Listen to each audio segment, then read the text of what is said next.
Hello everyone, and welcome back to Horror Stories. Tonight is all about truly scary Ouija stories. I know a lot of you use these videos to sleep, so before you drift off into the world of darkness, share your unlucky number and the spooky story behind it. Is it 13? Or does 6666 give you the chills? We'd love to hear what number haunts you and why. And if you're enjoying our nightly journeys into the realm of darkness and horrors, don't forget to like and subscribe. It helps our haunted community grow and ensures you never miss a spine-tingling episode. Now let's get comfy and relaxed as we begin tonight's tales. Grab your headphones for the best immersive experience, and if you're using this to sleep, sweet dreams. If you have an Ouija board nearby, maybe keep it closed, just in case. Stay tuned and sleep tight. You never know what numbers might appear in your dreams tonight.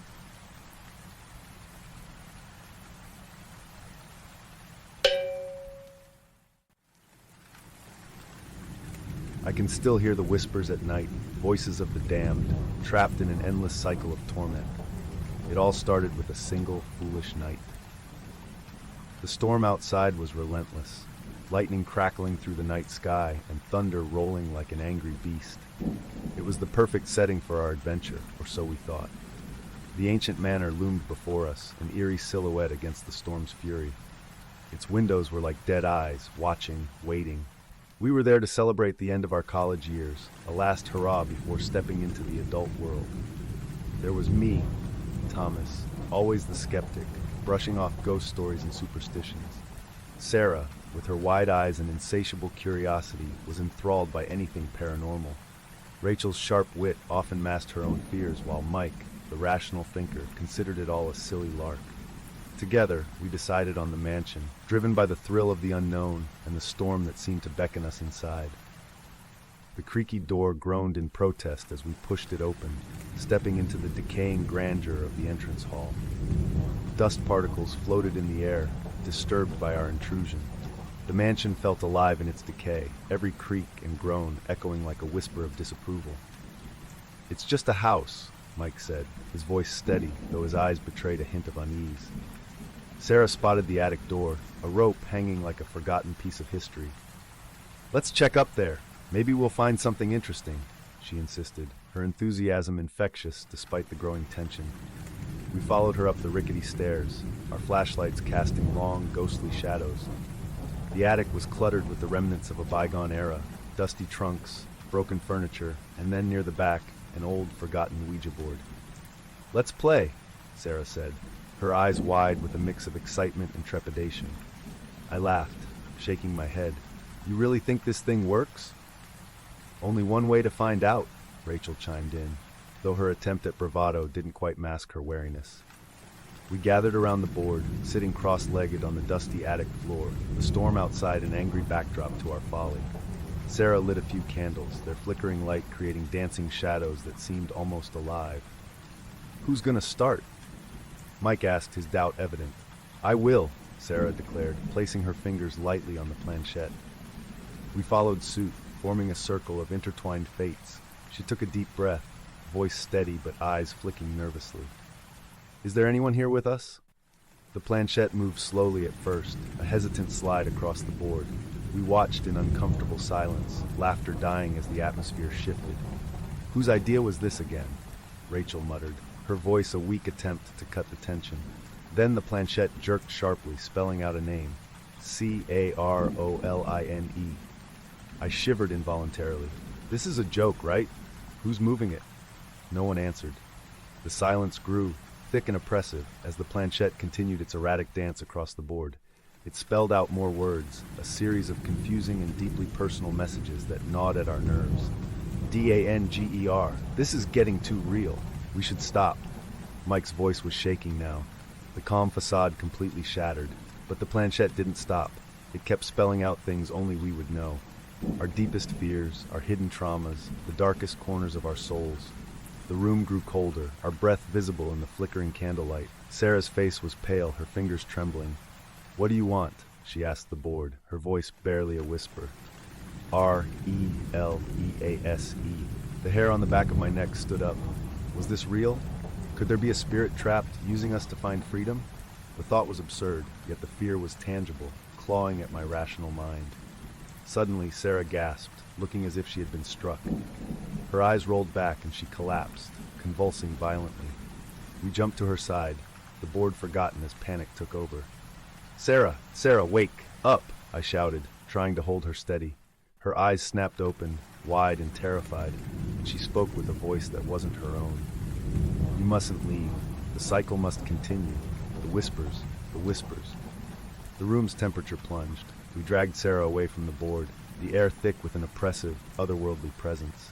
The storm outside raged on, but inside, something far more sinister was brewing, binding us in a cycle of horror we were only beginning to understand.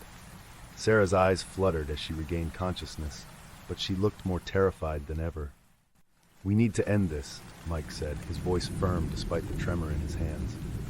I nodded, moving back to the board with a determination born from terror. "We're saying goodbye now," I declared as firmly as I could. But when we placed our fingers back on the planchette, it wouldn't budge. "Our Father, who art in heaven." Rachel began to pray, but it only seemed to anger the entity. The room grew colder, the air thickening as an unseen presence closed in around us. "It's not going to let us go," Sarah whispered, tears streaming down her face. Desperation clawed at my throat. I grabbed the board, ready to fling it against the wall, but something stopped me. An invisible force held me in place, the whispers louder, more insistent. "E-N-D," my mind screamed, but my body wouldn't comply. Then the planchette moved again, faster this time. "R-E-L-E-A-S-E. Release us," Sarah translated, her voice hollow. "It wants us to say the words." We looked at each other, fear mirrored in every face. But before we could decide, a violent jolt threw us all back. Sarah screamed, clutching her head as the whispers turned into a deafening roar. We scrambled to our feet, dragging Sarah along, our minds set on one goal: escape. The mansion seemed to warp around us, hallways stretching endlessly as if trying to trap us within. "Get to the door," Mike shouted, his voice barely audible over the piercing noise. We stumbled and staggered, the path to the exit twisting in ways that defied logic. Shadows danced along the walls, mocking our every step. My heart pounded in my ears, drowning out my thoughts.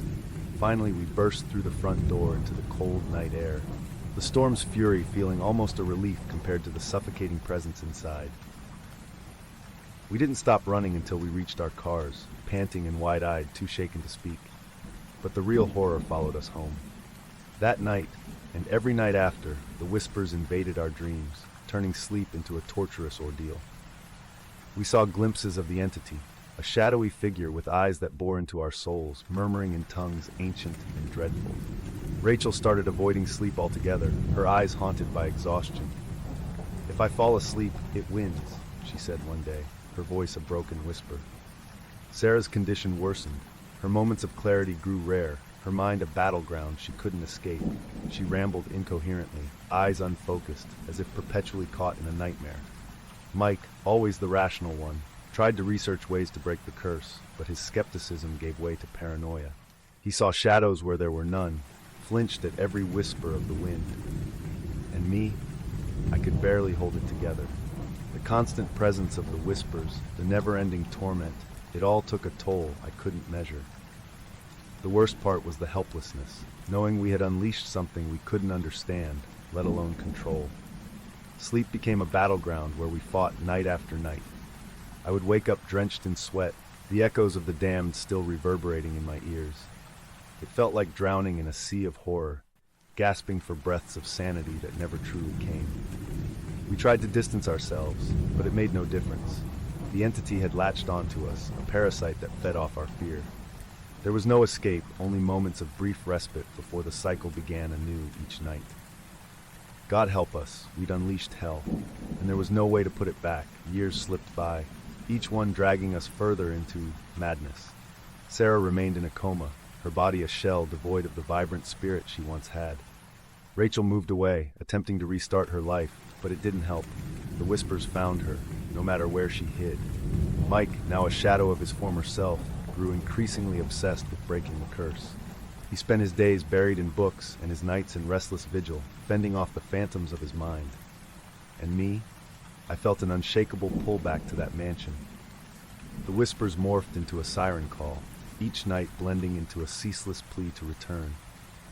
One evening, unable to resist any longer, I found myself driving back to where it all began, my hands gripping the steering wheel like a lifeline.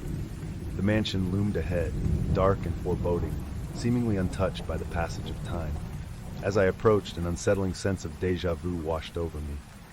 I stepped out of the car, the whispers intensifying in my mind. Inside, the air was as cold and oppressive as I remembered. The floorboards creaked under my feet, as if the house itself remembered and resented my return. As I navigated the hallways, I heard voices, young, trembling, eerily familiar. My heart sank. There they were, a new group of intrepid explorers gathered around a fresh Ouija board.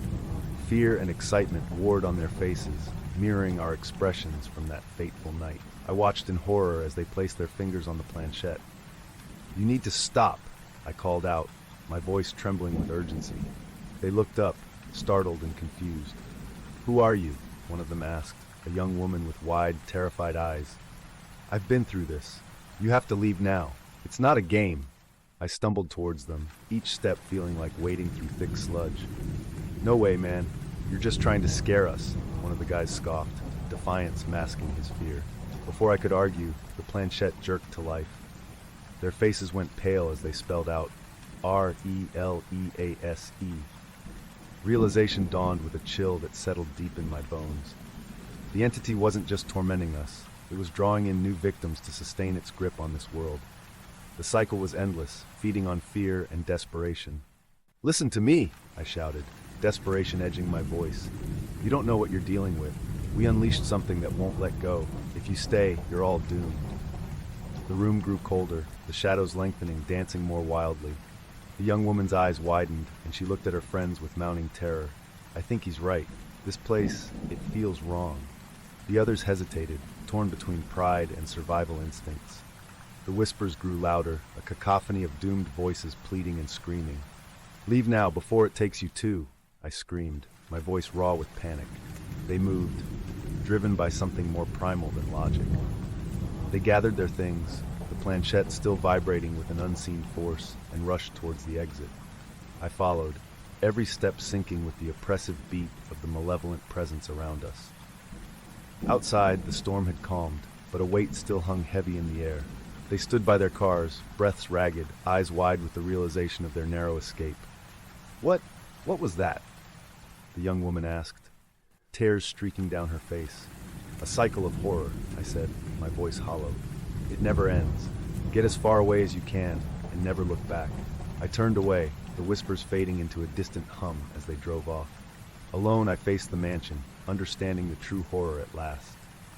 We weren't the first, nor would we be the last. The entity fed off our fear, perpetuating its cycle of torment through lure of curiosity and hubris. And as I walked back to my car, one final whisper echoed through my mind. D-E-E. But I did leave, speeding away from that hellish place with only one resolution, to warn others, to break the cycle if I could.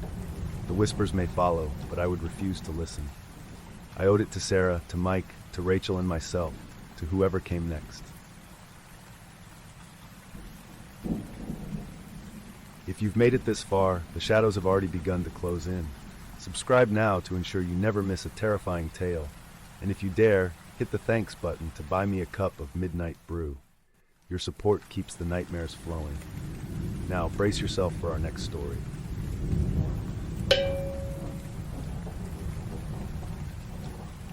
Part 1. Whispers Across the Veil.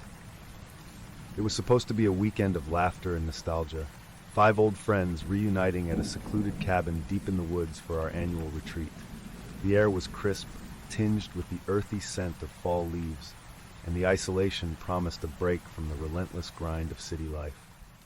As we arrived, Rachel, always the adventurous one, pulled out an unexpected item from her bag, a Ouija board.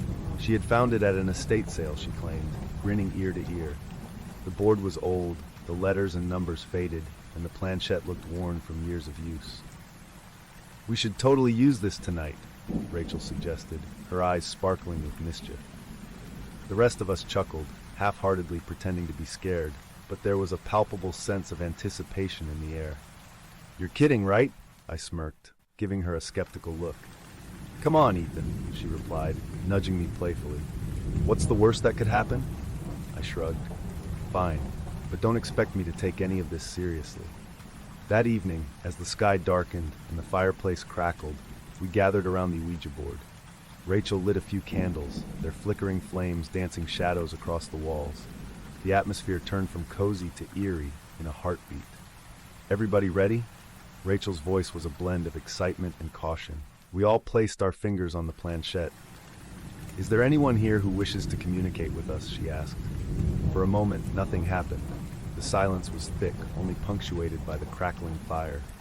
I rolled my eyes, about to make a sarcastic remark, when the planchette suddenly jerked. We all stared at each other, eyes wide, breaths held. "That wasn't funny," Mike muttered, his face paling. "Nobody did anything," Jess whispered, her voice trembling. "Who are you?" Rachel asked, her tone more serious now. The planchette moved again, slowly spelling out a name. L-I-S-A. My heart pounded against my ribs. None of us knew Elisa. "What do you want?" Tony's voice, usually bold, wavered with unease. The planchette moved with newfound urgency. S-E-E-K-R-E-D-E-O-N. A cold draft swept through the room, extinguishing one of the candles. We all jumped, nerves stretched thin. "All right, that's enough," I said, trying to sound authoritative. But no one moved. There was a magnetic force keeping our fingers on that planchette, a desperate need to see this through.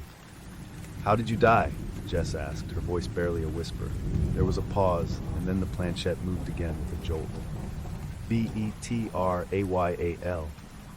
Shadows seemed to dance more wildly now, the candlelight casting ominous shapes on the walls. I felt an unease I couldn't quite shake. Suddenly, the planchette raced across the board, spelling out a simpler, yet more chilling message. L-E-A-V-E. A sense of dread washed over me. I pulled my fingers back, breaking the circle. "Okay, we're done," I said, my voice firm. Rachel nodded, visibly shaken. She pushed the board away, extinguishing the remaining candles, casting the room into darkness except for the faint glow of the fire. We tried to laugh it off, to dismiss what had just happened as a trick of nerves and imagination. But something had shifted in that room, a breach between our world and something far more sinister. Later that night, I found myself unable to sleep. I tossed and turned, my mind replaying the events over and over. When I finally drifted into a restless slumber, the dreams that came were filled with shadows and whispering voices, leaving me with an unshakable feeling that we had awakened something that should have been left alone. I awoke to the sound of something clattering in the kitchen. My heart raced as I crept out of bed, tiptoeing down the hallway. The cabin was silent, except for my own breathing and the errant creaks of old wood. In the kitchen, a knife lay on the floor, spinning slowly to a stop. I looked around, my mind struggling to find a rational explanation, but there was none. This was only the beginning. Part 2. Whispers across the veil. The following day, the tension was palpable. We tried to go about our routine, breakfast, light chatter, but the unease lingered. Rachel suggested we drive into town to clear our heads and maybe do some research on Lisa and the history of the cabin. Everyone agreed, desperate for a distraction. At the local library and historical society, Jess and I dug through old records and newspapers, piecing together fragments of the past. We found an old newspaper article detailing the tragic death of a young woman named Lisa. She had lived in the area decades ago and died under mysterious circumstances. The article hinted at foul play, but the details were scarce, and the case had gone cold. As we read, Jess looked up at me, her eyes wide with realization. "Ethan, what if she's the one trying to reach us? What if she was murdered?" I nodded slowly, feeling the weight of the truth settling in. "Let's get back and tell the others." When we returned to the cabin, the air was thick with paranoia. Tony and Mike were arguing, voices raised, accusing each other of moving the planchette. Even Rachel seemed unnerved, her usual bravado cracked. "We found an article about Lisa," I said, spreading the old newspaper on the table. "She died young, and it was suspicious. Maybe she's trying to tell us something." The room grew silent. Jess continued. "She mentioned betrayal. What if someone she trusted killed her?" Tony scoffed. "You're saying a ghost is haunting us because she wants us to solve her murder?" Before Jess could answer, the lights flickered, and a cold breeze swept through the room, slamming the front door shut. We all jumped, eyes darting around the cabin. That night, the darkness felt heavier. We decided to stay together in the living room, too scared to separate. I sat by the fireplace, staring into the flames, my mind replaying the events over and over. Sleep was elusive, and when it finally claimed me, my dreams were filled with Lisa's face, her eyes filled with sorrow and rage. The next few days were a blur of strange occurrences and heightened fears.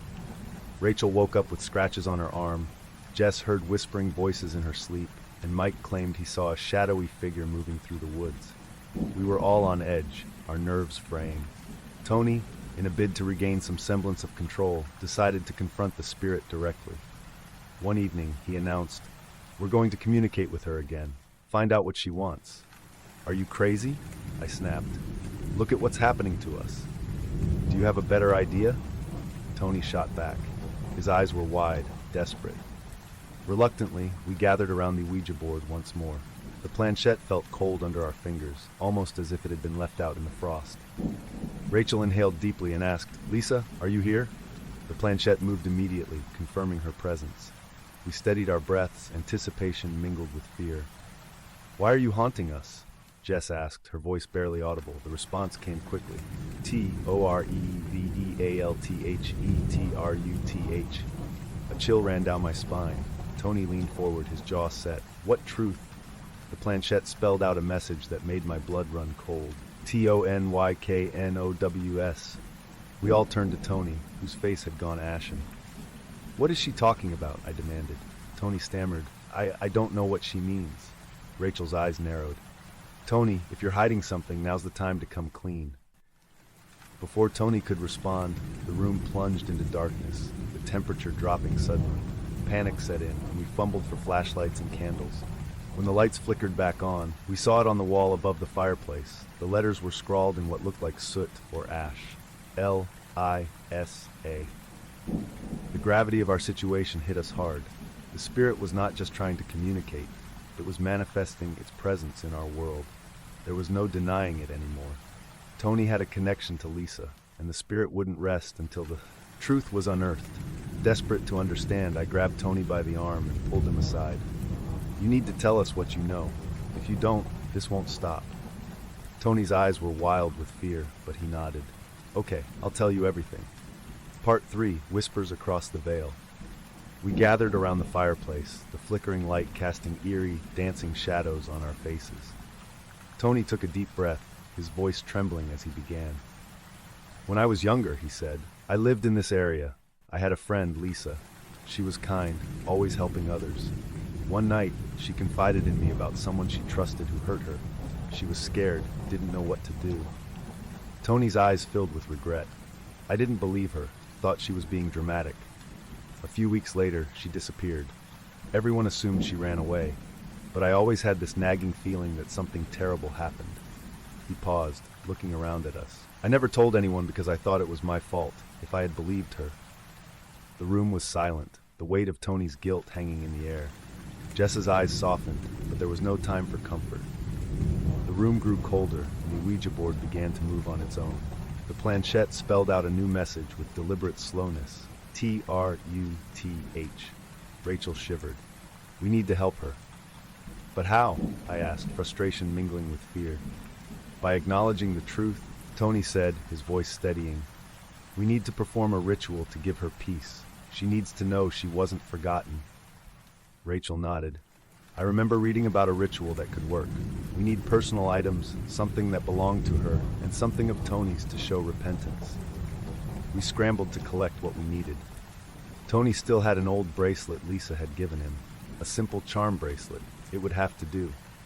We found a secluded clearing outside the cabin, the moon casting an ethereal glow through the trees. Rachel led the ritual, guided by the knowledge she had gathered. We formed a circle, the items placed in the center. As Rachel chanted softly, the wind picked up, swirling leaves around us. The air vibrated with palpable tension. "Lisa," Rachel called out, "we acknowledge your pain and the betrayal that led to your death. We offer these items as a sign of our repentance and remembrance. Rest in peace." For a moment, nothing happened. Then, a cold gust of wind rushed through the clearing, extinguishing our candles. The temperature plummeted, and a silhouette appeared in the mist, a woman's figure barely visible, her eyes filled with sorrow and longing. "Tony," she whispered, her voice echoing through the clearing. "I trusted you." Tony's knees buckled, and he fell to the ground. "I'm sorry, Lisa. I'm so sorry." The figure reached out, her ghostly hand brushing Tony's cheek. "Rest now," she said, her voice softening.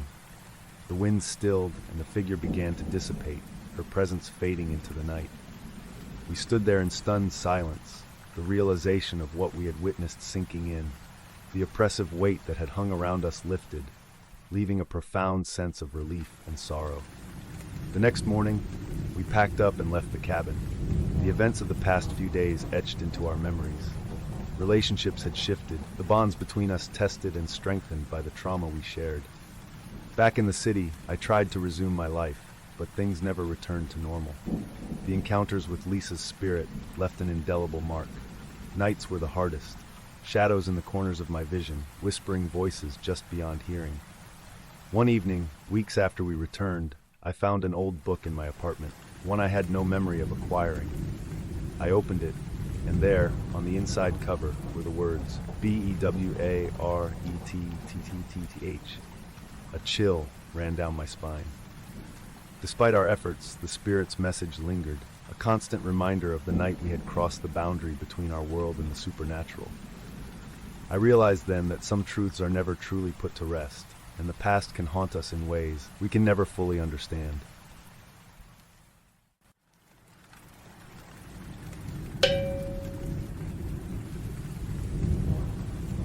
It felt like just another game, an adrenaline-fueled thrill, a harmless dabble in the supernatural.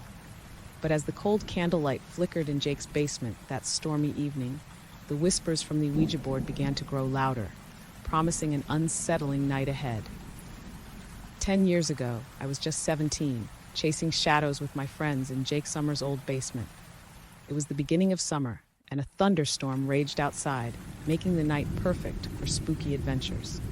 Jake, the ringleader of our little group, pulled out his aunt's old Ouija board, his face lit with excitement. "Ready to do this?" Jake asked, his voice carrying a mix of thrill and apprehension. Nina Rodriguez, with her long black hair and flowy dress billowing as she moved, gave a nervous chuckle. "As ready as we'll ever be," she replied, her dark eyes reflecting the candlelight. Paul Fletcher, the skeptic among us, rolled his eyes but joined us at the table anyway. He was tall and athletic, his frame looming over the delicate board. I, Emma Thompson, felt a thrill of fear and curiosity, my fingers tingling as I placed them on the planchette. The basement was a shadowy cave, lit only by the circle of candles Jake had placed around the table. Every flicker of their flames cast eerie shadows that danced on the walls. Rain hammered against the small, dirt-smeared window, and distant thunder rumbled, setting the perfect stage for our dabbling in the unknown. Jake started with the typical question, his voice hushed. "Is anyone there?" We waited, breaths held, but the planchette remained motionless. Smirking, Paul was about to break the silence when the planchette jerked under our fingertips, moving slowly to yes. A cold shiver ran down my spine.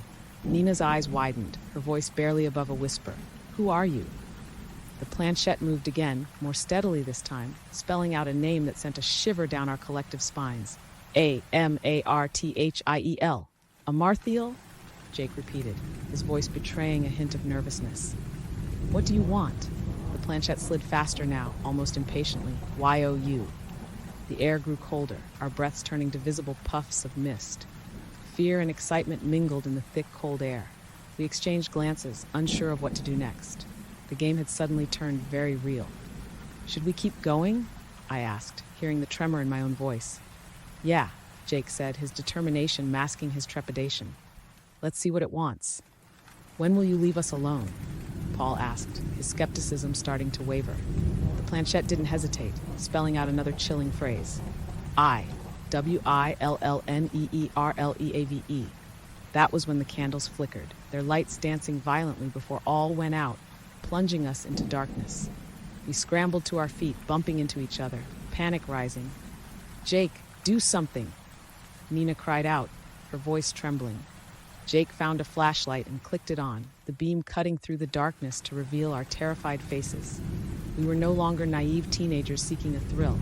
We were playthings in the hands of a sinister force. We hastily performed a closing ritual, not really knowing what we were doing, but desperate to end the session. The board remained silent, the planchette still. We left Jake's basement that night, our hearts pounding with fear and adrenaline, convincing ourselves that it was just a game. But deep down, we knew something had changed. The spirit we contacted had left a mark on us, a haunting promise that we couldn't shake off. Years passed, and our little group moved on with life, the memories of that night slowly fading, until now. 10 years later, the whispers started again, and the shadows seemed to grow longer, every echo of the past coming back to haunt us. One night, alone in my apartment, I heard it clearly. A soft, almost familiar whisper. Y-O-U-A-R-E-M-I-N-E. My heart raced as I grabbed the phone, dialing Jake's number. He answered almost immediately, his voice filled with the same dread I felt.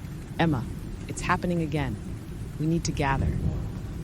With that, the stage was set for the final act of our pact with Amarthiel. This time, it felt like there would be no escape. As the night deepened, I couldn't shake the feeling of being watched.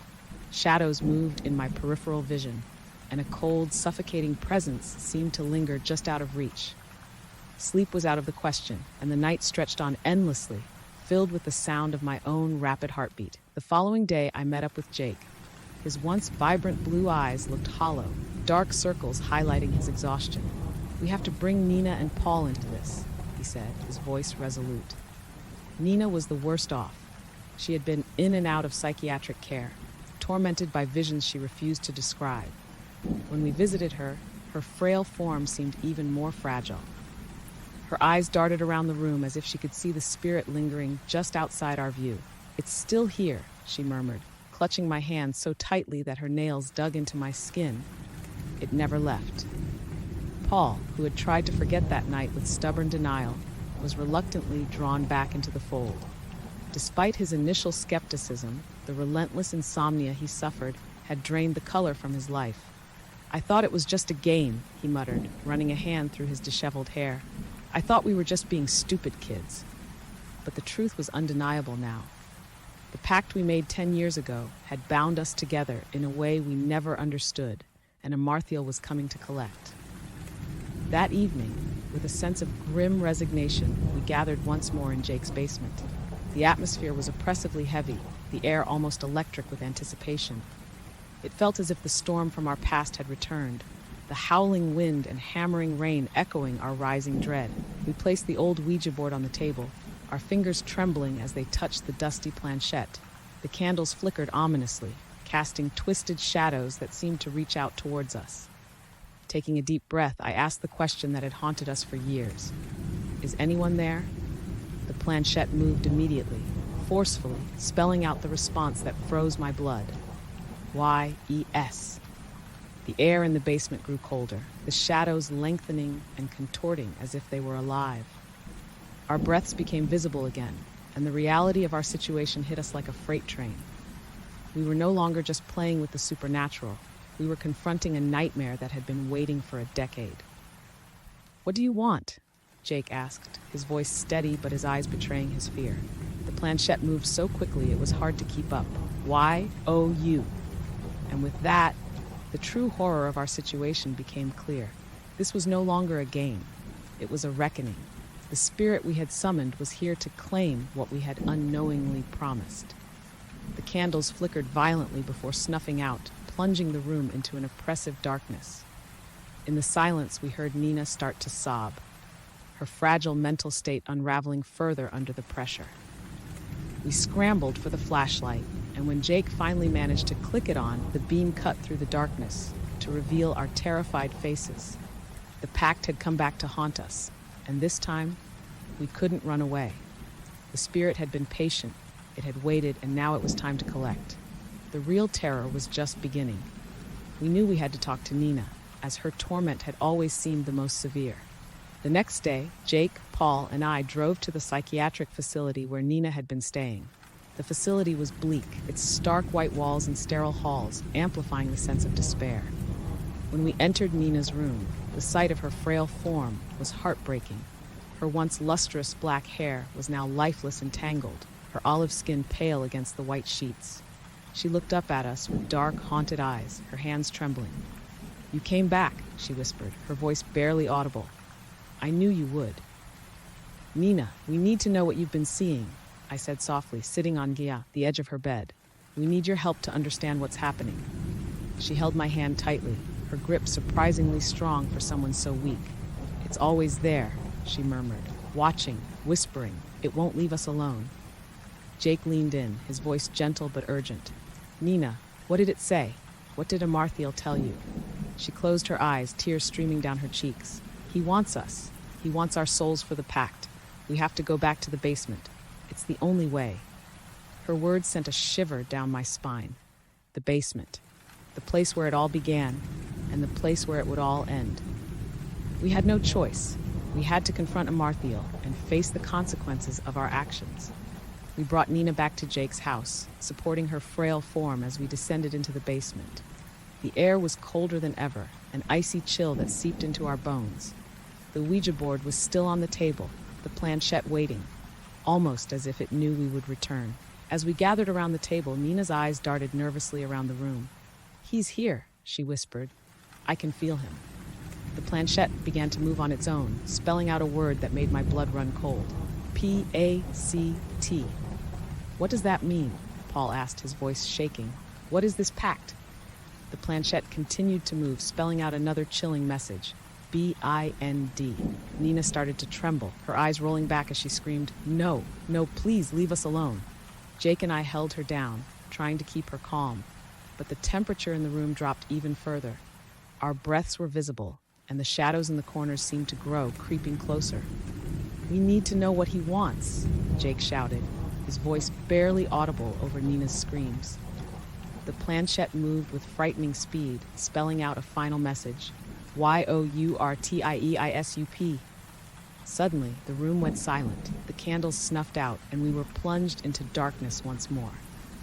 Jake's flashlight cut through the gloom, but the beam flickered uncertainly, casting eerie shadows on the walls. Nina stopped screaming, her body going limp in our arms. "He's here," she whispered, her voice a faint echo. "He's come to collect." A cold wind swept through the basement, and the sense of dread became almost suffocating. The shadows seemed to pulse and writhe as if they had a life of their own. I felt something brush against my skin, a touch as cold as death. We were not alone in the basement. Amarthiel was with us, and he was ready to claim what he believed was his. Jake tightened his grip on the flashlight, his knuckles white. "What do we do, Emma? How do we stop this?" "We can't run," I replied, my voice steady despite the fear clawing at my heart. "We have to face him. We need to know the truth about the pact." We placed our hands back on the planchette, our fingers trembling. The Ouija board began to move again, spelling out a message that would seal our fate. G-I-V-E-U-P and Y-O-U-W-I-L-L-I-V-E. We exchanged a look of horror. Amarthiel was offering us a chance to end this nightmare, but the price was too high. Our lives were bound to the pact, and surrendering meant losing everything we had ever known. "I won't give up," Jake said defiantly, his voice rising above the whispers that filled the room. "We'll find a way to break the pact." But as the planchette moved one final time, spelling out a word that sent a shiver down our spines, I realized with growing terror that there might be no way out. D-E-A-T-H. The shadows surged forward, enveloping us in a suffocating darkness. Nina's screams echoed in my ears as the world around me seemed to blur and distort. The last thing I saw was the planchette, moving on its own, mocking us with a sinister clarity. We were trapped, bound by a promise we never fully understood.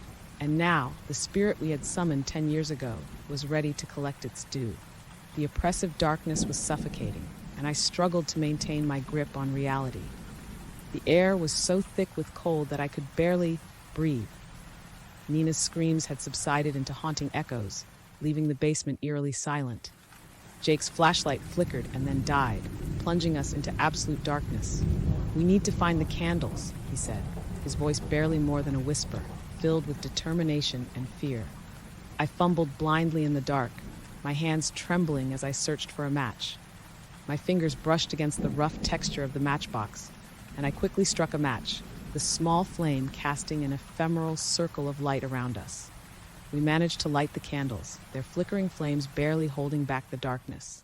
Nina remained motionless, her eyes vacant as we huddled around the table. Paul, usually so composed, was visibly shaking. "What do we do now?" he whispered, his voice cracking.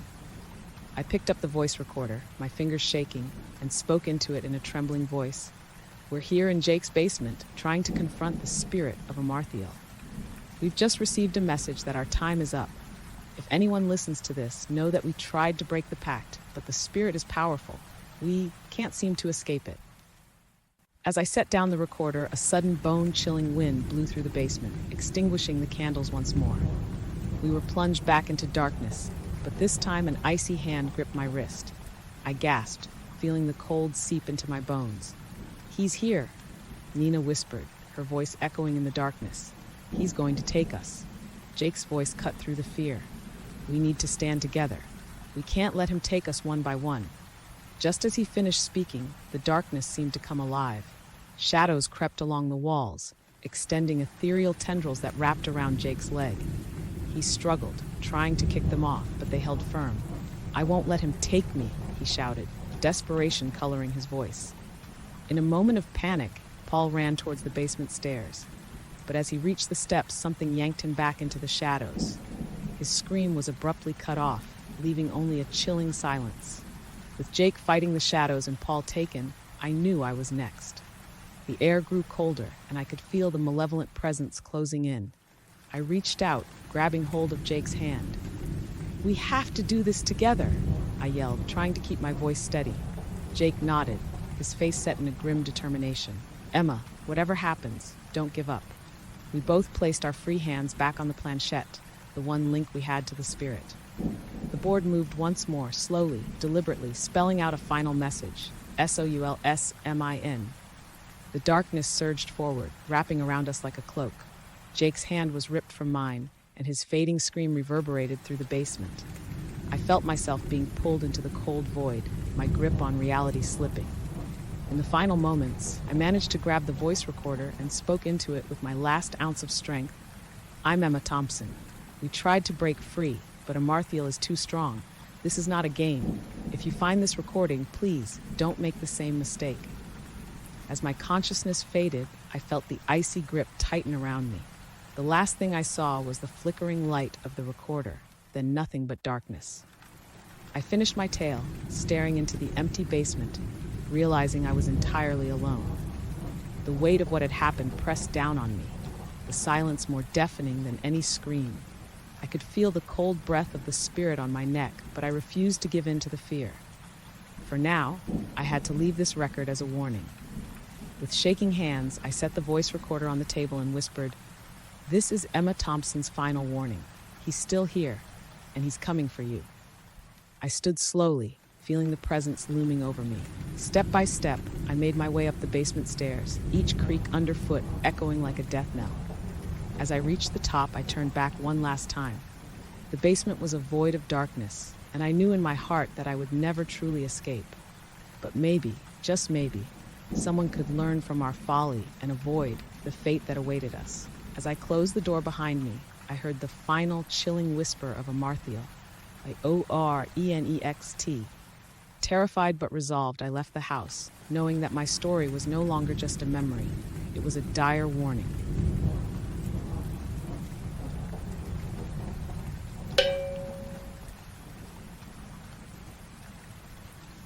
Part 1. Whispers across the veil. Some doors once opened can never be closed. Those were the words echoing in my mind as we circled around the table, fingers barely touching the planchette. The evening had started off innocent enough, a much-anticipated reunion of college friends.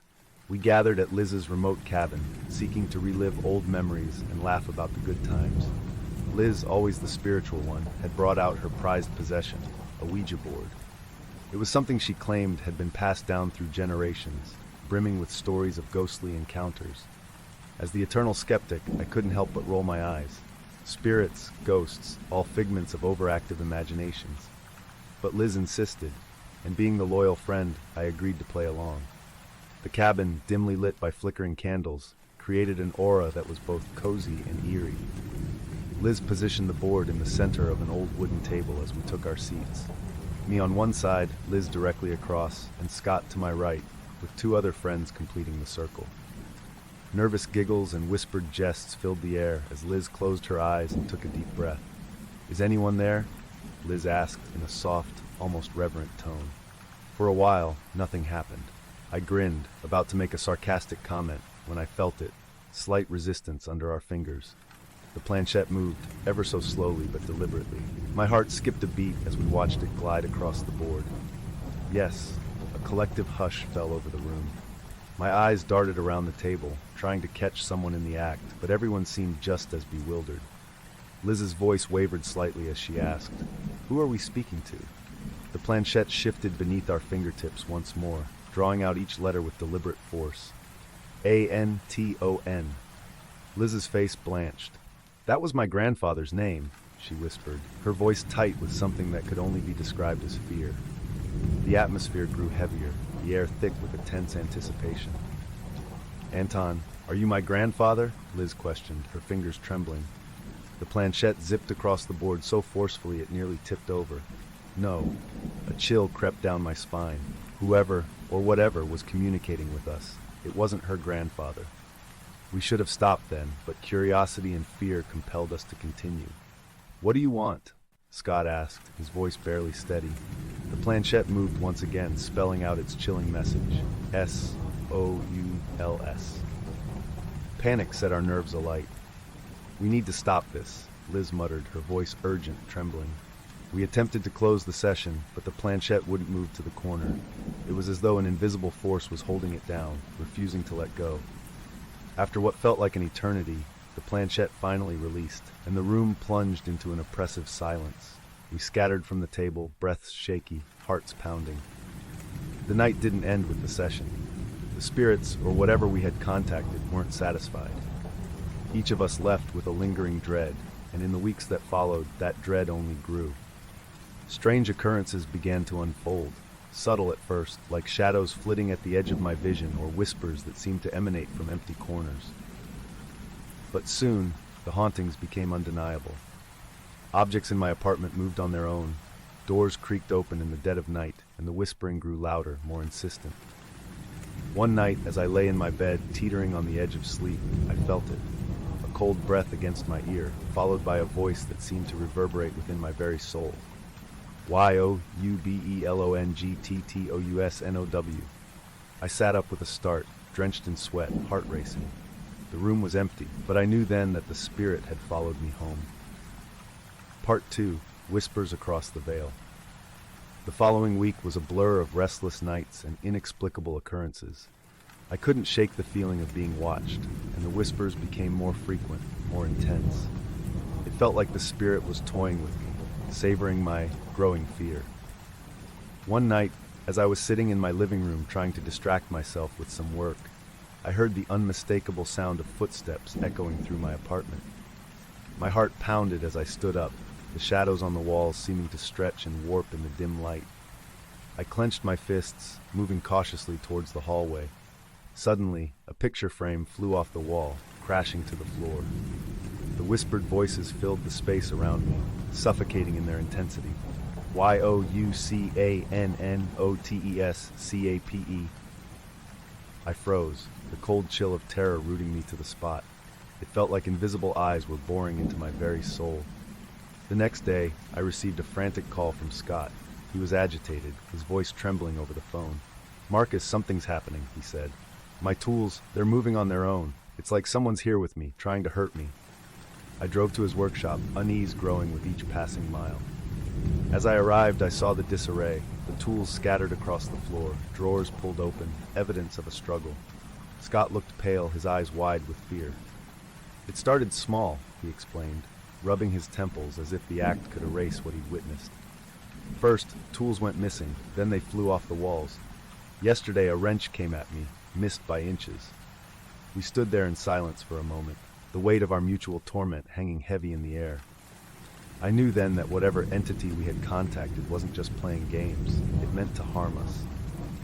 Back at Liz's cabin, I found her sitting on the porch, her normally bright eyes dulled with exhaustion. "It's Anton," she said as I sat down next to her. "I've been having these dreams, nightmares about him. He wants something from us, some connection to my family's past." I placed a hand on her shoulder, but she flinched away. "We need to figure this out before someone gets seriously hurt." In the following days, we became more paranoid and isolated. The hauntings had driven wedges between us, and trust was becoming scarce. We'd start at every creak of a floorboard, every unexpected chill in the air. Scott and I had arguments that would come out of nowhere, spurred by the unseen force that seemed to take pleasure in our suffering. One particularly dreadful night, I was alone in my apartment, the silence almost deafening. I could feel the malevolent presence growing stronger, the air thick with anticipation. From the corner of my eye, I saw a shadow, dark, void-like, more than just a trick of the light. As I turned to face it, the room seemed to tilt, a dark whisper echoing in my mind. L-E-A-V-E. The command was clear, the threat unmistakable. My breath ragged, I grabbed my coat and keys and fled the apartment. But where to go? The spirits had made it clear there was no escape, no sanctuary from their relentless haunting. Part 3. Whispers Across the Veil. Desperation drove us to consult with a spiritual advisor, someone who could help us confront the spirit tormenting our lives. We met at Liz's cabin one last time, gathered in a small circle with a myriad of candles flickering in the dim room. The advisor, an elderly woman with decades of such encounters under her belt, prepared a small altar, whispering incantations under her breath. "It's important to remember," she said gravely, "we're dealing with a spirit that thrives on fear. Do not give it more power." Liz, pale and visibly shaking, guided us through the ritual. The old woman chanted in a language none of us understood, sprinkling salt and herbs around the room. The air felt as if it were growing thicker, suffocating. Suddenly, the temperature plummeted, and the candles flickered violently. An oppressive darkness fell over us. A low growl echoed, building into a deafening roar. Objects began to fly across the room, and the shadows seemed to swell, merging into a single ominous mass. Liz's voice broke the chaos, strong and resolute. "Anton, we sever this tie. Leave us in peace." The spirit responded, not with words, but with a force so powerful it toppled the table, sending candles rolling. Liz was thrust backward, hitting the wall with a sickening thud. Scott and I rushed to her side, but she waved us back, her eyes filled with an eerie determination. "This is my family's burden to bear," she said, her voice trembling. "I have to end this." With a deep breath, she stepped forward, raising her hand to the shadow. "Leave now." The shadow seemed to hesitate, and for a moment it felt like Liz's sheer will might triumph. But then it struck back with a ferocity that sent us both sprawling, the old woman's chants drowned in a cacophony of supernatural fury. In the chaos, Liz's eyes locked with mine. There was a plea there, a desperate acknowledgement of what she was about to do. She stepped into the center of the room, closing her eyes and chanting quietly. The shadow surged toward her, then froze. She whispered a final word, and suddenly a brilliant light erupted from where she stood, purging the darkness. The shadow warped, shrieked, and finally dissipated into nothingness. The room fell eerily silent, the air noticeably lighter. Liz crumpled to the floor, the energy drained from her body. Scott and I ran to her side, but it was too late. Her eyes fluttered closed, and she let out a final, shuddering breath. She had sacrificed herself to break the spirit's hold, an act of bravery that cost her life.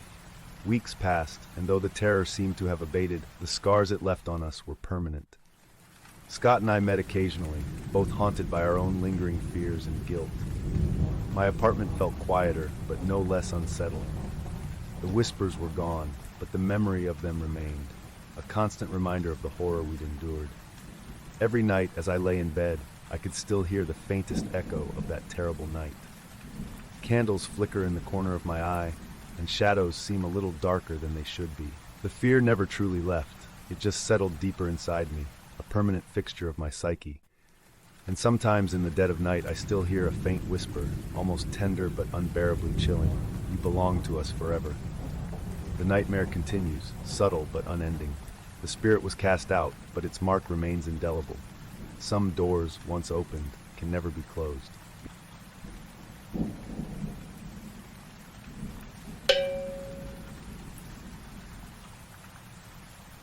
was a night I will never forget. Remember the night you mocked the spirits? It's a question etched into my mind, a reminder of our foolishness. The spirits were still listening, they were waiting, and now they've come for us, one by one. It's strange how clear my memories are from that night, considering the fear and chaos that followed. Emily had called me and Marco over to her grandmother's house, the old mansion known for its mysterious aura. When we arrived, she led us up a creaky staircase to the attic, where she'd discovered something intriguing amidst the dust-covered relics, an old Ouija board. "Check this out," Emily said excitedly, her blue eyes sparkling under the dim light of a single bulb hanging from the low ceiling. "Seriously?" I replied, rolling my eyes. "You really believe in this stuff?" Emily shrugged, her auburn curls bouncing slightly. "It's just for fun, Jamie. Come on, don't be such a skeptic." Marco, always up for something new, clapped me on the back. "Relax, man. Let's just see what happens," he said, his dimpled smile not hiding his nervous energy. We gathered around the board, a dusty relic with faded letters and numbers. An uneasy silence filled the attic as we placed our fingers on the planchette. The room's damp, musty air seemed to close in on us. "If there are any spirits here, make your presence known," Emily said, her voice trembling slightly. For a moment, nothing happened. Then the planchette began to move. I watched, my skepticism fighting against the chill creeping up my spine. It moved slowly at first, spelling out a series of letters that made no sense. We exchanged nervous glances, and then it stopped on the letter E. "Okay, who's messing with us?" I asked, trying to keep my voice steady. "It wasn't me," Marco said, his wide eyes betraying his fear. The planchette moved again, spelling more letters. ELIASISHERE. A cold shiver ran down my spine as the oppressive silence returned. "That's not funny," I muttered.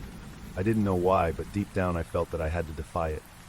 "Prove you're here," I demanded, my voice a bit shakier than I intended. The response was almost immediate. A loud crash echoed from the dark corner of the attic.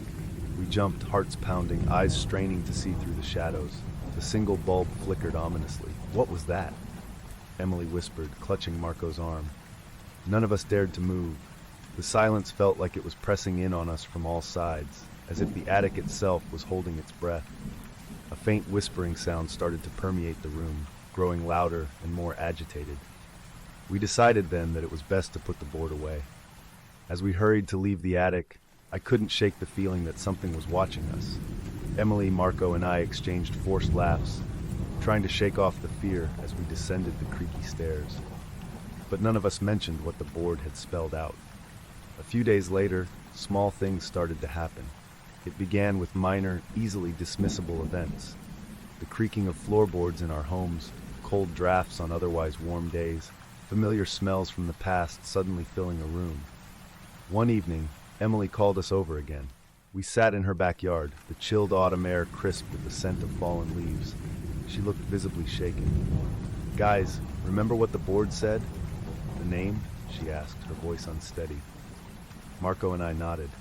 "I've been having these dreams," Emily continued. "In them, there's a man I've never seen before. He stands in the shadows and just watches." I tried to rationalize it. "It's just your mind playing tricks. We've been on edge since that night." But as the days passed, the occurrences became more frequent and harder to ignore. Came home one evening to find every light in my house flickering. Marco's usually strong and cheerful demeanor had begun to crack. He started avoiding his basement altogether, convinced he could hear someone whispering his name from below. "I swear I saw something move in my room last night," Marco confided during one of our meetings. "I know it sounds crazy, but it was there, Jamie. I know it was." Despite my initial skepticism, the evidence was mounting. One night as I lay in bed, I heard footsteps in the hallway outside my room. They were slow and deliberate, growing louder as they approached my door. I held my breath, every muscle in my body tensed. The footsteps stopped right outside my door, and then, nothing. The silence was deafening, and I felt a chill seep into my bones. I had to investigate. As I approached the doorknob began to turn. Half in terror and half in a desperate need to know, I yanked the door open. There was no one there. My breath came in shallow gasps, and I backed away slowly, my mind racing to rationalize what I just experienced. The spirit's presence was undeniable now. It was no longer just a series of coincidences. It was real, and it was with us. The name Elias echoed in my thoughts, a dark reminder of what we had unleashed. It wasn't long before we found out just how much danger we were in. A deep, pervasive chill settled into my bones following that night.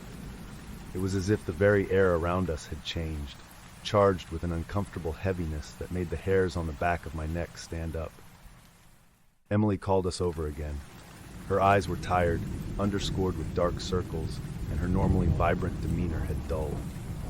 We gathered in her attic once more, unable to shake the compulsion to confront what we had released. "We need to find out what it wants," she said, her voice breaking. A sense of dread washed over me, but I concurred. We set up the board under the flickering light once more. "Spirit, what do you want from us?" Emily asked, almost pleading. The planchette moved immediately. "WARNINGBLOOOD WILLBESHED. Marco's face went pale. Emily trembled and clung to the table. "The full moon," she muttered, her voice barely audible. "It's tomorrow night." Desperation clawed at me. "We should stop. This is getting too real," I said, my voice cracking with fear. But it was too late. The next night, a full moon lit the sky, casting eerie shadows in Emily's attic. She couldn't sleep and kept hearing noises. Her younger brother, curious and unaware, had ventured into the attic. When morning came, he didn't. We found her brother's lifeless body in the attic, his eyes wide open but vacant, as though something had sucked the life out of him. There were no signs of struggle, no visible injuries.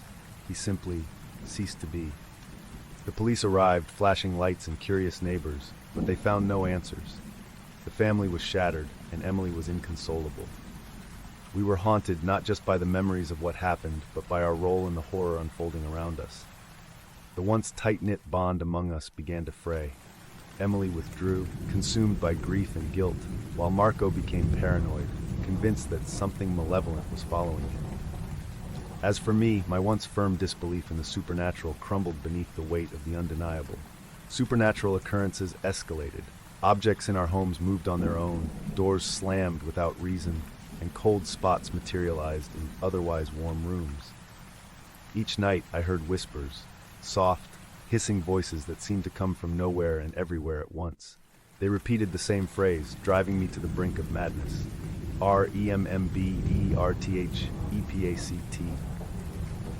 One night, a particularly cold draft woke me from a restless sleep. As I sat up, I saw a figure standing in the corner of my room, shrouded in darkness. My heart pounded in my chest like a drum. I blinked and the figure was gone. The air was thick with the same oppressive weight I had felt before. Marco, too, was suffering. He started missing classes, and his carefree demeanor vanished. When I visited him, his room was in disarray, and he looked gaunt and haunted. "It won't leave me alone," he whispered, his voice trembling. "I hear it calling my name at night. It's getting closer, Jamie. I don't know what to do." A cold knot twisted in my stomach. We were beyond simple explanations or rational solutions. There was a profound, terrifying truth we had to face. And it became undeniable the night Marco went missing. He had been in his dorm room. His roommate heard strange noises and called the campus police. They found the room empty, with claw marks on the walls, as though Marco had tried to resist being taken. Despair settled over me. Emily began experiencing horrific visions at night, shadowy figures reaching out to her, whispering threats and promises of doom. We couldn't run from it. We couldn't hide. Our only chance, I realized, was to confront the spirit and understand the pact. We were bound to it, and it was claiming what we had unknowingly promised, our souls. I had to find a way to break the hold it had on us before it was too late. With a sinking heart and a mind teetering on the edge of sanity, I prepared to face the malevolent force that had turned our lives into a living nightmare. One particularly cold night, I decided to dig deeper into the name Elias and the pact we had foolishly made. The town library became my refuge. Its dusty records and ancient books were a well of knowledge. Through hours of tireless research, I pieced together a harrowing story. Elias had been a malevolent spirit, summoned long ago by desperate townsfolk seeking to foretell their future. They made a pact with him, offering their souls for glimpses of what lay ahead. Elias kept his promises, but he twisted their fates in the darkest ways, claiming their lives one by one. My heart pounded as the truth sank in. We had repeated the mistakes of the past, bound to a spirit that thrived on fear and death. I had to warn Emily, but when I reached out, she didn't answer. I rushed to her house, adrenaline coursing through my veins. Emily's front door was ajar. The house was eerily silent as I made my way upstairs to her room. I found her sitting on her bed, eyes empty and fixed on the corner where a shadow loomed ominously. "Emily, snap out of it," I shouted, shaking her. She blinked, snapping back to reality, her eyes widening with terror. "It's here," she whispered. "It won't leave me alone." I grabbed her hand, desperation in my voice. "We have to end this, Emily. We need to confront it and break the pact." The room grew colder, and a low, guttural whisper filled the air. "REMBERTEPACT." The shadow in the corner began to take shape, morphing into a visage that was both human and monstrous. It was Elias, the spirit we had summoned, now fully manifest and hungering for our souls. "Why do you haunt us?" I demanded, my voice shaking. "What do you want?" The spirit's eyes glowed with malevolent glee, and it answered in a voice that resonated with ancient evil. "Why? OURSOULS. I glanced at Emily, her face pale and filled with despair. But there was something else. Determination. Together we faced the entity, standing our ground. "We reject you," Emily said, her voice surprisingly strong. "We will not give in to your terror." A fierce wind swept through the room, and the spirit roared in anger. The temperature dropped further, and it felt as though the very air was being sucked out of the room. The shadows grew longer, pressing in on us from all sides. I held up the Ouija board, now our only connection to this nightmare. "You have no power here. The pact is broken." My voice echoed, and for a moment the spirit hesitated.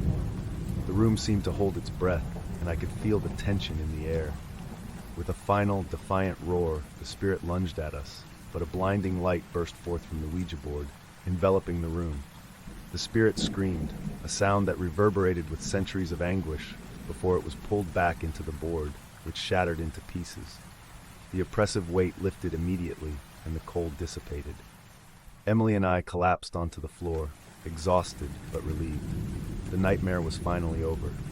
In the weeks that followed, life slowly returned to normal. The haunting ceased, and the oppressive fear that had hung over us like a dark cloud was gone. Emily and I remained close, bound by the harrowing experience we had survived together. Marco's whereabouts remained a mystery, a somber reminder of the price we had paid. His loss weighed heavily on us, but we found solace in the fact that the spirit of Elias was no longer lurking in the shadows, waiting to claim our souls. In the end, we learned a valuable lesson. Some doors once opened cannot easily be closed. Our curiosity had unleashed a darkness we were ill-prepared to face, and it was only through sheer will and determination that we survived. Now, as I sit by the flickering fire and recount this tale, I hope it serves as a warning. Be careful what you seek, for the answers you find may not be worth the price you pay.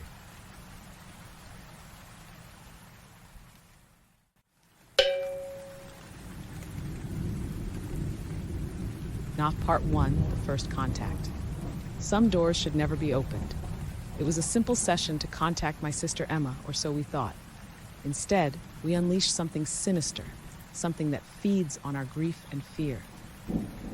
The night began with impending dread, though none of us dared to speak it aloud. Lucas's basement, dimly lit by an array of flickering candles, was thick with the tension of unspoken fears. We sat around an antique wooden Ouija board, an unsettling relic gifted to Lucas by his grandmother. In the muted light, it felt almost alive. Harper, determined and fighting through a veil of sorrow, was the first to speak. "Are you guys ready?"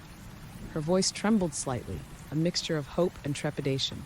Lucas nodded, his athletic frame casting shadows against the basement walls. "Yeah, let's do this," he said, trying to sound confident. He glanced at Sarah, his girlfriend, whose wide, expressive dark brown eyes mirrored his concern.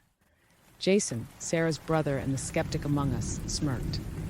"You know, you're all acting like we're about to summon a demon or something. This is just a game."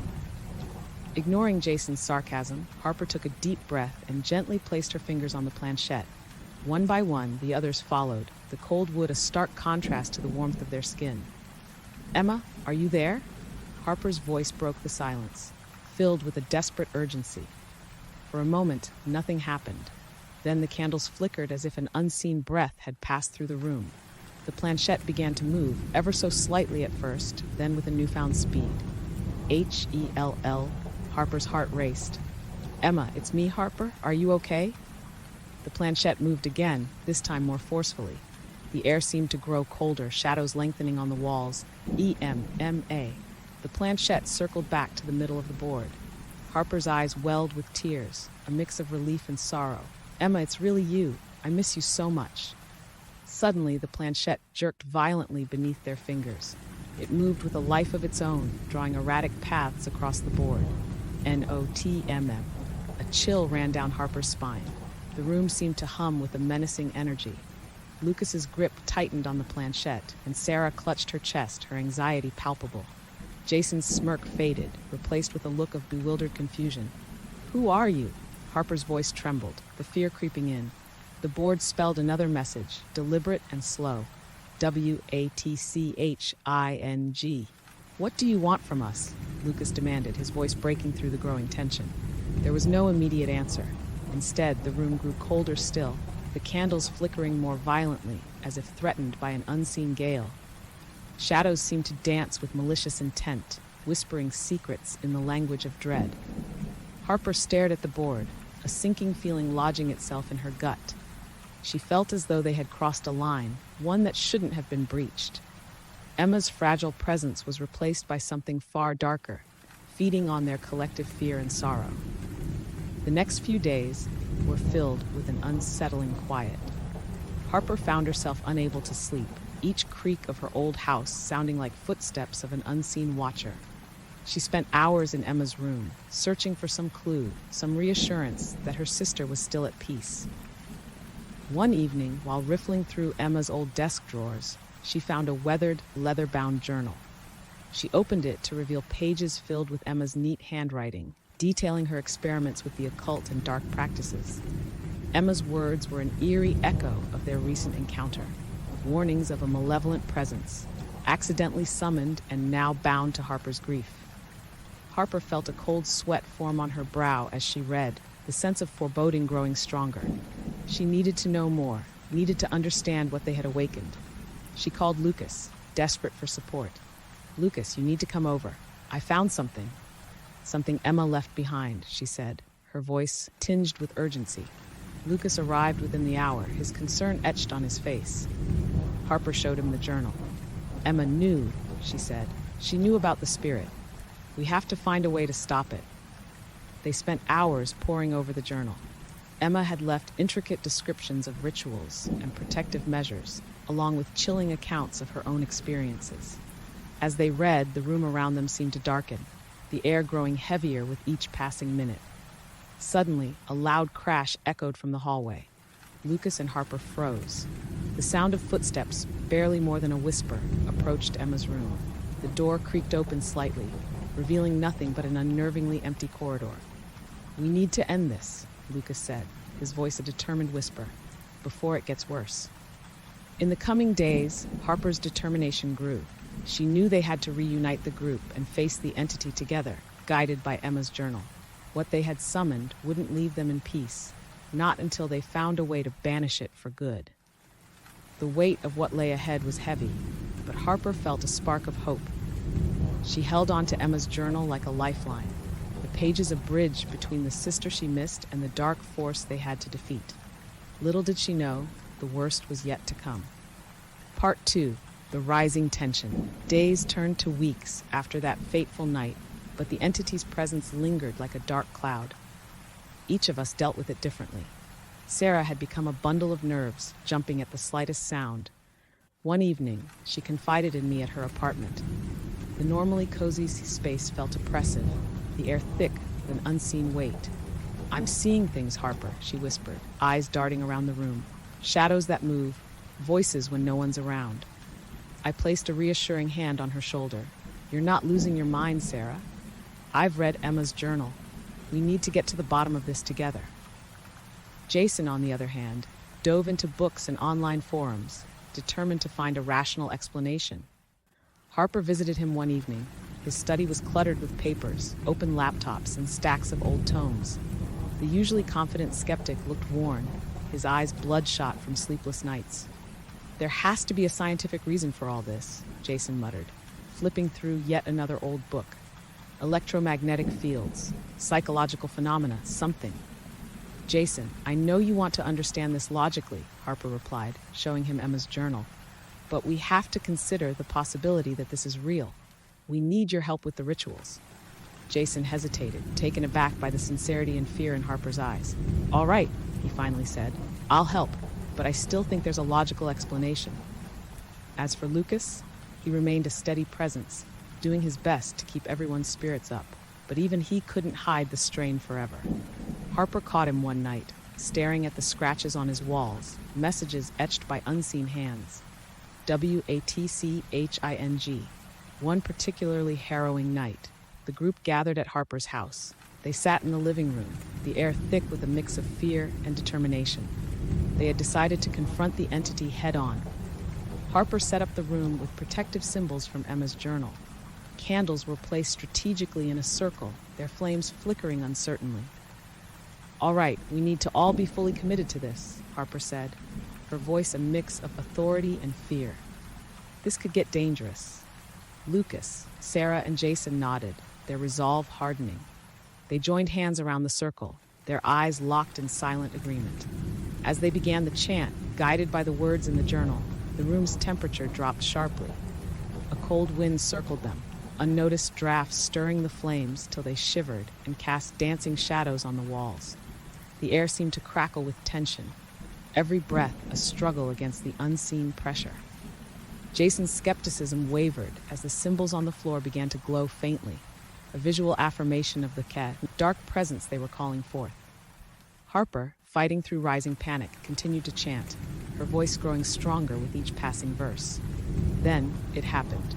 The shadows coalesced in the center of the circle, forming a vaguely humanoid shape, its presence radiating palpable malice. The figure loomed, its features indistinct but undeniably terrifying. Harper's heart pounded in her chest, the entity's gaze, if it had eyes, burning into her soul. "We have to keep going," Lucas shouted over the howling wind, his grip on their hands tightening. The entity began to speak, its voice a guttural whisper that seemed to vibrate within their bones. "YOUCANOSTOPME. Don't listen to it," Harper yelled, her voice cutting through the maelstrom. "It's feeding on our fear. We have to stay strong." The entity's presence grew more oppressive, the pressure building to nearly unbearable levels. Objects in the room rattled violently, books flying off shelves, picture frames crashing to the floor. The floorboards creaked and groaned under the strain. Just when it seemed like the entity would break free of their circle, the chant reached its climax. Harper, Lucas, Sarah, and Jason poured the last of their strength into the final incantation, their voices merging into one defiant note. For a moment, everything paused. The air itself seemed to hold its breath. Then, with a final tortured wail, the entity dissipated, its form dissolving into a whirlwind of shadow that was swept away in an instant. The room fell into an eerie silence, the oppressive energy lifting as if a veil had been pulled back. They collapsed, breathless and exhausted, but momentarily victorious. Harper glanced around at her friends, each of them bearing the marks of their struggle, sweat-drenched, eyes haunted, but determined. "It's not over," Harper whispered, the weight of Emma's journal heavy in her hand. "It will be back. We need to be ready." Jason, his scientific resolve broken, nodded reluctantly. "I don't know what that was, but I know it's not something we can face unprepared. We have to keep digging. We have to understand more." Harper tightened her grip on the journal, feeling a cold resolve settle over her. "We will. For Emma. For all of us." Their ordeal had only just begun, but with Emma's journal as their guide and their bond as their strength, they prepared for the battles yet to come. The entity had shown its true form, and now Harper and her friends knew what they were up against. The worst was indeed yet to come. Part 3. The Final Confrontation. The days following their confrontation with the entity were haunted by an uneasy calm. Harper, Lucas, Sarah, and Jason knew it was only a matter of time before the darkness returned. They spent their days together, poring over Emma's journal, preparing meticulously for the final ritual that would, they hoped, banish the entity for good. On the night of the full moon, the group gathered once more in Lucas's basement. The room, usually a mundane hangout spot, had been transformed. Symbols from Emma's journal adorned the walls and floor, glowing faintly in the dim candlelight.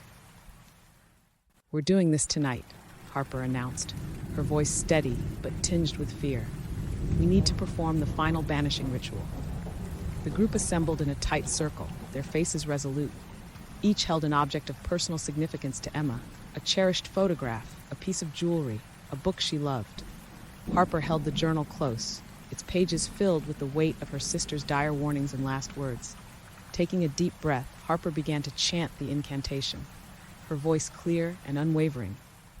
Lucas, Sarah, and Jason joined in, their voices harmonizing with hers, creating a sound that seemed to reverberate through the very foundations of the house. The basement's temperature plummeted as a chilling wind swirled around them. The candle flames flickered and threatened to extinguish, illuminating their determined faces in staccato bursts. The symbols on the walls flared to life, casting eerie shadows. Without warning, the entity manifested in the circle's center, more formidable and terrifying than before. Its shadowy form writhed and twisted, a dark presence that seemed to consume the very light around it. Harper's heart pounded, the weight of her sister's warning pressing heavily on her mind. This time the entity did not stay silent. It spoke, its voice a discordant symphony of malice. "Youcanon. We have to stay focused," Lucas yelled, steeling his nerves against the oppressive presence. "Don't let it break the circle." The group continued the chant, their voices rising in unison against the entity's malevolent whispers. Objects began to levitate and spin around the room, crashing violently against the walls. The very ground beneath them seemed to tremble, as if resisting their efforts. Sarah screamed as a flying book narrowly missed her head, but she did not break her concentration. Jason, eyes wide with a mix of fear and determination, shouted the incantation louder, his skepticism shattered by the undeniable reality of the supernatural force they faced. Harper felt the entity pressing against her mind, its insidious voice whispering doubts and fears. Hands trembling, she tightened her grip on Emma's journal and shouted the final words of the ritual with every ounce of strength she could muster. At that moment, a blinding light erupted from the symbols on the floor. The entity writhed and howled, its form disintegrating in the radiant glow. Harper could feel the air seething with its rage and despair as it struggled against the banishment. With a final deafening wail, the entity exploded into a cloud of darkness that was swiftly drawn into the glowing symbols, vanishing as abruptly as it had appeared. The basement fell into an intense silence, the oppressive energy lifting as if a massive weight had been removed. Breathing heavily, Harper looked around at her friends. Lucas, Sarah, and Jason were equally exhausted but alive, their faces reflecting a blend of relief and disbelief. "It's over," Jason whispered, his voice hoarse and disbelieving. "It's really over." But Harper knew better. She could feel it in the air, a lingering shadow of the entity's presence. It wasn't entirely vanquished. It had merely retreated, biding its time. The following days were a blur of cautious optimism. Harper kept Emma's journal close, poring over the pages for any remaining clues. The entity had been driven back, but the finality she had hoped for remained elusive. One evening, she sat alone in her room, the journal open on her lap. The moonlight cast a pale glow through the window, illuminating her face. She could still hear the echoes of the entity's voice, a constant reminder that their battle was far from over. A gentle knock on the door pulled her from her thoughts. It was Lucas, his face etched with concern and resolve. "Harper, we did what we could, but you're right, it's not gone for good." Harper nodded, her eyes reflecting the determination she felt within.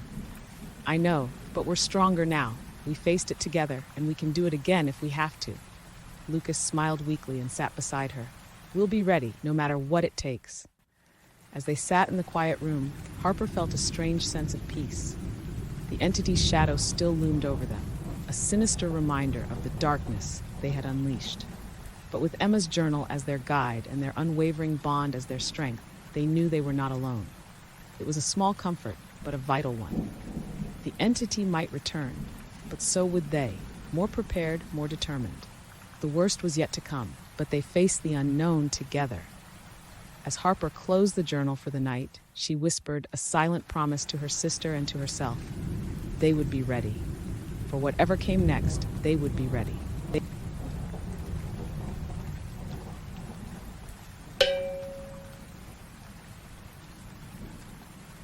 It began on a night drenched in rain, with shadows longer and darker than seemed possible, when my disbelief was shattered in the flicker of candlelight.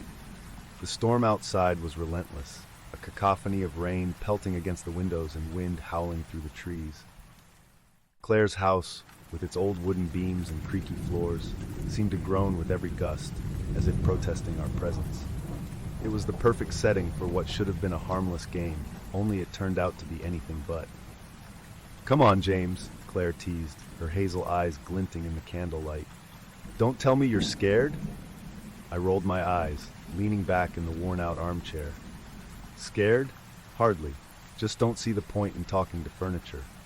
Mike and Danielle chuckled, but there was an edge of unease in their laughter, just as there was a shiver in my spine that I refused to acknowledge.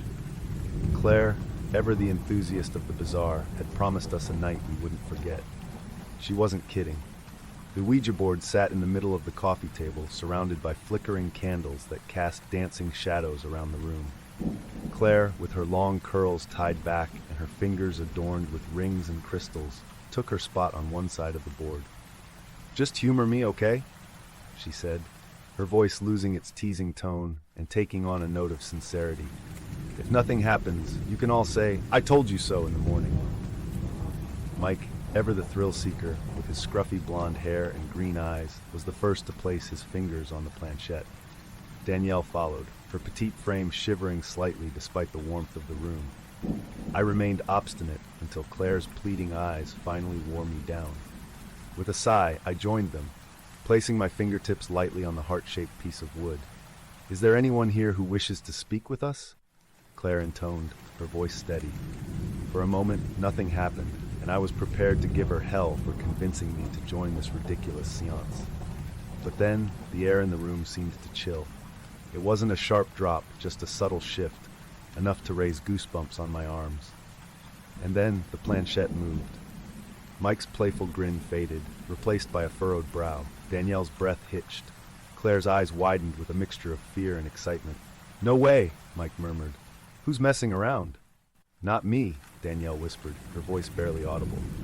The planchette moved again, spelling out a name, Evelyn. Silence fell heavy in the room, our eyes locked in a mixture of disbelief and apprehension. "Who are you?" Claire asked, her voice trembling. The planchette moved once more, faster this time, as if the entity couldn't wait to communicate. Death. My heart pounded in my chest, adrenaline flooding my system. This had to be a joke, Claire's idea of a prank to get a rise out of us. But the look of genuine fear on her face told me otherwise. "Stop it, Claire," I demanded, pulling my fingers back. "This isn't funny." "I'm not doing this, James," she insisted, her eyes wide and sincere. It was then that the first sign appeared. Hours after we ended the session, I found myself lying in bed, staring at the ceiling, trying to shake off the lingering unease. My apartment was usually my sanctuary, a place of rationality and order, but that night it felt different. The air was heavy, the darkness oppressive. A whisper broke through the silence, chilling me to the bone. "James!" I sat up abruptly, my heart racing, sweat beading on my forehead. Straining to hear, I glanced around the room, but saw nothing but shadows. Convincing myself it was just my mind playing tricks, I lay back down, but the unease gnawed at me. It wasn't until I flipped on the light that I saw it. Etched into the wall above my bed in jagged, uneven scratches were the words, "Yourdbtisdue." I stumbled back, my breath catching in my throat. My mind raced, searching for a logical explanation. An intruder, a prank, anything to make sense of what I was seeing. But deep down I knew this was no ordinary message. The next morning, sleep-deprived and rattled, I confronted Claire. "This is your doing, isn't it?" I accused, my voice sharper than intended. She shook her head, tears welling up in her eyes. "James, I swear I would never." Before she could finish, an icy breeze swept through the room, blowing out the candles and plunging us into darkness. I heard it again, The same chilling whisper, this time unmistakable. "James, your debt is due." Every rational thought I had clung to began to unravel. This was no prank, no mere coincidence. Evelyn was real, and she had chosen me. As the storm outside raged on, the echoes of her words haunted me, each whisper driving a deeper fracture into my disbelief. The days that followed were a blur of terror and urgency. Evelyn's presence was everywhere, her whispers echoing in the most mundane moments, while making coffee in the middle of a shower, right as I drift into sleep. The cold touch of the supernatural clung to me, pulling me deeper into a waking nightmare. The first to break was Danielle. She called me one night, her voice trembling. "James, it's happening to me too," she whispered, the fear audible even through the phone line. "I see her in the mirrors. Everywhere I go, there she is." I visited her, finding her apartment in disarray. Mirrors were covered with cloths, and Danielle's usually composed demeanor was cracked, fear evident in her wide eyes and trembling hands. She pointed to one of the few uncovered mirrors. "She's there," Danielle whispered. But all I saw was my own reflection staring back at me, haggard and worn. Mike wasn't faring any better. He had taken to staying up late, trying to catch any glimpse of Evelyn's presence. The last time we were all together at Claire's house, the tension was palpable. Claire looked exhausted but determined, Mike was jittery, and Danielle was visibly shaken. "We need to confront this," Claire said, her voice barely above a whisper.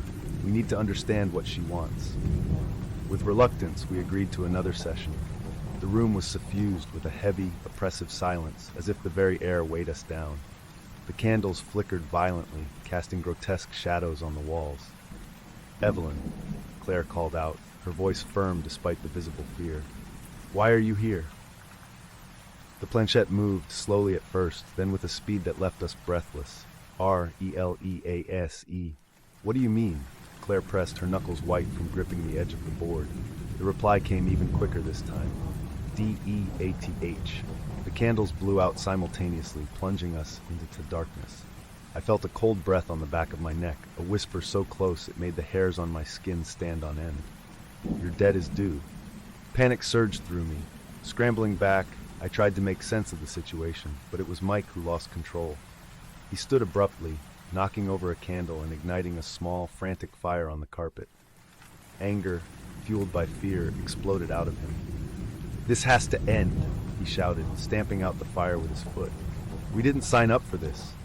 His eyes darted around, wild and frenzied. Before any of us could stop him, he grabbed the Ouija board and hurled it across the room. It splintered, pieces scattering across the floor. But instead of bringing relief, a howl of wind tore through the house, more powerful than anything the storm had conjured. Claire screamed as the planchette flew across the room and embedded itself in the wall, leaving a jagged hole.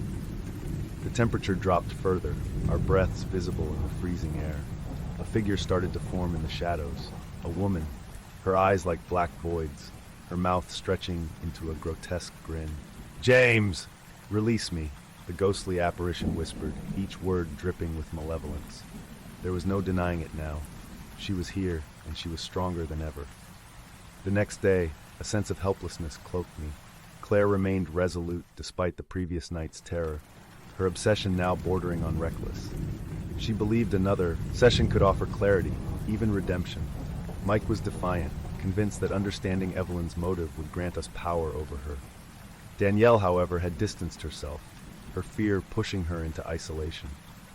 That night, alone in my apartment, I could feel Evelyn's presence more acutely than ever before.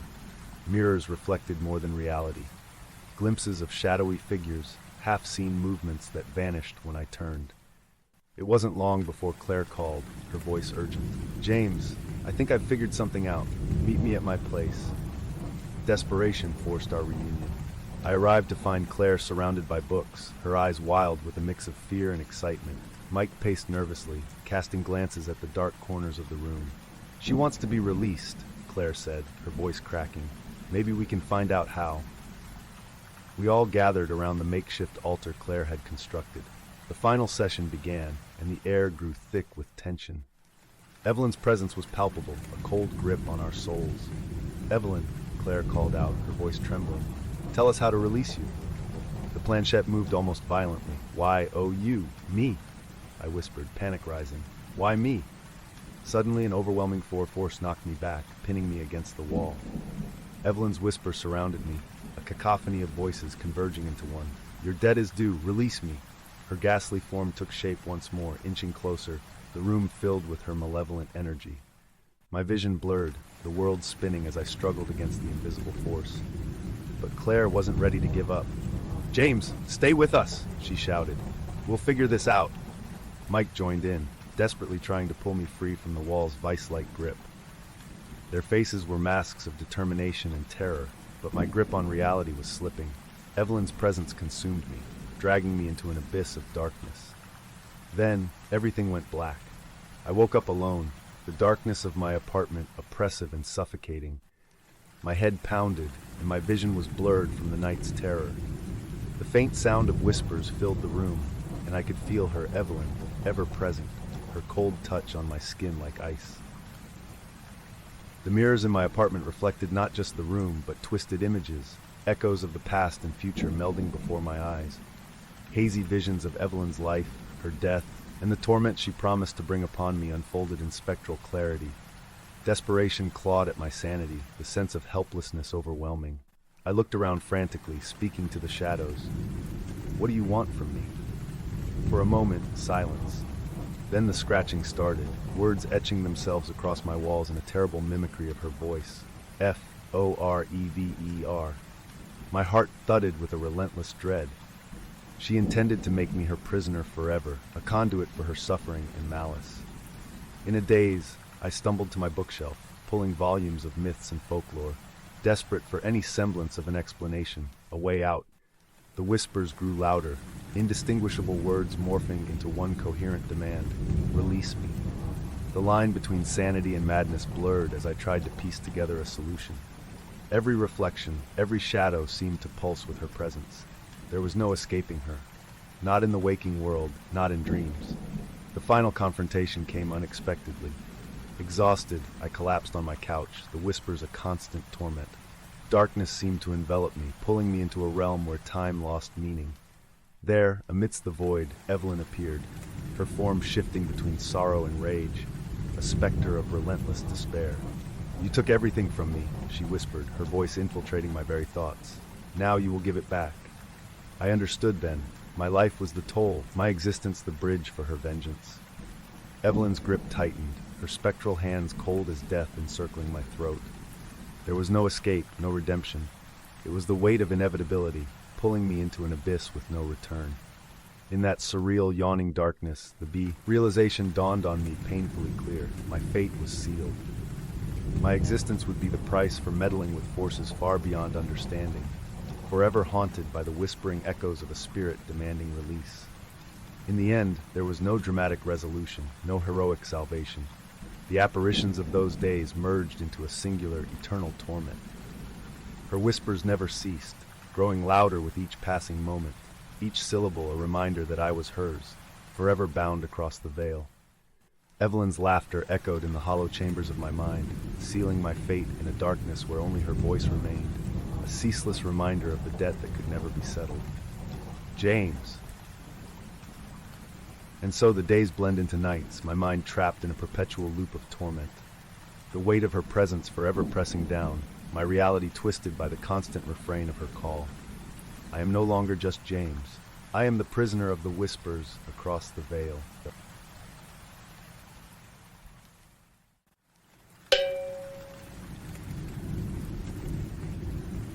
It started as a joke, an innocent attempt to debunk ghosts and spirits, but by the time we realized the gravity of our actions, it was too late. Lydia had arrived, and she wasn't leaving. The musty attic of my grandmother's house hadn't seen daylight in decades. Dust motes danced in the slivers of sunlight that filtered through the cracked windows. My friends and I had decided to explore the attic out of sheer boredom. After all, there wasn't much else to do in this sleepy town. Amid the cobwebs and forgotten relics of the past, we unearthed an old Ouija board hidden beneath piles of yellowed newspapers and vintage clothes. "Hey, check this out!" Mark's voice echoed through the attic, breaking the silence. His eyes gleamed with a mixture of excitement and mischief as he waved the board in front of us. Emily, slightly more cautious, hesitated. Are you sure that's a good idea? I mean, those things are supposed to be spooky, right? I shrugged, more amused than concerned. Come on, Emily. It's just a piece of wood. What's the worst that could happen? We set up in the living room, dimming the lights and lighting a few candles for effect. The flickering flames cast long shadows on the walls, adding an eerie touch to our makeshift seance. I, Chris, was determined to prove that this was all nonsense, just another superstition meant to scare the gullible. Everyone ready? I asked, positioning my hands on the planchette. Mark and Emily followed suit, their fingers lightly resting on the wooden piece. For a moment, we sat there in silence, the air thick with anticipation. I decided to break the ice. Is there anyone here who wishes to speak with us? I enunciated each word clearly, suppressing a smirk. At first, nothing happened. I could feel the skepticism in the room, almost like a tangible presence. It seemed the board would do little more than collect dust once again. But then, the planchette began to move, slowly at first, almost hesitant. Tss, tss. Emily gasped, her fingers trembling. That's your name, Chris. I raised an eyebrow, still unconvinced. Lucky guess, but the planchette didn't stop there. It continued, spelling out words that chilled us to the bone. Ouijaboard. We exchanged uneasy glances. It was growing harder to dismiss this as mere coincidence. Who are you? Mark asked, his voice shaky now. The planchette once again began its deliberate journey across the board. Lydia. The name seemed to hang in the air, heavy and oppressive. Lydia. A name that had no significance to us at the time, but would soon change our lives forever. Later that night, as we tried to shake off the disturbing experience, I retreated to my room in weary disbelief. It was just a game, I told myself. But the dreams that followed were anything but playful. In the dream, a woman with sad eyes and outstretched hands called for me. Forgotten rooms and bloody walls haunted my sleep, and her voice, Lydia's voice, was as clear as day. The next morning, dark circles under my eyes, I tried to piece together what had happened. My rational mind sought explanations, but the fear gnawed at my sanity. At breakfast, Emily looked equally haggard. Did any of you dream about her? She asked, her voice barely a whisper. I nodded. Yes, it felt so real. Mark's usual bravado was gone, replaced by a pale, haunted look. Me too. She kept saying she was betrayed. It was like I was there with her. Despite the growing dread, I couldn't let go of my need for answers. We decided to use the board again, this time with more caution and a desire not just for thrills, but understanding. We lit the candles and settled back into our ominous gathering spot. Why are you here, Lydia? Emily asked, her voice betraying the fear she tried to mask. The planchette moved more quickly now, as though Lydia had been waiting for us. The words came faster than we could keep up, filling us with a terror that was almost palpable. This was no longer a game. Later that night, as I reluctantly climbed into bed, exhausted, but too wired to sleep, I tried to rationalize the day's events. My analytical mind wanted to solve the puzzle, but the unsettling whisper in my head, Lydia's voice, warned that some mysteries are better left unsolved. It wasn't long before I was caught in a vicious cycle of nightmares and half-wakeful musings, walking the thin line between reality and the supernatural. The nightmare clung to me like a second skin, even in the daylight. The following day, I found myself at the local library, our town's repository of history. Its archaic scent of aging paper and wood provided a temporary comfort. I was on a mission to uncover Lydia's past, hoping that understanding her story might give us some control over our situation. Poring over old records and newspaper clippings, I unearthed fragments of a tragic tale. Lydia had lived in our town over a century ago. She was a young woman wrongly accused of a crime she didn't commit. The articles hinted at her wrongful death, a public execution that had torn families apart and left a scar on the town's history. My breath hitched when I found a mention of my great-grandfather, implicated in the events leading to Lydia's demise.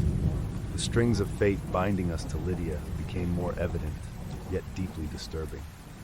Displaying my findings, I reconvened with Mark and Emily later that evening. The expressions on their faces swung between horror and disbelief as I relayed the grim narrative. We need to figure this out, to free her, I concluded, the weight of our actions heavy on my shoulders. Desperation led us back to the Ouija board, hoping to communicate more solemnly with Lydia. In the dim candlelight, we asked her what we could do to atone for our ancestors' sins. The planchette moved swiftly, as if Lydia had been waiting all along. Mark's hands trembled. What does she mean? How can we free her? A chilling gust of wind extinguished the candles, plunging us into darkness. Our breaths quickened, eyes wide as we struggled to relight the wicks. When light returned, we found a series of objects, ancient coins, a rusted key, and a torn piece of parchment scattered around us, items that seemed to have materialized out of nowhere. Shaken but resolute, we took these items, realizing they might be part of a ritual Lydia needed us to complete. Despite our newfound fear, we pressed onwards. We had to finish what we had started. The events escalated. Each one of us began experiencing terrifying occurrences that couldn't be ignored. Mark was the first to encounter the malevolent escalation. Alone at home, he heard murmurs that grew louder, a cacophony of despairing voices echoing through his empty halls. Shadows flickered and elongated unnaturally, stretching fingers that seemed to grasp at him. The boiling fear was nearly too much to bear, and in a moment of sheer terror, Mark crashed through the living room, knocking over furniture until he found himself cornered. Mark called me, his voice a strained whisper filled with fear. "Chris, she's here. Lydia's here. I can't be alone. Please, get over here." I rushed over with Emily, feeling dread creep through my veins. When we arrived, we found Mark with a deep gash on his arm, likely a result of his desperate attempts to flee from the phantoms that haunted him. The sight of Mark's injury quelled any remaining skepticism within us. We now understood the extent of Lydia's torment and our place at the heart of it. We decided to attempt the ritual that very night. We returned to the old house, assembling everything we believed Lydia had left us for. Mark's bloodied bandage was a stark reminder of our perilous journey as we prepared the ceremony in the garden, hoping to evoke a sense of sanctity. We performed the incantations we had found, our voices shaking but unified in resolution. As we placed the final object, a rusty key, into the center of our makeshift altar, a powerful wind surged. The flames of our candles danced wildly, casting erratic shadows that felt almost alive.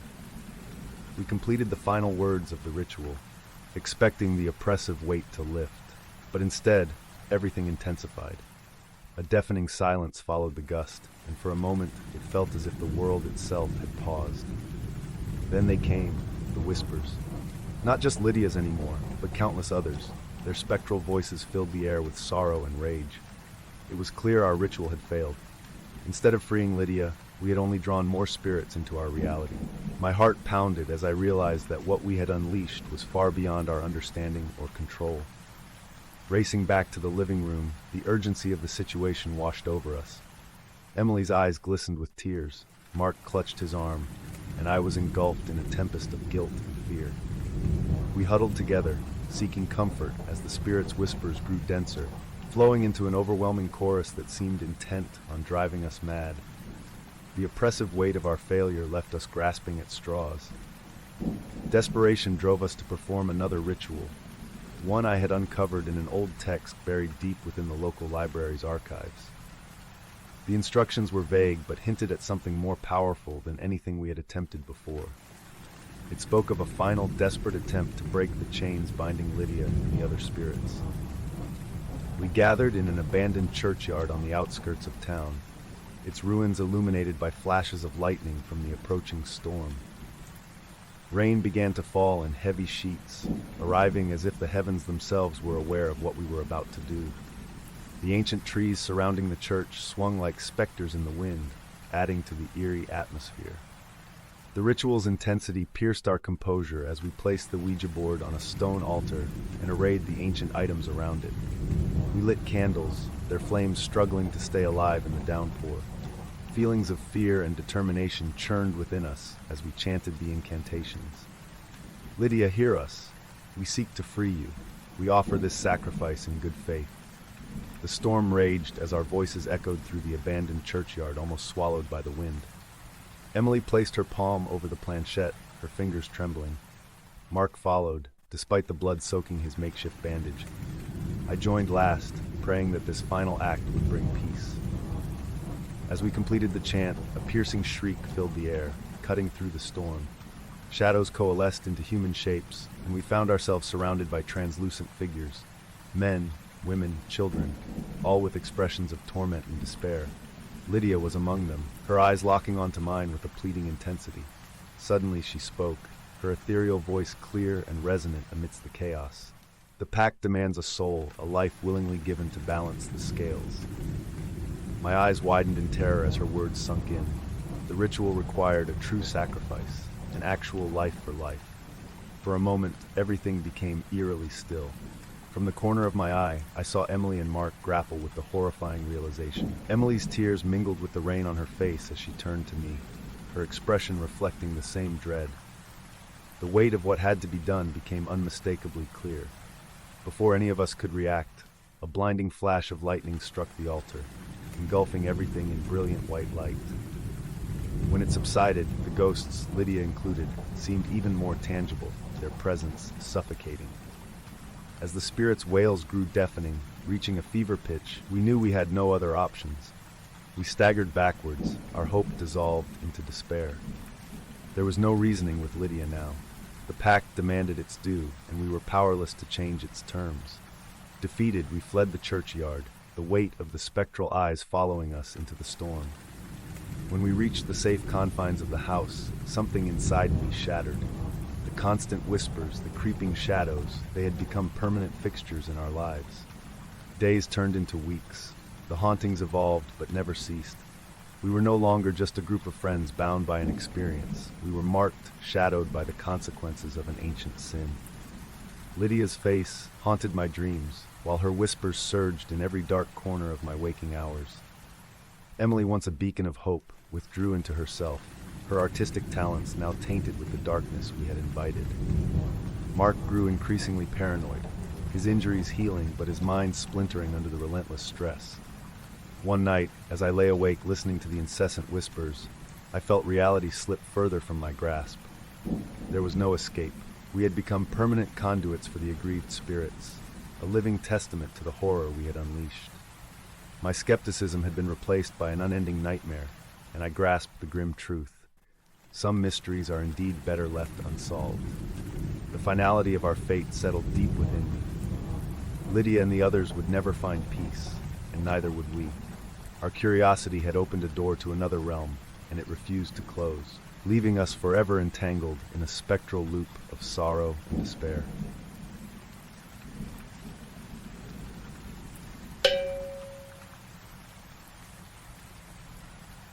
In the dead of night, the whispers began again, chilling my spine and murmuring the unspeakable truths I had fought to forget. We made a pact, a foolish game with dire consequences, and now Nahamoth demands his due. It all started on a typical teenage sleepover in our friend Emily's dimly lit basement. We were a bunch of curious and excited teenagers, eager to explore the mysteries of the unknown. Emily, always the brave one, suggested we try the Ouija board she'd found in her grandmother's attic. At first, we laughed it off, but our intrigue got the better of us. The basement was cool and musty, filled with old boxes and forgotten relics of the past. Candles cast eerie shadows on the walls, flickering and dancing as we arranged ourselves around the board.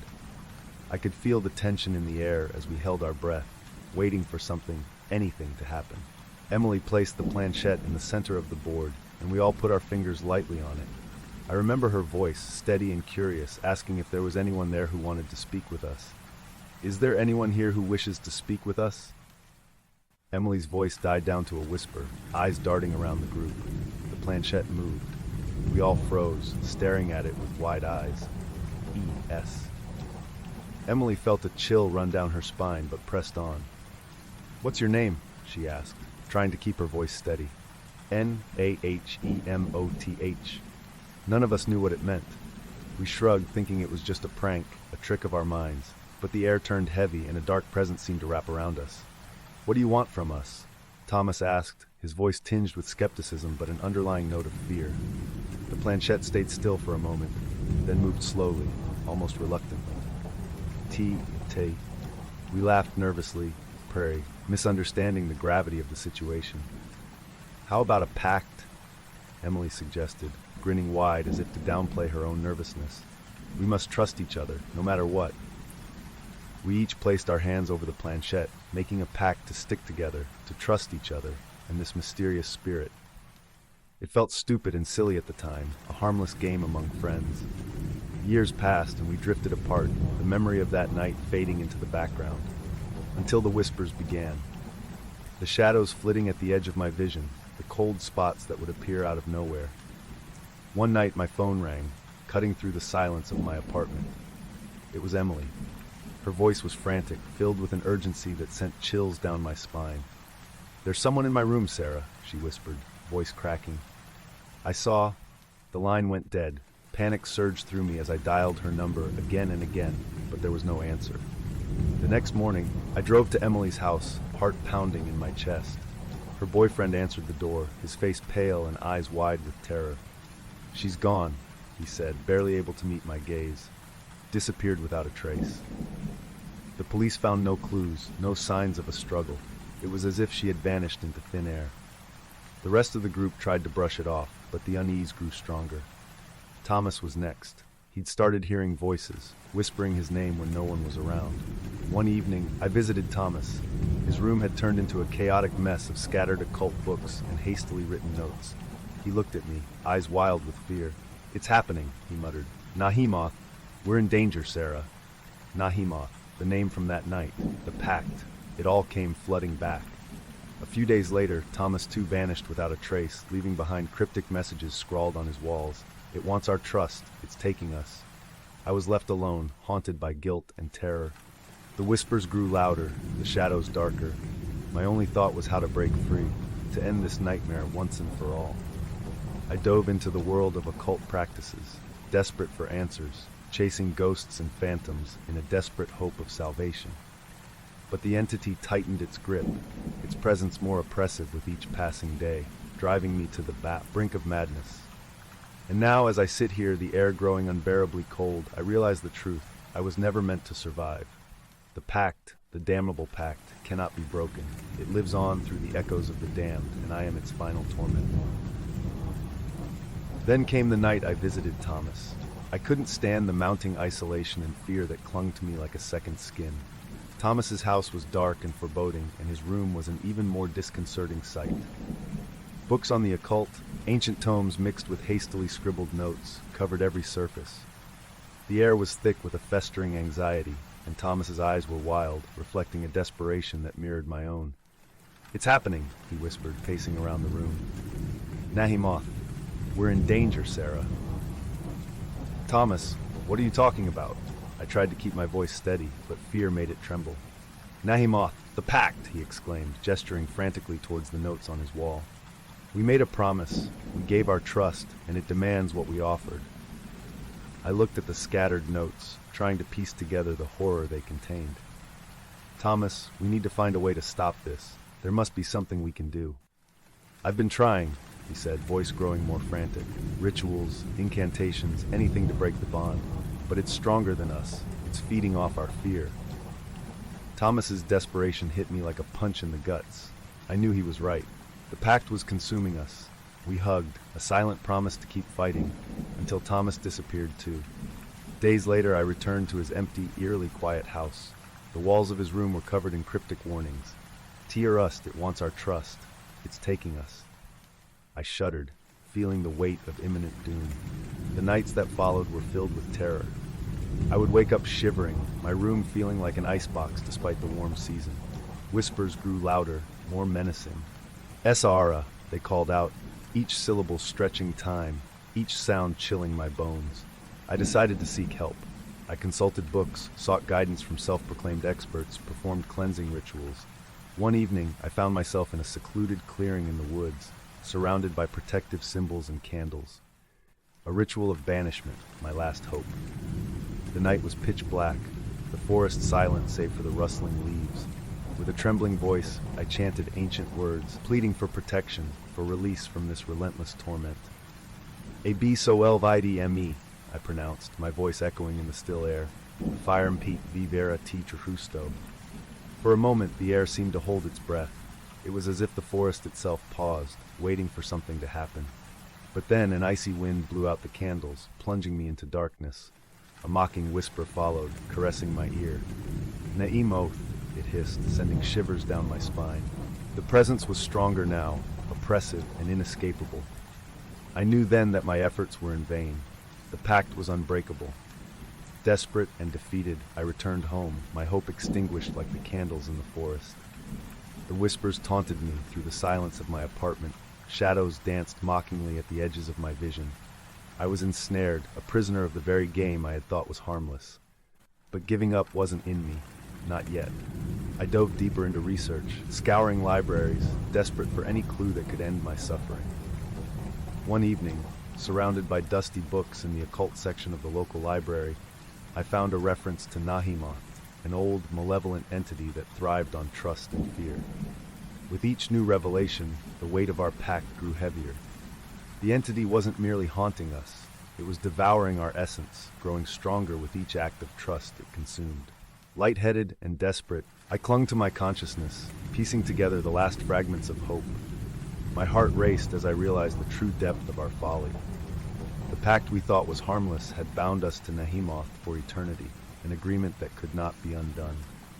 I returned home, feeling the walls of fate closing in around me, a silent specter awaiting its final conquest. The whispers and shadows were unrelenting. I could no longer distinguish between dream and reality. Desperation led me back to the library, and there, buried deep within the pages of an ancient tome, I found it. A detailed account of Nahimoth. The entity had existed for centuries, weaving through the lives of those foolish enough to summon it. My heart pounded as I absorbed the words, realizing the extent of our damnation. Nahimoth demanded trust. Our trust had fueled its power, and our fear had strengthened its hold. Understanding the true nature of the pact, I knew there was no easy escape. But I couldn't give up. I had to confront it directly, even if it meant facing the very essence of terror. I returned to my apartment, now a nexus of darkness, where Nahimoth seemed to dwell within the very walls. Determination steeled my resolve as I prepared for the final confrontation. The air grew thick and cold, and shadows lengthened unnaturally as I called out. Nahe-moth, I whispered, my voice trembling with fear and defiance. The temperature plummeted, and the shadows coalesced into a form, vague yet terrifying. It loomed over me, a mass of darkness and malevolence. The air thrummed with an oppressive energy, and I felt my skin prickle with icy dread. "What do you want from us?" I demanded, my voice barely above a whisper. The reply came slow, a voice that felt ancient and cold. "Why or T-rust?" I shivered as the realization sank in. Trust was both its sustenance and its strength, the very core of the pact. Our trust had bound us, our fear had fed it. I had to sever this connection, to face Nahimoth without fear, without trust. Drawing a deep breath, I spoke again, words weighted with finality. "We gave you our trust once. Now, I take it back." For a moment, the room seemed to hold its breath. Nahimoth's form wavered, as if it were losing substance. I sensed its confusion, its anger, but the darkness around me surged, thick and impenetrable. Nahimoth's whisper grew louder, enveloping me. "T-O-Ol-8," it hissed. Cold dread washed over me as I began to understand. I couldn't undo what was already done.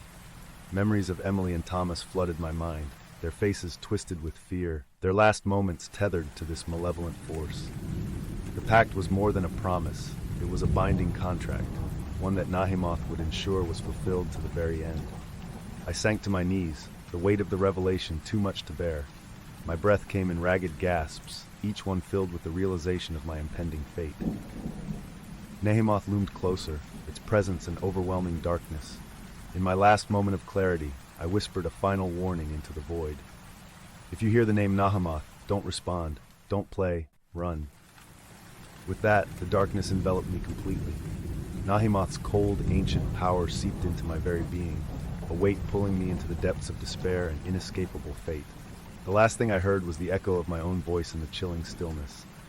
Nahe-moth. And then silence.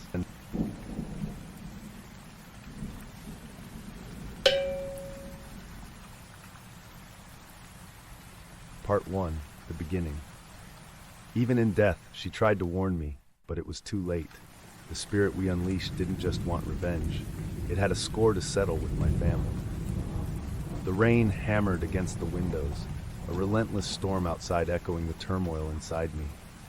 It had only been 3 weeks since my mother's sudden death, and my heart was still grappling with the void she left behind. My friends Claire and Kevin had come over, their presence a small comfort in my grief-stricken home. Claire, ever the enthusiast of the supernatural, had brought her Ouija board. "We could try to contact your mom, Sarah," she suggested, her eyes shimmering with a mix of excitement and empathy. Kevin shifted uncomfortably next to her, his usual skepticism etched on his face. "I'm not sure if it's a good idea," Kevin muttered, glancing at me with concern. "These things are usually just parlor tricks." But a part of me, the part desperate for a final word with my mother, convinced me to give it a try. We gathered in the living room, the candles Claire had lit casting long, flickering shadows across the walls. "All right, let's begin," Claire said, placing the Ouija board on the coffee table. We sat around it, our fingers poised lightly on the planchette. The storm outside seemed to grow louder, the wind howling as if it knew the dark path we were about to take. "Is anyone there?" Claire asked aloud, her voice steady. For a few moments, there was nothing but the sound of the storm. I could feel my heart pounding in my chest, counting each second in the silence. Then slowly, the planchette began to move. My breath caught as it drifted across the board, stopping on HELLO. Kevin's jaw tightened, but he didn't pull away. "Who are we speaking to?" Claire asked, her voice a mix of curiosity and caution. The planchette moved again, spelling out the name I so desperately wanted to see, M-O-M. Tears filled my eyes. Claire continued, now with a tone that bordered on disbelief. "Is it really you?" E-E-S. It felt as though a dam had broken inside me. "Mom, I miss you so much," I whispered, my voice trembling.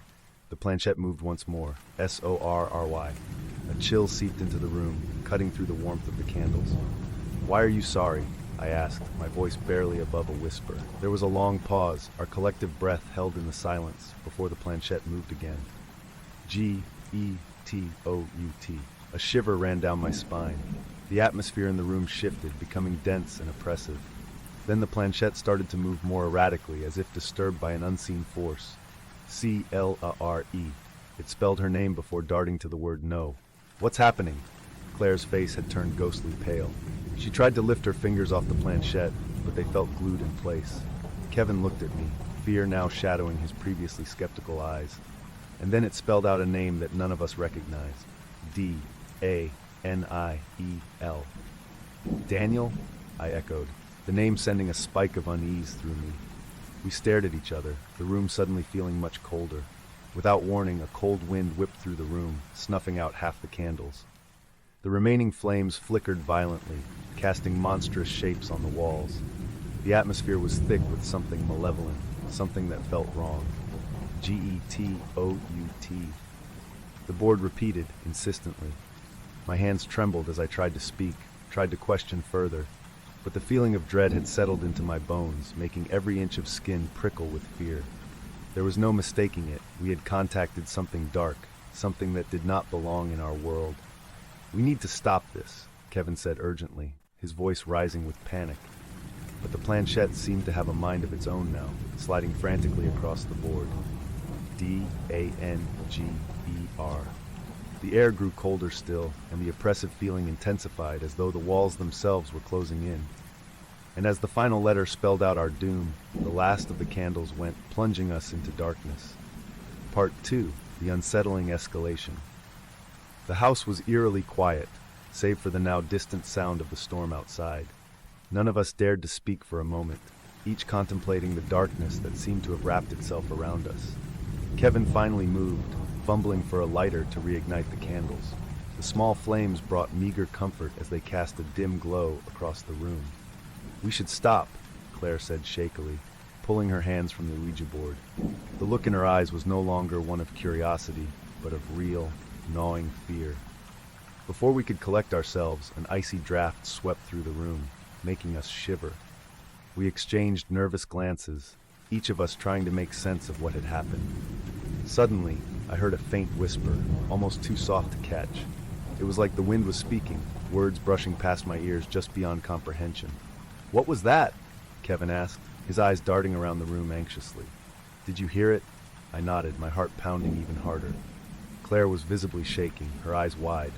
"It's just the wind," I tried to reassure them, though doubt clouded my words. It has to be. But the whispers only grew louder, more distinct until they formed broken words. S-O-R-R-Y. I froze. The apology from the Ouija board echoed through the room, as if the spirit was all around us, watching, waiting. Then Kevin yelled, "Look!" His voice was a mixture of fear and fascination. A swirling breath of cold air collected in the center of the room, forming into misty shapes right before our eyes. In the midst of this chaos, a sudden realization hit me. "We need to know what Daniel wants," I half whispered, half pleaded. "We need to understand." Claire, looking petrified but determined, nodded. "Maybe this is why your mom said sorry," she suggested. Maybe she knew something about Daniel. Driven by a newfound resolve, I led the others up to the attic, the oldest and most neglected part of the house. Dusty boxes and old furniture covered in white sheets filled the dim space. We rummaged through family records, old photos, and newspaper clippings, looking for any mention of Daniel. After what felt like an eternity, Kevin held up a yellowed newspaper. "Here," he exclaimed. "Daniel Torrance, a local man, died under mysterious circumstances in the woods near here. Officials never solved the case." My stomach tightened as I read further. The date of Daniel's death was strikingly close to the year my parents had moved into this house. "Do you think your dad—" Claire started, her voice trailing off. The implication was too dreadful to voice. As soon as she spoke, a loud crash resonated from downstairs. Heartbeats quickened, our fear palpable as we descended to investigate. As we stepped back into the living room, we saw remnants of our seance strewn about, candles knocked over, flickering weakly, and the Ouija board in pieces. Suddenly, objects began to fly across the room. Picture frames shattered against walls, books hurled from shelves. The air buzzed with a chaotic energy. A vase crashed into the wall just inches from Kevin's head, and he ducked, eyes wide with terror. "It's getting worse," Claire cried out, crouching to avoid a glass shard. "We have to stop it! We need to finish this once and for all." "But how?" I yelled over the din. The planchette flew across the room, narrowly missing me. CHECKATGARDEN. We darted out into the cold night, the storm's fury wrapping around us as we bolted to the garden. In the freezing darkness, we stumbled upon an old, half-buried wooden box under a rotting trellis. Digging it up with frantic hands, we unearthed faded letters and an old journal, my father's journal. The entries detailed his involvement in an incident that led to Daniel's death, confirming our worst fears. My chest tightened with grief and betrayal. "This is what Daniel wanted us to find," I murmured. A violent wind picked up once more, rattling the trees and howling through the garden, driving us back inside. Back in the living room, the poltergeist activity reached a terrifying crescendo. Books flew off shelves, glass shattered, and the very walls seemed to tremble with rage. "Daniel!" I screamed, clutching the journal. "We know the truth now. Please stop." The room fell eerily silent, the only sound now the howl of the wind outside. The oppressive weight lifted slightly, but the atmosphere remained charged, like the quiet after a storm. Though Daniel's immediate wrath had subsided, the whispers and cold spots lingered, leaving an unshakable sense of an unseen presence. The horror wasn't over. It had just taken a different, more insidious form. Part 3, the harrowing revelation and lingering haunt. My hands trembled as I clutched my father's journal, each line sealing the truth that our family had tried so hard to bury. There was no denying it now. Daniel had died because of my father's actions. The spirit's messages of sorry and betrayed now held a weight that crushed my soul. "We have to confront him," I said, turning to Claire and Kevin. They both nodded, understanding the gravity of what we had to do. The storm had not lessened. If anything, its ferocity seemed to match the turmoil in my heart. We found my father in the study, staring bleakly at the rain-splattered window.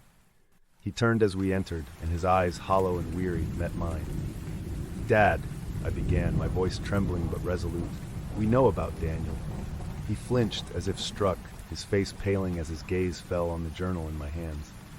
"Sarah, No more lies," I interrupted, tears streaming down my face. "You have to tell us the truth." His shoulders sagged, and he sank into his chair. "It was an accident," he started, his voice thick with remorse. "Daniel and I were friends. We went out into the woods that night, and Things got out of hand. I didn't mean for him to get hurt, but he fell. And by the time I found help, it was too late. And you covered it up, I said, my voice barely a whisper. You let everyone believe it was a mystery. He nodded, tears filling his eyes. Your mother knew. She wanted to go to the police, but I begged her not to. It haunted her until the day she died. Before I could process his confession, the room temperature dropped precipitously. The lights flickered and went out, leaving us bathed in the dim glow of candlelight. The oppressive feeling returned, stronger than ever. The Ouija board pieces on the table began to tremble, then whirled into the air and assembled themselves with terrifying speed. The planchette moved on its own, spelling out a single chilling word, Betrayed. I could feel the spirit's anger pulsing through the very air. Books flew from the shelves and windows rattled violently. Claire and Kevin stepped closer to me, their faces etched with fear. What do you want? I screamed over the cacophony. What will make this stop? The planchette moved again with deliberate, furious force. Tellthetruth. My father trembled, clearly receiving the message. I'll go to the police, he said, his voice breaking. I'll confess everything. Just please let my family go. The room fell silent, as if the house itself was holding its breath. The ghostly presence seemed to consider his words. Finally, the planchette moved one last time. Justice. The temperature in the room slowly began to rise, and the oppressive pressure lifted. The lights flickered back on, and the immediate supernatural presence seemed to dissipate, leaving an eerie calm in its wake. But know this, I said, stepping forward with the journal in hand, addressing the presence I could still feel. We will honor you, Daniel. We will make things right. With my father's confession, the haunting aggressions ceased, but the house remained a place of unrest. The eerie whispers persisted, soft now, but constant.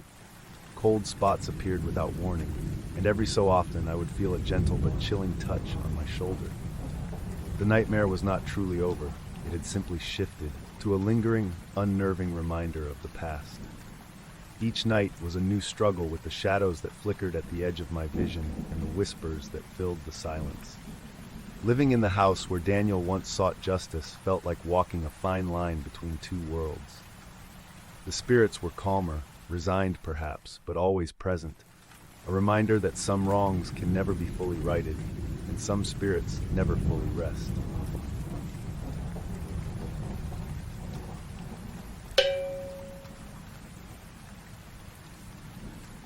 The Forgotten Pact, S.A.M. The whisper, barely louder than a breath, slithered through the quiet of my apartment. I froze, my fingers tightening around the edge of the kitchen counter. I glanced around, searching for the source, but found nothing. The dim glow from the living room's lamp gave the illusion of safety, yet every shadow seemed to pulse with unseen life. S.M. I took a step back, my heart pounding against my ribcage like a sledgehammer. Lights flickered above, casting erratic, jittering silhouettes against the walls. This wasn't the first time the lights had acted up. It had been happening for weeks, small disturbances that felt too purposeful to be mere electrical issues. As if on cue, the temperature dropped. A chill crept through the air, sinking its icy claws into my skin. Goosebumps rose on my arms, and my breath formed faint clouds in front of me. It was the dead of summer, yet my apartment felt like a frozen tomb. Trembling, I grabbed my phone and dialed Emily. She picked up on the third ring, her voice shaky. Sam? What's wrong? Em, it's happening again, I whispered. The lights, the whispers, I can't explain it. I know, she replied, her voice barely a whisper. It's happening here too. Johnny keeps talking to someone named Sarah. He says she's his friend. A shiver of recognition ran down my spine. Sarah? You mean? Yes, Emily cut in, her voice urgent. I think it's time for us to talk. All of us. The next day, we met at a small, dimly lit cafe downtown. The cozy atmosphere did little to ease the tension knotting in my stomach. Emily looked pale and exhausted, her eyes darting around as if expecting danger at any moment. Tom arrived next, his broad frame occupying the booth with an air of protectiveness. Sarah was last, her ethereal presence filling the room with an almost palpable sense of dread. We sat in silence for a moment, each lost in our thoughts, before I finally broke the tension. So it's not just me, I said, glancing around the table. You're all experiencing it too. Emily nodded, her fingers trembling as she stirred her coffee. Yes, Johnny's been talking to that friend for weeks, and the other night my lights went out and I heard footsteps in the hallway. There was no one there. Tom clenched his jaw. Kathy saw a dark figure in our house last week. She thought it was a burglar, but when I checked, there was no one there. Just the shadow, lingering. Sarah remained silent, her haunted eyes staring into her untouched drink. After a moment, she spoke, her voice barely audible. I feel watched. Everywhere I go, it's like there's a presence, just out of sight. A heavy silence hung over our group. The air seemed to grow denser, heavier with each shared word. I took a deep breath, steadying myself. Remember that Ouija board session in high school? I think it's connected. Emily's eyes widened. You mean the pact we made? Tom scowled. That was just a joke. We were kids, messing around. Were we? Sarah whispered, her gaze piercing. Or did we open a door we didn't know how to close? The decision to revisit the old house where it all began weighed heavily on us. The abandoned building stood like a tombstone of our youth, covered in ivy and decay. The walls seemed to seep an oppressive sadness, a tangible echo of the past. As we approached the entrance, a bone-chilling cold enveloped us. Tom pushed the door open with a creak that echoed through the empty halls. Dust motes danced in the weak sunlight filtering through broken windows. The house had not fared well over the years. It appeared as haunted as we felt. We made our way to the dilapidated living room, the very spot where we had once sat in a circle, fingers lightly touching the planchette of the Ouija board. The memories flooded back, laughter, feigned spookiness, the innocent thrill of the unknown. None of us had imagined the consequences. Emily set the Ouija board on the floor, and we reluctantly formed a circle around it. I could tell we were all thinking the same thing. What had we unleashed that night? Ready? Sarah whispered, her voice shaking. We nodded, placing our trembling hands on the planchette. The air grew colder, the whispers fainter yet undeniable, weaving through the silence like a chilling thread. Spirits, are you here with us? I asked, my voice cracking. For a moment nothing happened. We exchanged nervous glances, our breath visible in the frigid air. Then slowly, the planchette began to move, spelling out a single word, E-Z-R-A. Fear twisted in my gut. Ezra, a name from the past, now a looming shadow over our present. What do you want? Emily asked, her voice barely a whisper. Again, the planchette moved with deliberate slowness, each letter sending a spike of dread through us. B-L-O-O-D. Panic rippled through our circle. We pulled our hands back, breaking the connection, but the air remained thick with Ezra's presence. The room seemed to darken, shadows clawing at the edges of our vision. We need to end this, Tom said, his voice firm but edged with fear. Whatever it takes. Sarah looked at me, her eyes filled with a haunting understanding. We awakened something, Sam, and now we have to face the consequences. I nodded, my mind racing for a way out. Let's figure out what Ezra wants, why he's here. Maybe there's a way to fix this. As we left the house, a heavy weight settled over us. The Ouija board, the pact, the spirit we'd contacted. All of it was more than a game. The past had clawed its way back, demanding we pay the price for our naive curiosity. And deep down, I knew the worst was yet to come. The forgotten pact continued. Determined to find answers, we decided to reconvene at Sarah's place the following evening. Her house, with its warm lighting and spiritual decorations, offered a fragile sense of safety. Yet, as we gathered in her living room, the air grew thick with anticipation and fear. Sarah lit sage, the pungent smoke curling around us as if forming a protective barrier. She motioned for us to sit down and place the Ouija board on the coffee table. We each took a seat, the familiar sense of dread gnawing at our insides.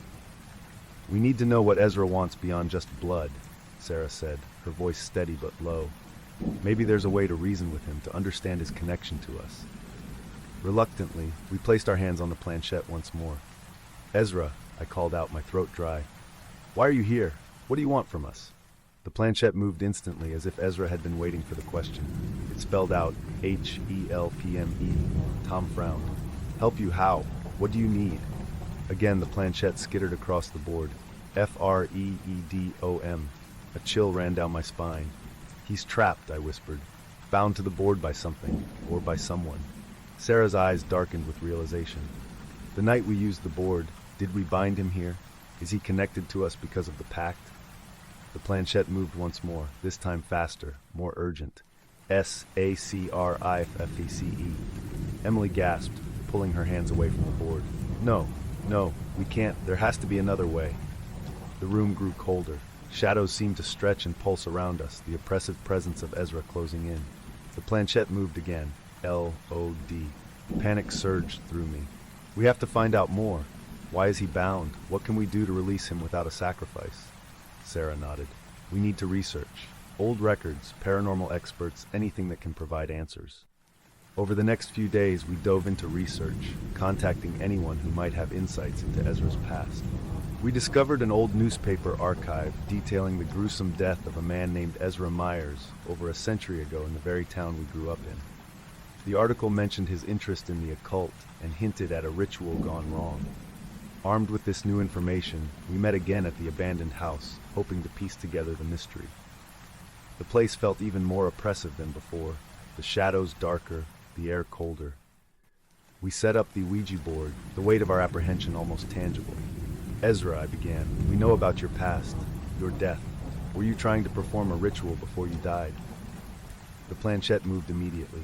Y-E-S. Sam swallowed hard. Did it involve the Ouija board? Is that why you're bound to it? A pause.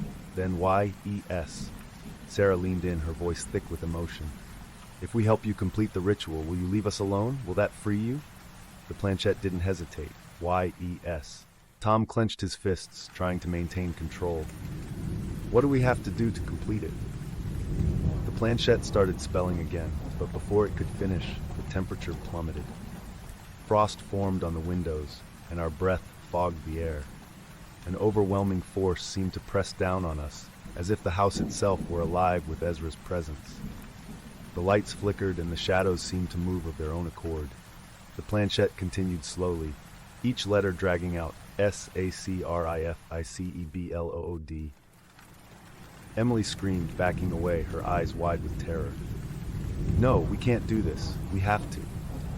A sudden force knocked her to the floor, and she cried out in pain. Tom rushed to her side, his face pale. I stood, my heart pounding. We don't have a choice. If we don't, Ezra's going to keep tormenting us, or worse, he'll... The words hung in the air, unspoken but understood. We had to find another way, but time was running out. Our bond to Ezra grew stronger, and his demands more insistent. The house around us seemed to breathe, its shadows clawing ever closer. We need to figure out the ritual, Sarah said, her voice resolute. There has to be more to it than just blood. Maybe there's something we're missing. Taking a deep breath, I nodded. Let's go through everything again. We'll find a way to do this. Together. The oppressive presence of Ezra seemed to momentarily soften, as if acknowledging our determination. But even as we prepared to delve deeper into the mystery, an ominous thought lingered at the back of my mind. What if the true price was more than we could bear? The end of Part 2, The Forgotten Pact, continued. The night was heavy with tension as we gathered once more in the old house, each of us armed with grim determination, hoping to end our torment. Sarah was pale but resolute, a silent strength in her eyes. Tom had a protective, almost desperate edge to his actions, while Emily's fear had sharpened into a fierce resolve. We've pieced together enough of the ritual, Sarah said, laying out candles in a circle around the Ouija board. There's something about using a personal item, something that ties us to him. I nodded, producing a small amulet I'd kept since high school, a keepsake from that fateful night. Each of us contributed an item, a tangible link to our past selves and the pact we had forged. As we began the ritual, the room's temperature plummeted once again. The oppressive presence of Ezra pressed in on us, shadows lengthening and whispering on the edge of our senses. Ezra, Sarah called out, her voice steady. We offer these items as a bridge between our worlds.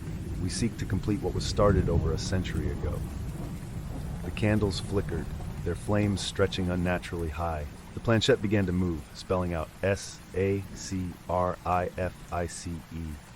Sarah stood, placing her hand over her heart.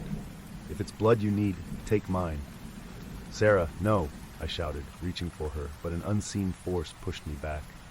Sarah took a step forward, her eyes filled with unwavering resolve. He wants a sacrifice. If it means freeing you all, then so be it. The tension in the air thickened, Sarah's figure illuminated by the flickering candlelight. Ezra's presence surged, and suddenly, her body went rigid. Blood trickled from her nose, and she collapsed in front of our horrified eyes. "Sarah!" Tom yelled, rushing to her side. He cradled her limp form, tears streaming down his face. "You can't do this! We need you!" Emily sobbed, the terror and sorrow overwhelming her. The ghostly whispers grew louder, and the shadows inched closer, almost as if reaching out to claim her. With trembling hands, I placed Sarah's keepsake on the board, the final piece of the ritual. The planchette moved once more, slower this time, almost reluctant. F-R-E-E-D-O-M. As the final letter spelled out, the oppressive weight in the room suddenly lifted. The shadows receded, and the cold dissipated. Sarah's breathing steadied, though she remained unconscious in Tom's arms. A sense of peace washed over us, fleeting but palpable. We had done it. We had freed Ezra. But the triumph was short-lived. As we began to gather our things, a new form of dread settled over me. The whispers had stopped, but in their place, a gnawing silence filled the air. We had freed Ezra from the board, but in doing so, had we bound him to ourselves more tightly than ever before? In the following days, the hauntings did not cease. Shadows continued to creep through our homes, whispers persisted, growing louder and more insistent. Sarah, though recovering physically, seemed forever marked by the experience, haunted by visions and spectral voices. Realization dawned upon me like a slow, creeping chill. Ezra was no longer bound to the Ouija board. He was bound to us, linked by our sacrifice and the ritual we had performed. Our attempt to free him had only traded one prison for another. I sit here now, penning this account as a desperate warning. My friends and I are marked, haunted vessels for a rageful spirit. The whispers, the shadows, the torments, they follow us, an inescapable presence woven into our lives. If you ever come across a Ouija board, heed my warning. Some pacts should never be made, and some doors should never be opened. For once a spirit is bound to you, there is no escaping the darkness it brings. As the shadows lengthen around me and the whispers grow louder, I can only hope this message reaches you in time. Beware the spirits you summon, for they may never let you go.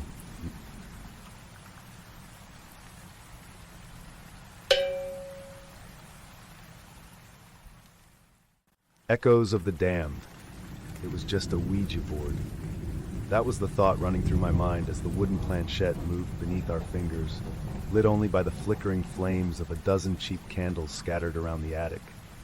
The orange light cast dancing shadows on the cobweb-lined walls, giving the dusty old room an eerie sense of life.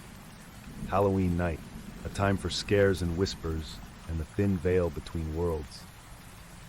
I looked around at my friends, taking in their reactions. Aaron, with his ever-present smirk, was clearly avoiding showing any sign of nervousness, while Lisa kept glancing over her shoulder as if expecting someone or something to be there. "Do you really think we'll talk to a ghost?" Lisa asked, her voice a mixture of curiosity and fear. Aaron snorted. "It's a piece of wood, a game. Relax, Lisa." I wanted to believe him. I really did. But the chill in the air and the growing tension in my gut told a different story. Still, I clenched my jaw and focused on the board. "Let's just get this over with," I said, trying to keep my voice steady. "Who wants to ask the first question?" Lisa hesitated, then took a deep breath. "Is anyone here with us?" For a few agonizing moments, nothing happened. The planchette sat in the center of the board, mocking us with its stillness. Then slowly, it began to move. M-Y-B. Lisa read out loud, pulling her hand away as if it had been burned. "Is this for real?" she whispered. Aaron's smirk faded slightly. "Okay, that was creepy. Who's joking around?" But nobody answered. The air grew colder, and I felt a prickle of fear crawl up my spine. I forced a laugh, trying to dispel the growing dread. "All right, let's keep going. Ask something else." Lisa nodded reluctantly. "What's your name?" The planchette quivered, then glided smoothly around the board. "E.M." She swallowed hard. "Emily, what do you want?" The planchette moved more rapidly this time. E. All humor vanished from our faces. The flickering candlelight seemed to dim, and the shadows on the walls grew longer, more menacing. "Help you?" Aaron scoffed, but I could hear the tremor in his voice. Suddenly, the room's temperature plummeted. Our breaths became visible puffs of mist, and the air was filled with a chorus of faint whispers, speaking a language I couldn't understand. "Did you hear that?" I asked, my breath hitching. Lisa's eyes widened in terror. "I want to stop. I want to stop now." We tried to end the session, moving the planchette to goodbye, but it wouldn't budge from the center. Panic set in. Aaron pushed away from the table, but the planchette continued to move, faster and faster. Why? We were paralyzed with fear. Shadows on the walls seemed to contort into grotesque shapes, threatening to pull us into their dark embrace. The whispers grew louder, more insistent, surrounding us. In the days that followed, we did our best to return to normalcy, to laugh off the strange happenings as mere figments of our overactive imaginations. It was just a game, wasn't it? But the hauntings began almost immediately. Ethan's room became an epicenter of unnatural chills and unseen eyes watching from the darkness. Whispers echoed in the night, shifting shadows that seemed to carry a sinister intelligence. I started waking up at odd hours, always around 3:15 a.m., with an icy chill in the room, no matter how many blankets I piled on. One night I heard it, the same unintelligible whispers from the seance, as though someone was standing at the foot of my bed, speaking directly into my ear. I sat bolt upright, heart pounding in my chest, my breath visible in the freezing air. The shadows in the corner seemed to move, stretching and writhing like living beings. I fumbled for the lamp on my nightstand, knocking over a glass of water in my panic. The light flicked on, and the shadows vanished, leaving only the dripping of the spilled water echoing in the silent room. Sleep became an elusive stranger.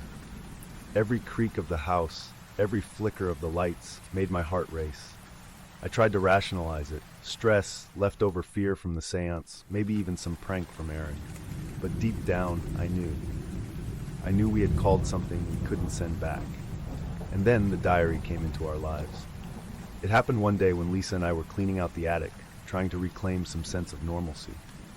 She found it hidden beneath a loose floorboard, bound in worn leather and covered in dust. There was an aura to it, a sense of foreboding that made my skin crawl. Lisa opened it carefully, her fingers trembling. "Look," she said, pointing to the first page. "It's a diary from someone who lived here before us." We began to read. The diary belonged to a young woman named Emily.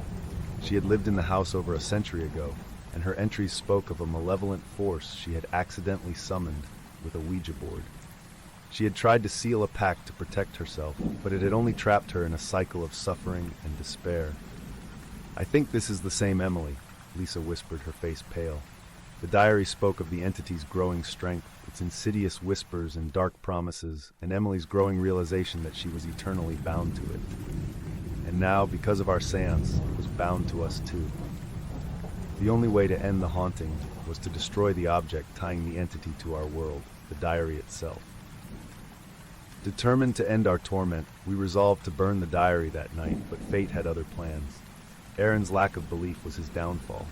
Convinced it was all an elaborate prank or collective hysteria, he distanced himself from us, immersing himself in work and partying. The entity, however, seemed to sense his disbelief and targeted him mercilessly.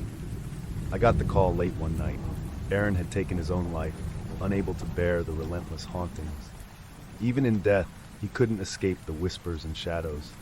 The phone slipped from my grasp, and I fell to my knees, overwhelmed with guilt and grief. Aaron's loss was the final push. The entity was real, and it was coming for all of us. Echoes of the Damned, Part 2. The days following Aaron's death were a blur of grief and a gnawing sense of dread. Lisa and I were haunted not only by our friend's tragic end, but by the increasing intensity of the supernatural occurrences that plagued us. Shadows moved with a sentience that defied explanation. Whispers spoke our names, and the icy chill in the air became a constant companion. It was during one of those haunted evenings, as Lisa and I sat in the dimly lit living room, that she suddenly shot up from her seat, eyes wide with a horrifying realization. "The diary," she said, her voice filled with urgency. "We haven't destroyed it yet." I nodded, the weight of Aaron's loss still heavy on my chest. "We have to end this." Armed with a determination born of desperation, we retrieved the cursed diary from its hiding place under the floorboards of the attic. Holding the ancient, leather-bound book felt like clutching a live coal. Lisa opened it to the first page, where Emily's script seemed to almost writhe on the paper. We need to find out where she last tried to confront the entity. Maybe that will give us a clue. We read deeper into the diary, scanning through page after page filled with Emily's pleas and warnings. Finally, we found what we were looking for: the location of the final seance she had conducted in an attempt to imprison the entity. The words attic and circle of salt stood out, explanations of the ritual and its dire consequences scribbled in the margins. "This is it," I whispered, placing the diary back on the table. "We need to do this tonight." The attic felt more oppressive than ever, the air thick and heavy, as if the house itself resisted our presence. We arranged a circle of salt according to Emily's instructions and placed the Ouija board and the diary at the center.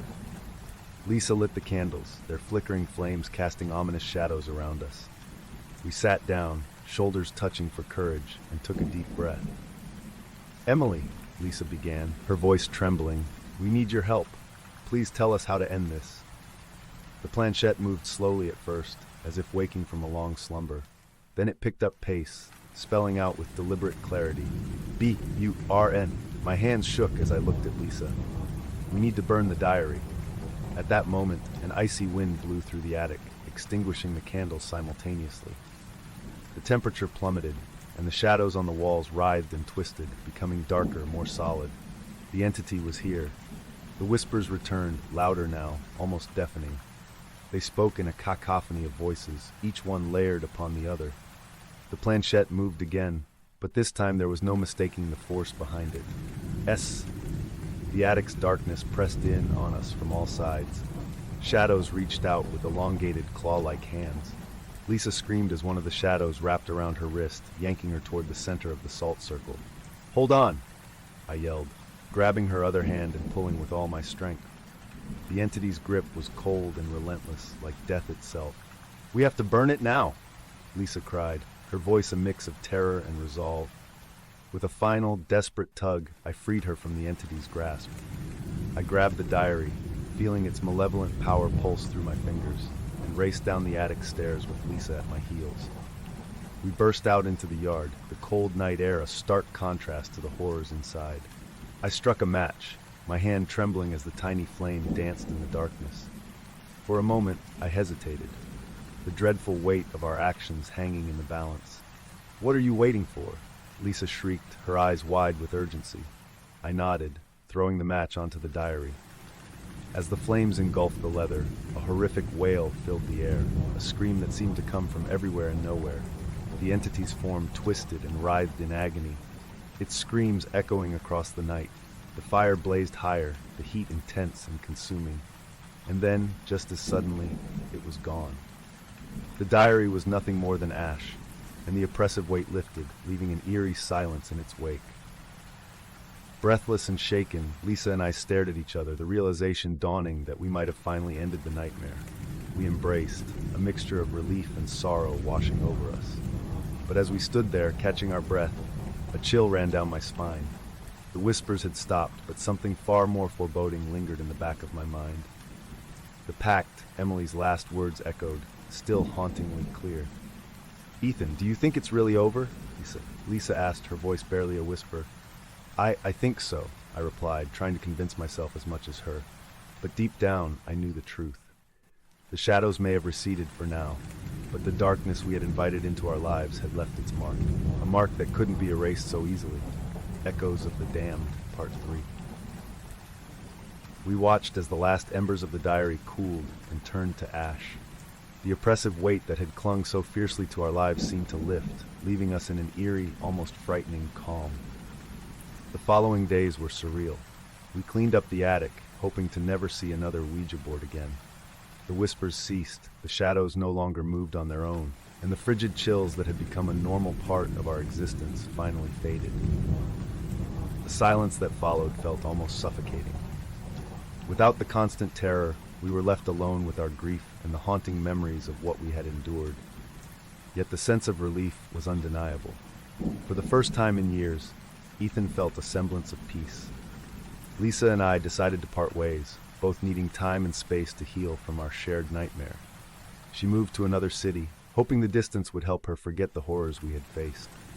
I remained in the house, irrationally believing that facing the memories head-on would exorcise the last remnants of the entity's grip on our lives. About a week passed without incident. The house was quiet, no more whispers or shadowy figures. Then, one evening, I found a letter slipped under my door. The moment I saw the parchment, an old yellowed paper with frayed edges, my heart sank. I knew it wasn't just any letter. With trembling hands, I unfolded the paper.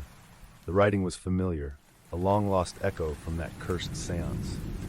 TPAC essalj. Ichi's coming for YO next. I felt the air grow cold around me, the familiar chill sending shivers down my spine. My heart pounded in my chest as the realization hit me like a physical blow. We may have destroyed the diary, but the pact, the dark bond we had unknowingly forged that night, was far from broken. The whisper returned, faint at first, but growing louder and more insistent. The shadows in the room began to move again, slowly at first, then faster, twisting and writhing as they had before. Frantically, I grabbed my phone and called Lisa, barely able to keep my voice steady as I recounted what had happened. Her voice was tinged with fear and resignation. "I knew it wasn't truly over, Ethan," she said softly. "We need to find a way to end this once and for all." I hung up, feeling the cold grip of fear tighten around me. I knew what was coming. He was coming for me. The malevolent entity we had summoned wasn't merely a spirit that could be banished by fire or forgotten through distance. It was a living nightmare, feeding on our fear, bound to us through our reckless dabbling in the unknown. There was no escaping it. The shadows grew darker, more defined, and the cold seeped deeper into my bones. I could hear Aaron's voice calling out from the shadows, a twisted mockery of his life. The entity was here, inescapable and all-consuming. My phone buzzed with a message from Lisa. "I'm coming back. We'll face it together." I held on to that glimmer of hope, the promise of not facing this horror alone. But as the seconds ticked by and the shadows closed in, I knew my time was running out. The room grew deathly cold, and the whispers turned into a cacophonous roar. In the darkness, the shape began to form, a figure of unimaginable terror, eyes like burning coals, reaching out with skeletal, claw-like hands. The truth of Emily's pact became chillingly clear. We had opened a door that could never be closed, bound ourselves to an evil that fed on our souls. And he was coming for me. The last thing I saw as the entity closed in was the flicker of candlelight and the echo of Aaron's tragic end. My scream joined the cacophony of whispers, a final plea drowned out by the ravenous dark. As I felt the cold grip close around my soul, a final, terrible thought struck me. We hadn't sealed the pact by accident. We had fulfilled it, and now there was nothing left but the darkness.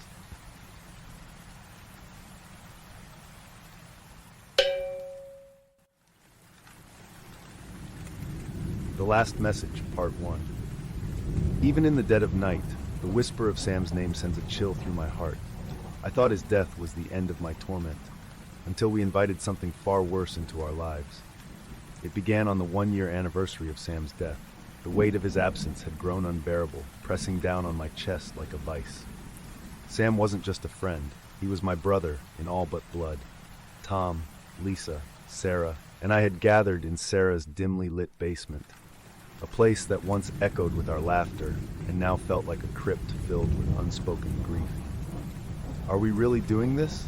Tom asked, his skeptical gaze shifting between the worn Ouija board and me. His voice was laced with doubt, but he knew how much this meant to me. "It's just for closure, Tom," I replied, my voice trembling as I set the planchette in the center of the board. "I need to talk to him one last time." Lisa lit the candles, their flickering flames casting eerie shadows on the basement walls. Sarah drew the curtains, blocking out the world beyond. The room grew colder, the air thick with anticipation. We joined hands, the planchette beneath our fingertips. "Is there anyone here who wishes to speak with us?" I whispered, my heart pounding in my chest. We waited, our breath held in silent unison. At first, nothing happened. The seconds stretched into what felt like hours, my hope beginning to wane. Then a slight tremble ran through the planchette. It moved slowly, uncertainly, as if testing its boundaries. "THERE." My breath caught in my throat. "Who are you?" Lisa's voice was barely above a whisper, her eyes wide with anticipation. S. The planchette slid decisively to the letter, then stopped. Sam, is it you? My voice cracked, the words more of a plea than a question. Y-E-S. Tears blurred my vision. I could feel Tom's skeptical gaze boring into me, but at that moment, I didn't care. I was talking to Sam, or at least I wanted to believe I was. I miss you, man, I choked out, my emotions raw and exposed. Are you okay? The planchette hesitated, then spelled out a chilling reply. N-O. A cold shiver ran down my spine. The air in the room seemed to grow denser, heavier. What do you mean? Sarah's voice trembled as she voiced the question that was on all our minds. The messages that followed were fractured, disjointed phrases about darkness, pain, and unfulfilled vengeance. The more it revealed, the more it became evident that this wasn't Sam, but something horrifyingly different. IAMFREE. The basement door slammed shut with a resounding thud, and the candles extinguished simultaneously, plunging us into darkness. A paralyzing cold enveloped the room, the air heavy with a malevolent presence. Our whispers turned to panicked shrieks as the reality of our situation crashed down on us. Goodbye, Sarah screamed as we pushed the planchette to goodbye, breaking the connection. The air lightened, but the sense of dread lingered. In the following weeks, things grew worse. Each of us experienced relentless nightmares of the same dark figure. Objects moved on their own, whispers echoing our deepest fears, and secrets filled our homes. We tried to dismiss it as a collective delusion, but the horror was inescapable. The basement, once a sanctuary of shared memories, had become a gateway to something far more sinister.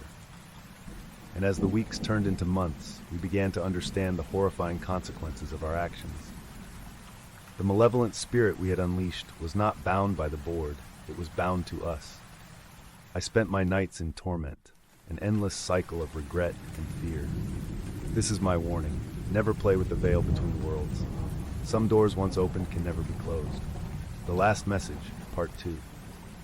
The terror that followed us was unlike anything we had ever imagined. Each night brought new horrors, each more personal and insidious than the last. It was as if the spirit had latched onto our darkest fears, using them to tear us apart from the inside. At first, I noticed small things.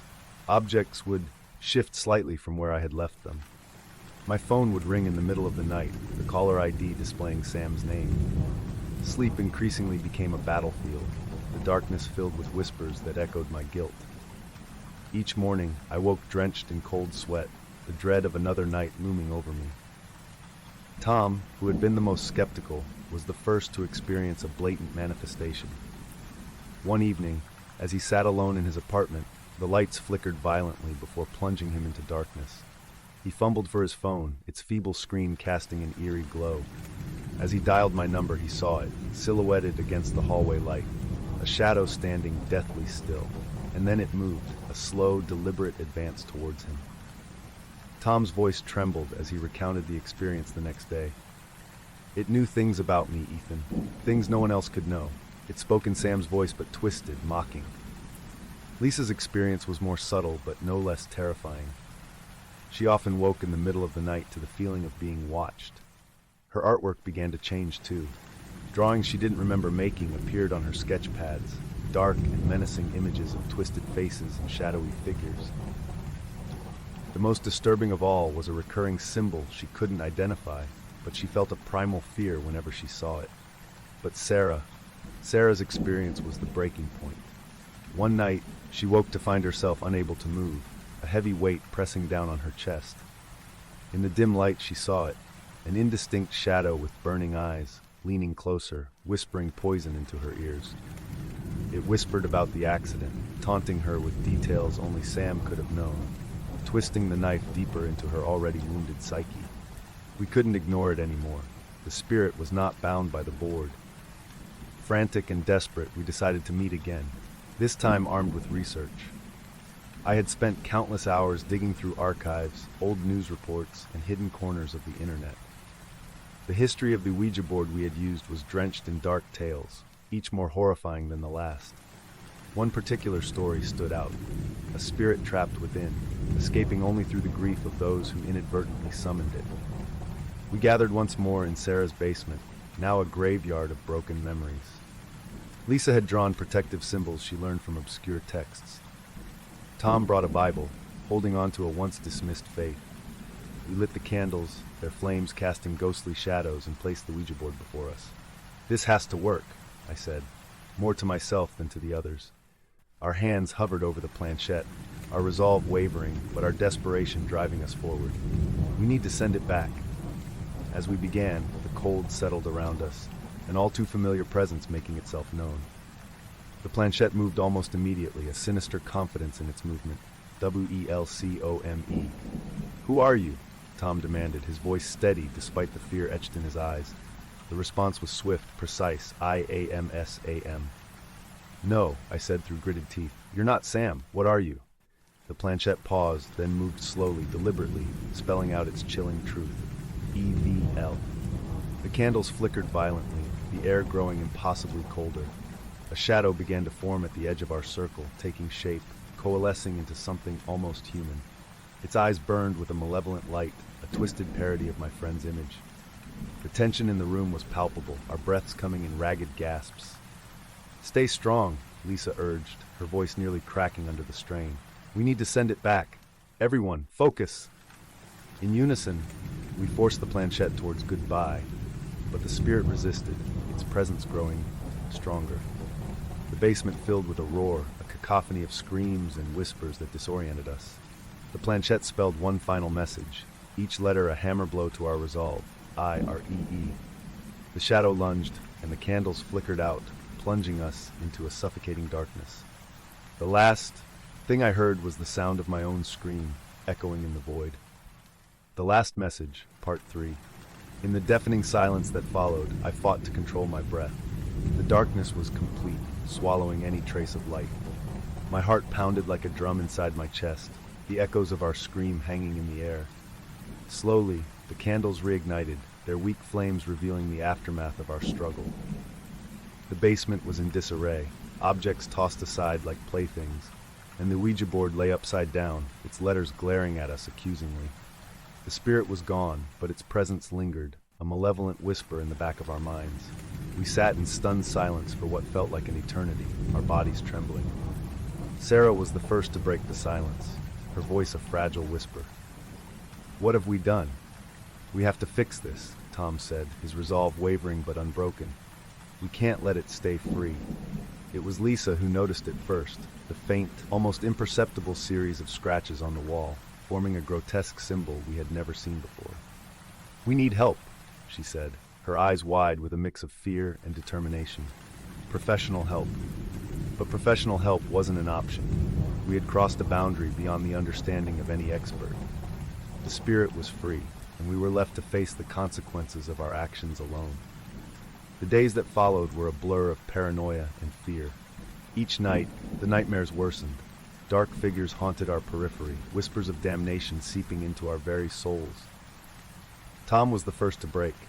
One morning I found him on my doorstep, eyes hollow and his clothes disheveled. "It won't stop," he whispered, almost delirious. "I see it everywhere, Ethan. I hear it calling my name, twisting Sam's voice." I tried to comfort him, but the truth was I felt the same. The spirit's reach was relentless, its grip tightening with each passing day. There was no escape from the haunting, and we lived in a constant state of dread. Lisa became more reclusive, burying herself in ancient texts and obscure rituals, her desperate attempts to banish the spirit ending in futile frustration. The symbol had appeared in her artwork, an unrelenting mark on her every creation. But it was Sarah's disappearance that marked the beginning of the end. She had mentioned feeling watched, the weight on her chest returning each night. One morning she simply wasn't there. Her apartment was a chaos of overturned furniture and broken glass, but there was no sign of her. The messages scrawled on her walls in what looked like burnt charcoal read, IAMHERE. A cold, crushing realization dawned on us. We had failed to contain the spirit, and now it was exacting its price. The nights grew longer, our terror more palpable. The final act of our ordeal came one dark, stormy night. Lisa and I had taken refuge in my apartment, the air thick with the scent of burning sage and the low hum of ancient chants. We had hoped to hold the spirit at bay, naively thinking we could reclaim some semblance of normalcy. The lights flickered and the temperature dropped sharply. We knew what was coming. Lisa held my hand, her grip tight. "We face it together," she said, her voice firm but laced with fear. The shadow materialized, darker than the deepest night, its eyes burning with an unholy light. It moved towards us, the air around it crackling with malevolent energy. There was no escape, no refuge from the evil we had unleashed. In a final, desperate attempt, we reached for the Ouija board, our fingers trembling as we guided the planchette to goodbye. But the spirit's strength was overwhelming. The last thing we saw was the message it spelled out, each letter dripping with finality. Y-O-U-A-R-E-M-I-N-E. And then, darkness. I awoke hours later, alone. Lisa was gone, vanished into the void like Sarah before her.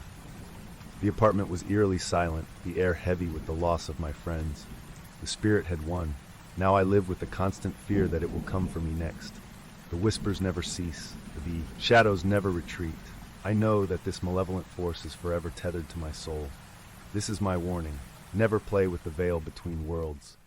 Some doors, once opened, can never be closed.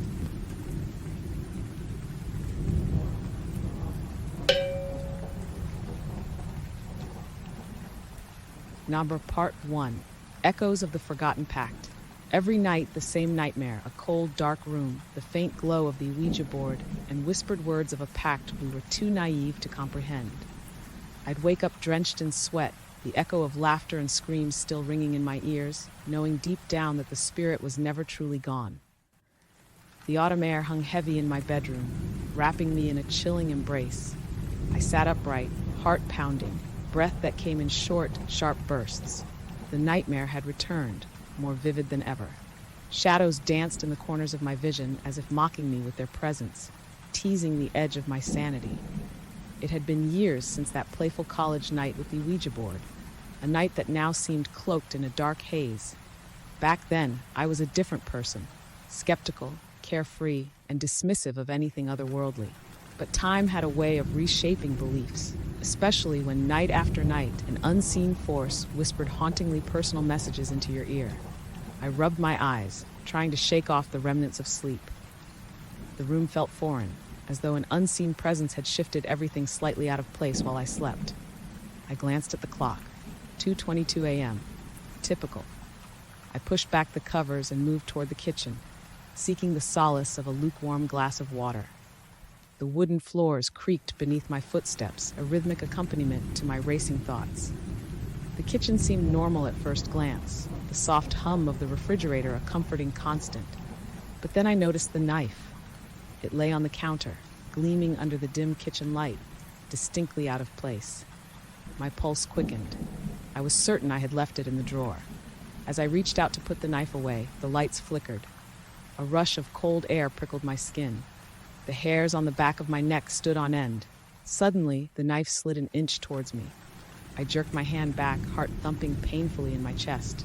Eyes wide, I scanned the room, my breath coming in shallow gasps. "Calm down, Sarah," I whispered to myself, trying to regain some semblance of control. But a part of me, the part molded by countless nights of terror, knew that calm was a luxury I could no longer afford. That was when my phone buzzed. I jumped, my nerves already taut as a bowstring. Hesitantly, I approached the counter and picked it up, my hands shaking. The screen showed a message from Mark, a name I hadn't seen in years. "Sarah, we need to talk. It's important, about the board. Call me." A familiar dread washed over me, so I wasn't the only one being haunted by the past. My mind raced as I dialed his number, the ringing almost deafening in the silent kitchen. He picked up on the second ring. "Sarah," his voice crackled through the speaker, weighted with urgency. "Are you okay?" "Mark, what the hell is going on?" I asked, struggling to keep my voice steady. "You're not going to believe me," he said, "but it's starting again. I think it never stopped." My blood ran cold. The shadows in my room had returned to my life, and they were spreading like an insidious plague. Before I could respond, the sound of shuffling feet caught my ear. Startled, I glanced at the doorway, but saw nothing. My hand tightened around the phone. Mark's voice continued, drawing me back. "We need to find Emily. Meet me at the old cafe tomorrow. We need to figure this out." I nodded, even though he couldn't see me. "Okay, I'll be there." Hanging up, I stared at the phone, trying to digest the flood of emotions and the looming sense of dread. I grabbed the knife and shoved it back into the drawer, resolving to push away the gnawing fear that had taken root in my chest. My unease clung to me as I ascended the stairs while making my way back to my bedroom. The list of the mundane tasks ahead couldn't mask it, the creeping coldness, the eerie familiarity of this dread. I crawled into bed, knowing sleep wouldn't come easily, if at all. Mark's voice echoed in my mind, along with the sinister whispers that seemed to permeate the very air of my existence. Morning came with a reluctant sense of normalcy. Routine was my sanctuary. Yet, as I dressed and braced myself for the day ahead, the unsettling events of the previous night lingered, a dark cloud over my thoughts. As I sipped my coffee, an insistent knock at the door shattered my tenuous calm. I nearly jumped out of my skin, the remnants of adrenaline flaring up once more. I approached cautiously and peered through the peephole. It was Mark, looking disheveled and agitated. With a deep breath, I opened the door. "Hey," he said, his voice heavy with unspoken fears. "Come in," I replied, stepping aside to let him enter. We settled in the living room, and I noticed the dark circles under his eyes. He looked like he hadn't slept in days. "What's happening, Mark? What's going on?"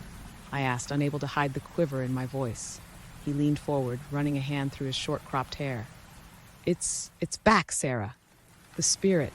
It's been haunting all of us. This can't be a coincidence. Terry's dead. Hung himself 6 days ago." His voice broke, and his eyes glistened with tears he fought to hold back. My heart sank. "Terry? Gone?" "I thought I was losing my mind," I said quietly. "But these things, they're real then?" I could barely bring myself to meet his gaze. Mark nodded. "We have to find Emily. She's been having terrifying visions, nightmares that are more like memories, that might be the key to understanding it all." "Do you think she'll be willing to help?" I asked, remembering Emily's fragile nature, her constant battle with anxiety. "We have to try," he insisted. "We can't face this alone." As we prepared to leave and find Emily, a shadow flickered just outside the window, disappearing the moment we turned to look. I shivered, my mind teetering on the edge of panic and resolve. Whatever this was, it was coming for us, and hiding from it was no longer an option. On part 2, Echoes of the Forgotten Pact. Mark and I didn't waste any time. We drove to the local cafe we used to frequent during our college days. The place was nestled on a quiet street, its warm lights and familiar decor once serving as a sanctuary from the world outside. Today, it felt like a thin veil against the looming darkness. We found Emily sitting in a corner booth, her hands wrapped around a steaming mug, looking smaller and more fragile than I remembered. Her hair was longer now, cascading down her shoulders in dark waves. She glanced up, her eyes widening with a mix of relief and terror as she saw us approach. "Emily, it's good to see you," I said, sliding into the booth opposite her. She gave a weak smile. "You too, Sarah. Mark." Mark sat down next to me, his presence a reassuring strength. "Em, we're all in this together. We're here to figure it out." Her eyes welled with tears as she spoke, her voice barely above a whisper. "I've been so scared. It's like the spirit's with me all the time. The dreams, the paintings. I don't know what to do." "Show us," Mark urged gently. Emily hesitated, but then pulled a sketchbook from her bag. She flipped open the pages, revealing disturbing images of shadowy figures, twisted faces, and the Ouija board. Each drawing seemed to pulse with a haunting energy, as if the spirit had guided her hand. "It's been guiding you," I murmured, unable to tear my eyes away from the illustrations. Emily nodded. "I think it's trying to tell us something, but I don't understand what." "Do you have anything that might shed light on the spirit's history?" Mark asked, leaning in closer. She hesitated before she pulled out an old letter, its paper worn and yellowed with age. "I found this among my grandmother's belongings. It mentions a pact, something our ancestors were involved in.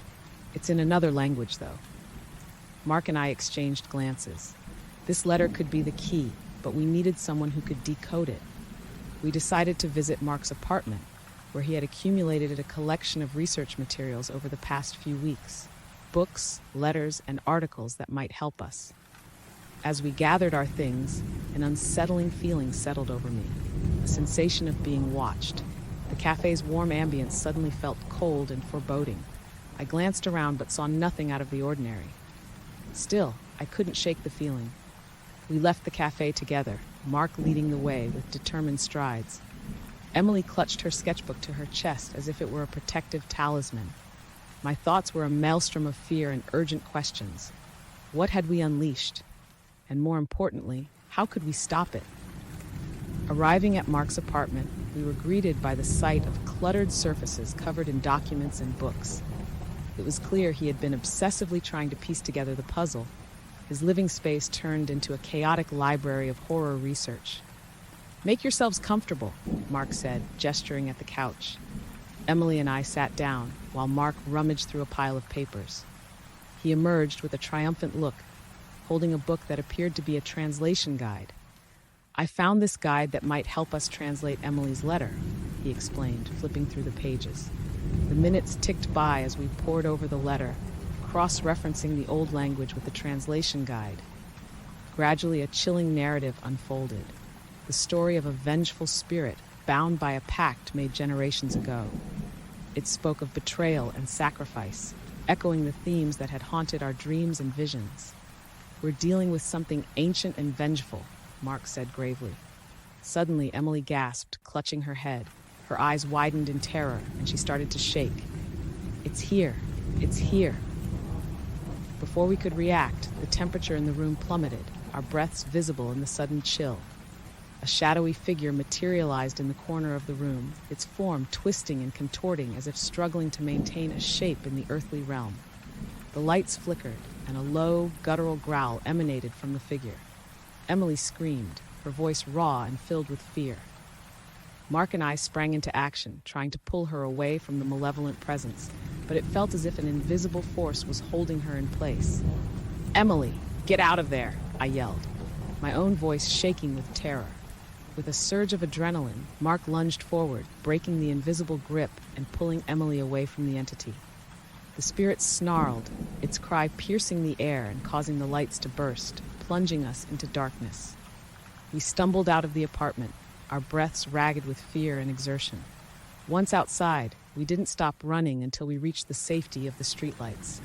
Emily was trembling, her voice barely a whisper. "It's getting stronger." I held her close, fearing for all our lives. Whatever this spirit was, it was more powerful than we had ever imagined, and it wasn't going to let us go easily. Part 3. Echoes of the Forgotten Pact. In the hours that followed, a plan formed out of sheer desperation. We needed answers, and the only place left to search was the house of the friend who had initiated the Ouija session, Robert. It was his family history that was tied to the spirit, and his betrayal had led us here. It was time to confront him and find the final pieces of the puzzle. We drove through the night, the silence between us heavy and laden with fear. Mark's hands gripped the steering wheel tightly, his knuckles white. Emily sat in the back, her eyes wide and haunted, clutching her sketchbook as a lifeline. We pulled up to Robert's ancestral home, a grand but forlorn mansion that seemed to breathe its own history of secrets and lies. Robert met us at the door, his face gaunt and eyes hollow as if the weight of his guilt had drained the life out of him. Without a word, he led us inside.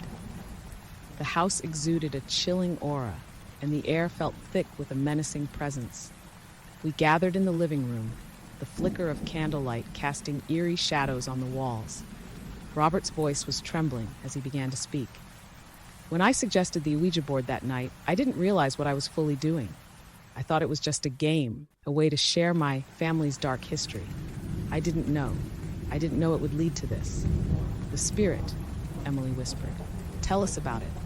Robert swallowed hard, his eyes darting around the room as if expecting the spirit to manifest at any moment. "The spirit was bound to my family generations ago through a blood pact. It demands a life for life to break free, but when I tried to pass the curse onto someone else, I failed to control it. It needs more than just a sacrifice. It needs our suffering." Mark's eyes flashed with anger. "You knew about this all along, and you still went through with it? Terry is dead because of you." Robert paled and trembled. "I was desperate. I thought I could trick it. But now it's too powerful." The tension in the room was palpable, and the shadows seemed to close in, suffocating us. Suddenly, the room grew icy cold, and a series of loud bangs jolted us. The spirit's presence was unmistakable, an ominous force filling the room. The candles flickered violently, and one by one they were snuffed out by an unseen hand. In the darkness, a deep, resonating voice echoed through the room, chilling us to the bone. The pact must be fulfilled, suffering must be endured. The spirit materialized, a swirling mass of dark energy with eyes glowing like embers. It loomed over us, emanating hatred and malice. Emily screamed, and I could feel the terror threatening to overwhelm me.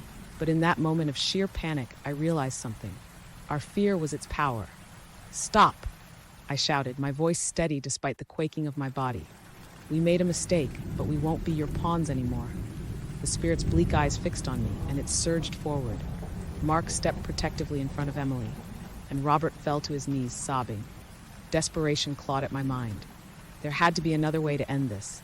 The spirit laughed, a bone-chilling sound. "You cannot escape." Without warning, Robert leapt to his feet, his face twisted in anguish. "No, if it's suffering you want, take me." He grabbed a nearby ceremonial dagger. "Rob, no," Mark shouted, trying to intervene, but it was too late. With a swift motion, Robert slashed the dagger across his arm, drawing deep crimson lines. Blood pooled on the floor, and the spirit seemed to feed off his agony, its form growing more solid. "Please, end this," Robert begged, his voice broken. The spirit paused, considering. One life is not enough. The pact is not complete. Desperation turned to hopelessness. The spirit's power was beyond our control, and Robert's sacrifice only fueled its hunger. It demanded more, a lifetime of suffering and fear for each of us. The realization struck me like a blow. We were its prisoners. The spirit began to dissipate, but its echoing voice lingered. "I will be with you always until the pact is fulfilled." The room fell into a heavy silence, the weight of our doomed fate pressing on us. Robert collapsed, his life draining away, leaving behind a haunting reminder of what we had unleashed. As we carried Robert's body to a somber resting place, the full weight of our situation settled over us. The spirit would never fully release us. It thrived on our fear and pain, bound by the ancient curse that ran deeper than we had ever understood. We left the house, each step heavy with the dread of our eternal torment. Mark, Emily, and I made a silent pact of our own, to keep fighting, to seek any way we could to break the cycle, but always knowing the shadow of the spirit loomed just beyond reach. As we drove away, the sun rose, casting a hollow light on the haunted landscape. I glanced in the rearview mirror, seeing not just our reflection, but the lingering presence of the malevolent force that would follow us for the rest of our days.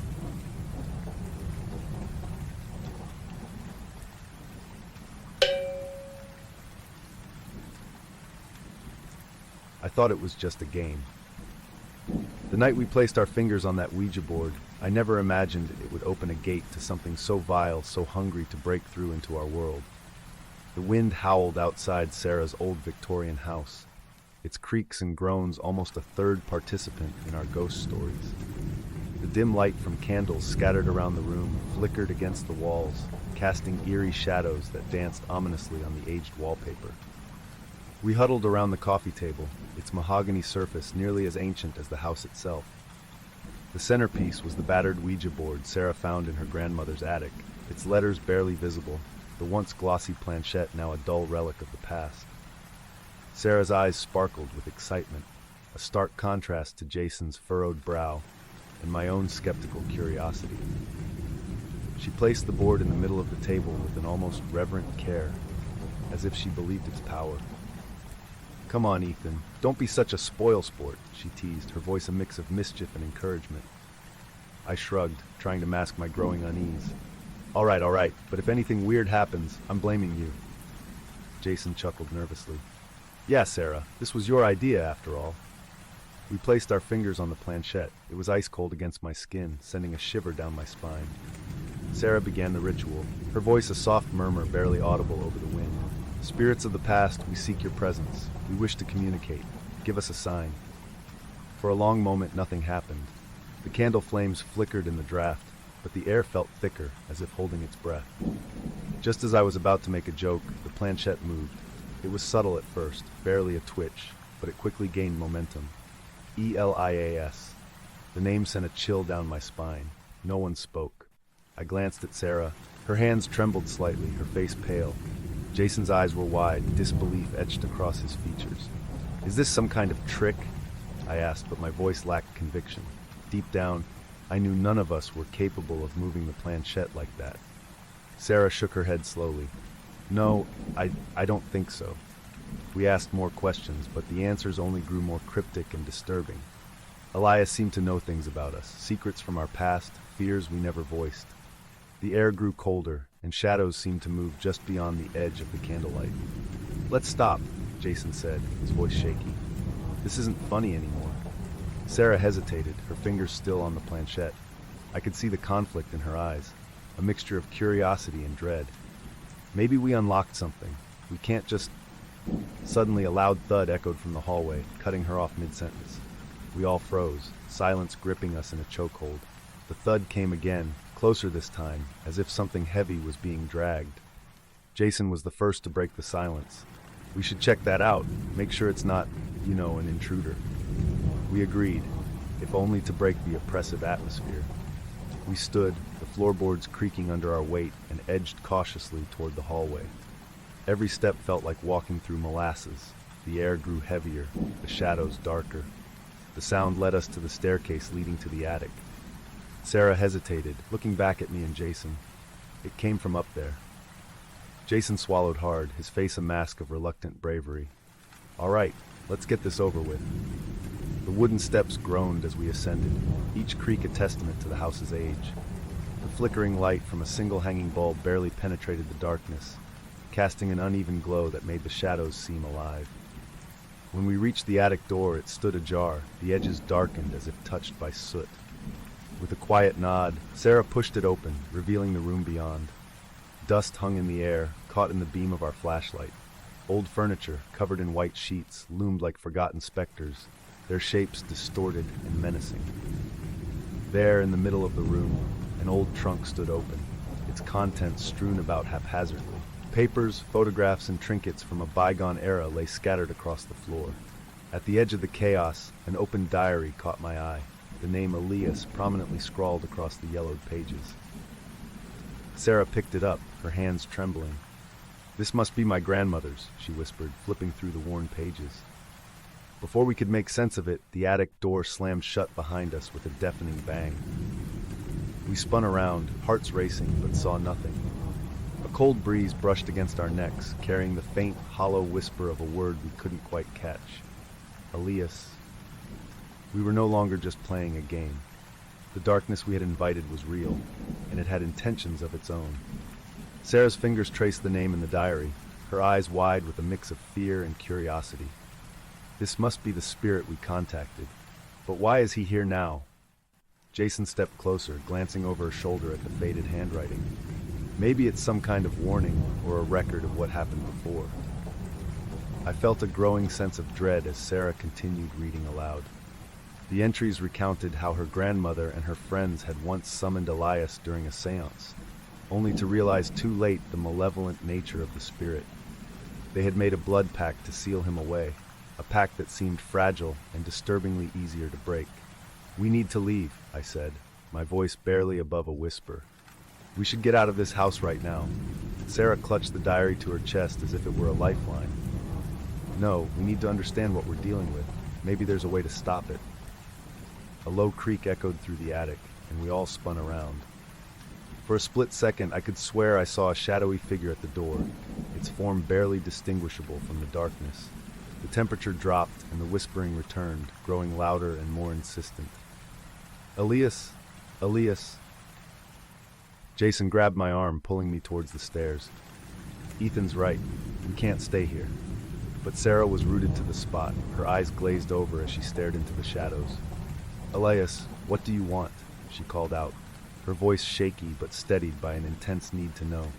The whispering stopped, replaced by a deep, resonant voice that seemed to echo from the walls themselves. "Release." Without waiting for further clarification, we hustled Sarah out of the attic and down the stairs, but the house seemed determined to fight back. Wood splintered, lights flickered, and the walls groaned under an unseen pressure. It felt as though the very structure of the house was shifting, turning against us. Back in the living room, Sarah fell to her knees. clutching her head as if trying to block out a persistent noise. "He's in my head," she whispered, tears streaming down her face. "He won't stop talking." "We need to destroy the board," I said, looking at Jason for support. "We have to find a way to sever the connection." Jason nodded, his face pale but resolute. "But how? If burning it doesn't work, we might just make things worse." Sarah suddenly grabbed my arm, her grip surprisingly strong. "In the diary, there's a ritual. We need to perform it. It's the only way to seal him back." We scrambled to find the entry she spoke of. The ritual was intricate, involving the symbols on the board and a few personal items tied to those who had originally summoned Elias. "Blood of the Pact Makers," Sarah read aloud. "We need something that belonged to my grandmother and her friends." I racked my brain, realizing the difficulty of the task. We knew almost nothing about the original group, except for a few photographs. A sudden idea struck me. "Sarah, does your grandmother have a keepsake box or something? Old letters, maybe?" "Yes," she said, her voice filled with a desperate hope, "in her bedroom." We moved quickly, the house seeming to resist our every step. When we reached the bedroom, the atmosphere was stifling. An old cedar box sat on the dresser, covered in dust and memories forgotten. Inside we found letters, photographs, and, crucially, a blood-stained handkerchief wrapped around a lock of hair. The sight of it made my stomach churn. "It's enough," Sarah said determinedly. "We have what we need." Back in the living room, we set up the components of the ritual, our hands shaking, the weight of the moment pressing down on us. As Sarah recited the incantation from the diary, the air grew electric, the room pulsating with an ethereal light that seemed to emanate from the board itself. Suddenly, Sarah's voice dropped an octave, blending with the deep, resonant tones of the spirit we had awakened. "Blood for blood, spirit for spirit," she chanted, her eyes rolling back. "You shall not pass beyond this veil." The planchette on the Ouija board moved violently, as if an invisible hand were slamming it down, the letters spelling out furious, scattered words. The walls seemed to pulse with each word, tightening the air around us. Jason reached out to steady Sarah, fear painting his face as he tried to pull her back. "Sarah, stop! You're losing yourself!" But it was too late. The room imploded with supernatural force, propelling us backward and scattering the items we had so carefully arranged. Sarah collapsed, her body limp and motionless, as the board exploded into pieces, an unearthly scream reverberating through the house. For a moment, everything went black. When I awoke, the house was silent. The oppressive air had lifted, but the sense of dread remained. I crawled over to Sarah, relieved to find a pulse, but disconcerted by her unconscious state. Jason helped me lift her onto the couch, his face etched with worry. "Did it work?" he asked, barely able to keep his voice steady. "I don't know," I replied, looking at the shattered remnants of the Ouija board. "But I don't think this is over." The house was still again, but the silence felt temporary, a brief respite before the storm to come. Hours passed, the silence of the house growing thicker, more oppressive. Sarah finally stirred, her eyes fluttering open. When she spoke, her voice was a hoarse whisper, filled with confusion and fear. "What happened?" "You performed the ritual," I explained, trying to keep my tone calm and reassuring. "We think it worked, but we need to be sure." Sarah nodded weakly, sitting up with Jason's help. "We should check the attic," she suggested. "If Elias is truly sealed, there shouldn't be any more disturbances." Reluctantly, we agreed. The journey back up the stairs felt longer, each step echoing with our trepidation. When we reached the attic, it was eerily still. The chaotic mess from our earlier scramble remained, but the air had a different quality now, no longer charged with an unseen presence. Sarah took a deep breath and stepped inside, her eyes scanning the room for any signs of Elias. I followed closely, my heart pounding in my chest. Just as I was about to voice my cautious relief, a sudden searing pain shot through my head. I doubled over, clutching my temples as a familiar voice echoed in my mind. "Elias! Elias!" Sarah screamed, and I looked up just in time to see her being lifted off the ground by an invisible force, her body convulsing as if struck by an electric current. Jason and I rushed forward, but an unseen barrier threw us back against the walls, the cold hard wood knocking the wind out of us. "No," I shouted, struggling to my feet. "Let her go!" The attic vibrated with an unnatural energy, the shadows deepening and twisting into grotesque forms. Elias's voice filled the room, a chilling chorus of anguish and malice. You cannot seal what is already part of you. Jason clawed his way towards Sarah, his face contorted with determination and fear. We have to break the link, he shouted. It's the only way. Desperate and with no other option, I grabbed the fragments of the Ouija board, hoping to dispel the spirit's hold. Sarah, fight him! I yelled. You're stronger than this. Her eyes met mine, and for a moment clarity broke through the pain. With a final defiant scream, Sarah forced out the words of the ritual once more, her voice mingling with Elias's in a cacophony of torment. The attic exploded with light, blinding and overwhelming, as a spectral wind howled through the room. The barrier lifted, and Jason and I rushed to Sarah's side just as she collapsed to the floor, her body limp and lifeless. Panic surged through me as I checked for a pulse, a fleeting moment of hope dashed by the cold stillness of her skin. No, please, Jason sobbed, tears streaming down his face. Not like this. The house sighed, the oppressive weight lifting from the air. The shadows receded, and for the first time since that night had begun, there was an eerie calm. We sat in the wreckage, the realization of our loss sinking in with crushing finality. Days turned into weeks, and life moved on, but nothing felt the same. The tragedy of that night haunted me, a constant reminder of the darkness we had unleashed. I tried to bury the memories, convincing myself it was over, but deep down, I knew it was only the beginning. One cold, moonlit night, as I sat alone in my apartment, a familiar chill seeped into the room. The shadows danced with a life of their own, and the echo of Elias's voice whispered from the corners of my mind. Release, Elias. I looked into the darkened mirror, my reflection staring back with eyes that weren't entirely my own. The haunting presence, once confined to a decrepit attic, had now followed me, a reminder that some doors, once opened, can never be closed. And so I live on, forever haunted by the night we thought it was just a game, knowing that Elias will always be there, waiting, whispering, and ready to find a new vessel.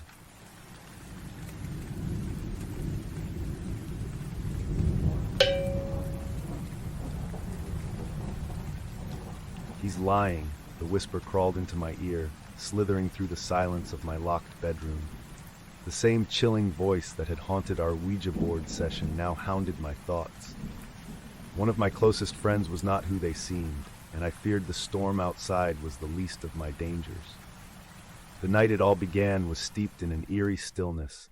Heavy clouds veiled the moon, and thunder rumbled in the distance, promising a tempest.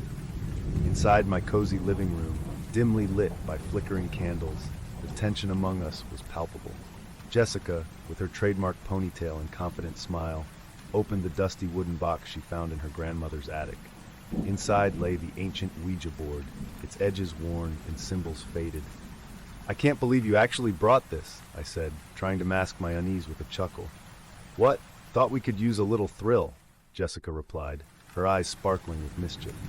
Andrew, nervously tapping his foot, looked at the board with a mix of excitement and dread. Mark, ever the protector, grinned and gave me a reassuring pat on the back. Don't worry, Sam. It's just a game. We positioned ourselves around the coffee table, fingers lightly resting on the planchette. Despite our casual banter, an undercurrent of trepidation flowed beneath our words. As we began, the room grew colder, the candles flickering as if in protest. Is anyone there? Jessica asked, her voice steady. For a moment, nothing happened.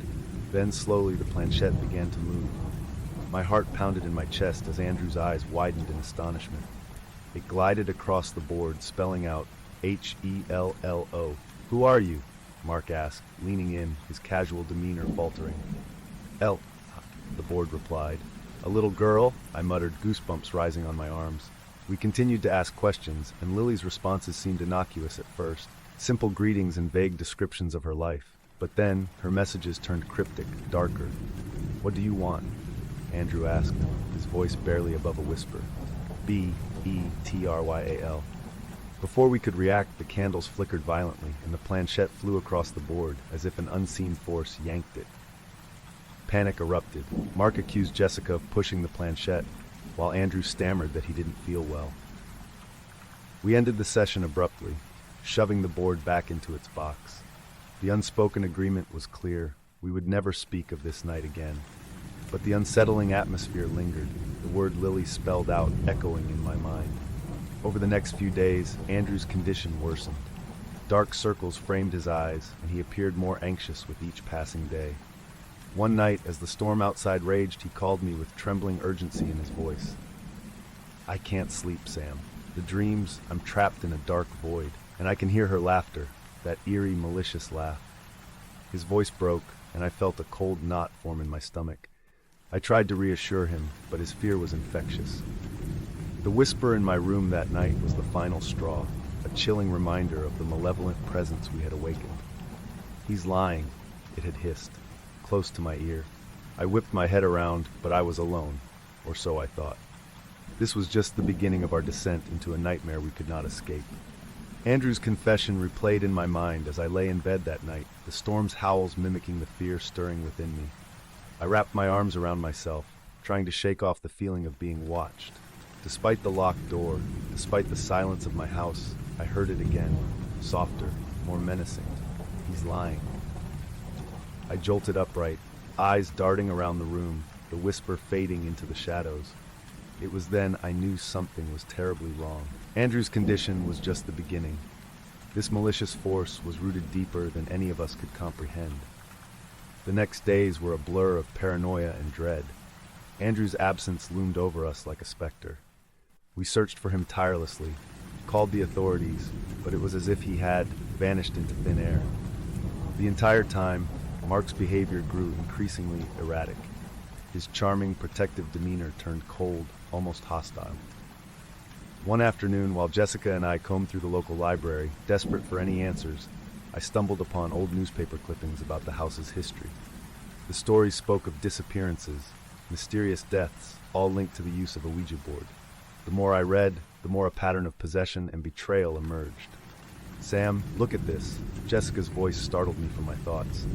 She held up an old photograph of a family, their faces blurred, but the house unmistakably ours. "They look haunted." A shiver ran down my spine. "We need to talk to Mark," I muttered. Back at the house, Mark was pacing in the living room. The very sight of him set my nerves on edge. "What's going on?" he snapped as we entered. The hostility in his voice was unnerving.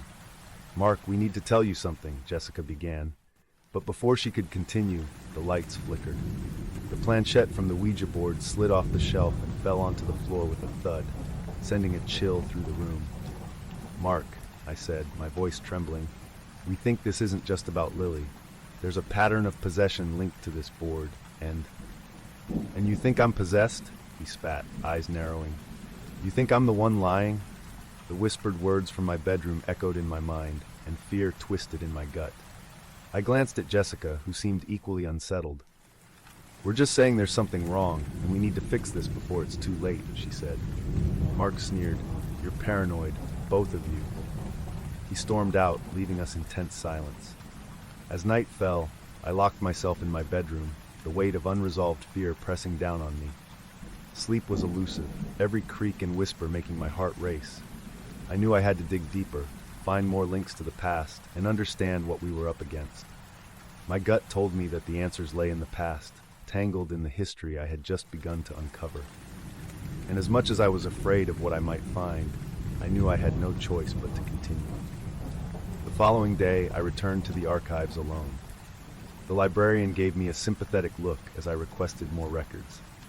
My hands shook as I pored over musty old files, piecing together the dark history of possessions, deceit, and betrayal linked to the Ouija board across generations. Hours passed and the sun was setting, casting long shadows across the library when I finally found it. A detailed account from decades ago describing a similar situation. Friends haunted, one being overtaken by a malevolent spirit, the outcome a tragic, violent end. My blood ran cold, realizing the pattern was unmistakable. There was no doubt now, Mark was a vessel of Lily's malevolent spirit. My mind raced with possibilities on how to confront this without becoming the next victim of this sinister cycle. When I returned home, darkness had fallen. The house was eerily quiet. I found Jessica in the kitchen, her eyes red from crying. "Mark hasn't come back," she whispered. "Jessica," I said, taking a deep breath, "we need to act now. The history, the records, Mark is the one." He's been possessed, and if we don't stop this... I trailed off, the implications too horrifying to voice. A noise from the living room made us both jump. Mark stood in the doorway, his expression cold and menacing. Finding more nonsense to pin this on me, he snarled. I stepped back, every instinct screaming danger, but I steeled myself. This was a confrontation we had to face, with no turning back. The climax of our nightmare had begun. Time seemed to slow as Mark's menacing presence filled the room. Every muscle in my body screamed to flee, but I knew there was no escape. Jessica and I exchanged a fearful glance, our unspoken agreement clear. We had to face whatever had taken hold of Mark. "You need to leave, Mark," I said, my voice steadier than I felt. "This isn't you. We know about the possess." "Enough!" Mark roared, his voice an unnatural echo that chilled me to the bone. He advanced, eyes dark and unseeing. "You think you know everything, don't you? You think you can stop me?" Jessica stepped forward, her voice shaking but determined. "Mark, fight it. This isn't you. We can help you." But Mark's lips twisted into a malicious grin. "There is no Mark, only essalj." The name was drawn out slowly, each letter distinct and chilling. In a flash, he lunged at us. Jessica screamed as Mark's power, something beyond human strength, threw her across the room. I grabbed the nearest object, an old candlestick, and raised it defensively. "Lily," I shouted, "if you want to end this, come at me." Mark's body convulsed, and he let out a guttural laugh that wasn't his own. Gladly. The ensuing struggle was a blur of chaos and terror. Mark's possessed form was relentless. Every blow I landed seemed futile, the spirit inside him driving him with an otherworldly force. Finally, with a desperate swing, I managed to strike his head hard enough to daze him. Mark staggered, then crumpled to the floor, unconscious. I fell to my knees, panting, the candlestick clattering beside me. Jessica crawled to my side, her face pale and bruised, but her eyes filled with fierce determination. "We need to end this," she whispered. "Now." Together we dragged Mark's limp body to the basement, where the Ouija board still lay in its box. We set him down and lit a circle of candles, the flickering light casting haunting shadows on the walls. I opened the board and placed the planchette in the center. "Lily, you want a way back?" "Here it is," I called out, my voice echoing in the cold, damp air. The planchette moved immediately, spelling out M-I-N-E. Mark's body convulsed, and his eyes flew open, black as the void. "You think you can banish me?" The voice croaked. Jessica and I held our ground. "Lily, release him! Take me instead!" I shouted, the words tearing from my throat in desperation. Nothing happened for a moment. Then Mark laughed, the sound cruel and empty. Brave but foolish. Without warning, the candles blew out, plunging us into darkness. I felt a force slam into me, knocking me to the floor. The pain was sharp, but it brought clarity. I couldn't give in to fear. I had to protect my friends, no matter the cost. A sudden surge of strength coursed through me. I reached blindly through the dark, fingers closing around the planchette. "Lily, it ends now!" I roared, slamming the planchette down on the board. The room erupted into chaos. The air crackled with energy, and a horrendous scream filled the space. Mark's body convulsed violently, then went still. The oppressive presence lifted, leaving us gasping in the silence. The candles flickered back to life, weak but steady. Mark lay unconscious, but his face was peaceful, the malevolent spirit gone. Jessica embraced me, her sobs a mixture of relief and lingering fear. "Is it over?" she whispered. I nodded, though a part of me knew the scars would remain. We had expelled Lily's spirit, but the horrors of that night would haunt us forever. In the weeks that followed, Mark remained hospitalized, his memory of the events blissfully blank. Jessica and I visited him, our bond stronger, forged in the crucible of shared terror. But the whisper, the presence, I knew it lingered just beyond the veil. Late at night, alone in my home, I would hear the echoes. It wasn't over, not truly. The darkness we had touched would always be a part of us. The sinister truth bore down with a weight that I could not fully escape. Each day was a reminder, a whisper waiting for the right moment to seep through. And as I sat, penning this recount in the dim light, I heard it again. He's lying. The end is never truly the end.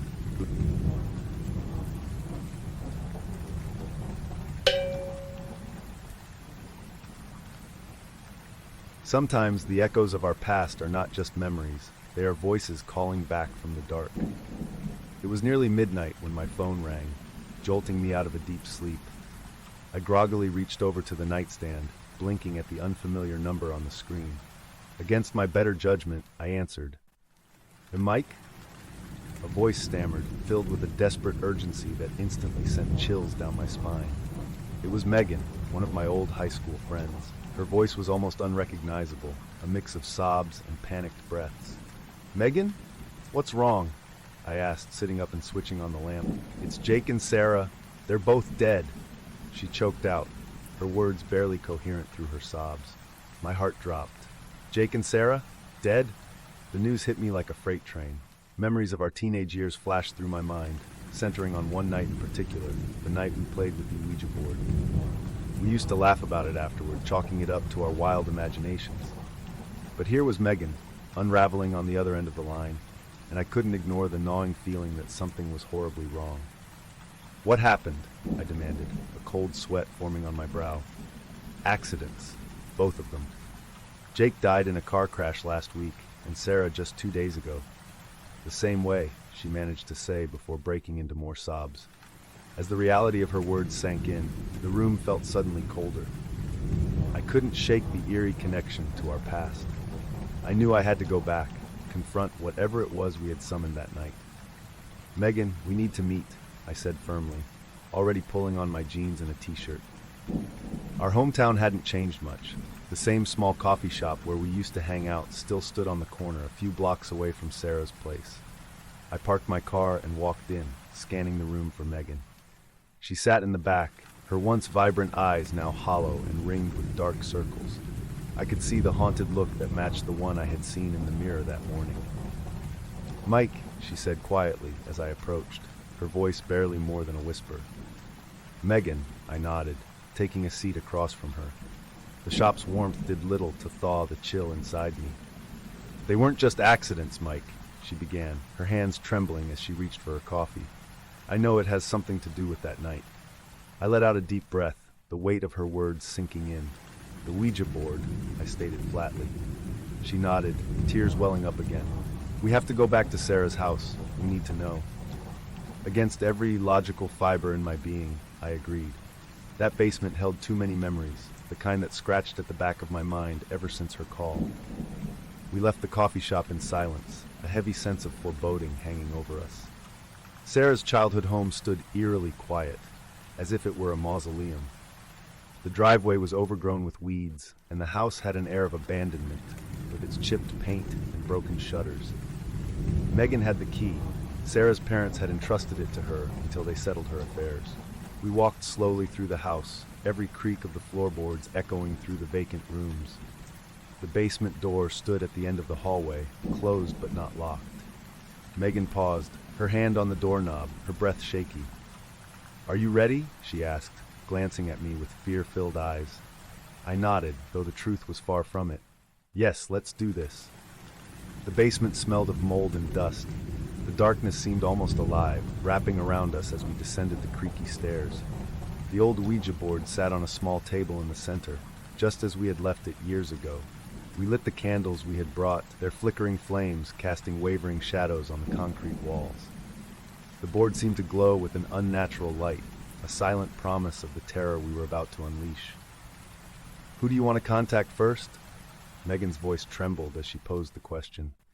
Let's try Jake, I said, my voice steady but my hands shaking. We placed our fingers on the planchette, the small wooden pointer feeling cold and almost electric under our touch. Is anyone there? Megan asked, her voice quivering. Jake, are you with us? For a moment, nothing happened.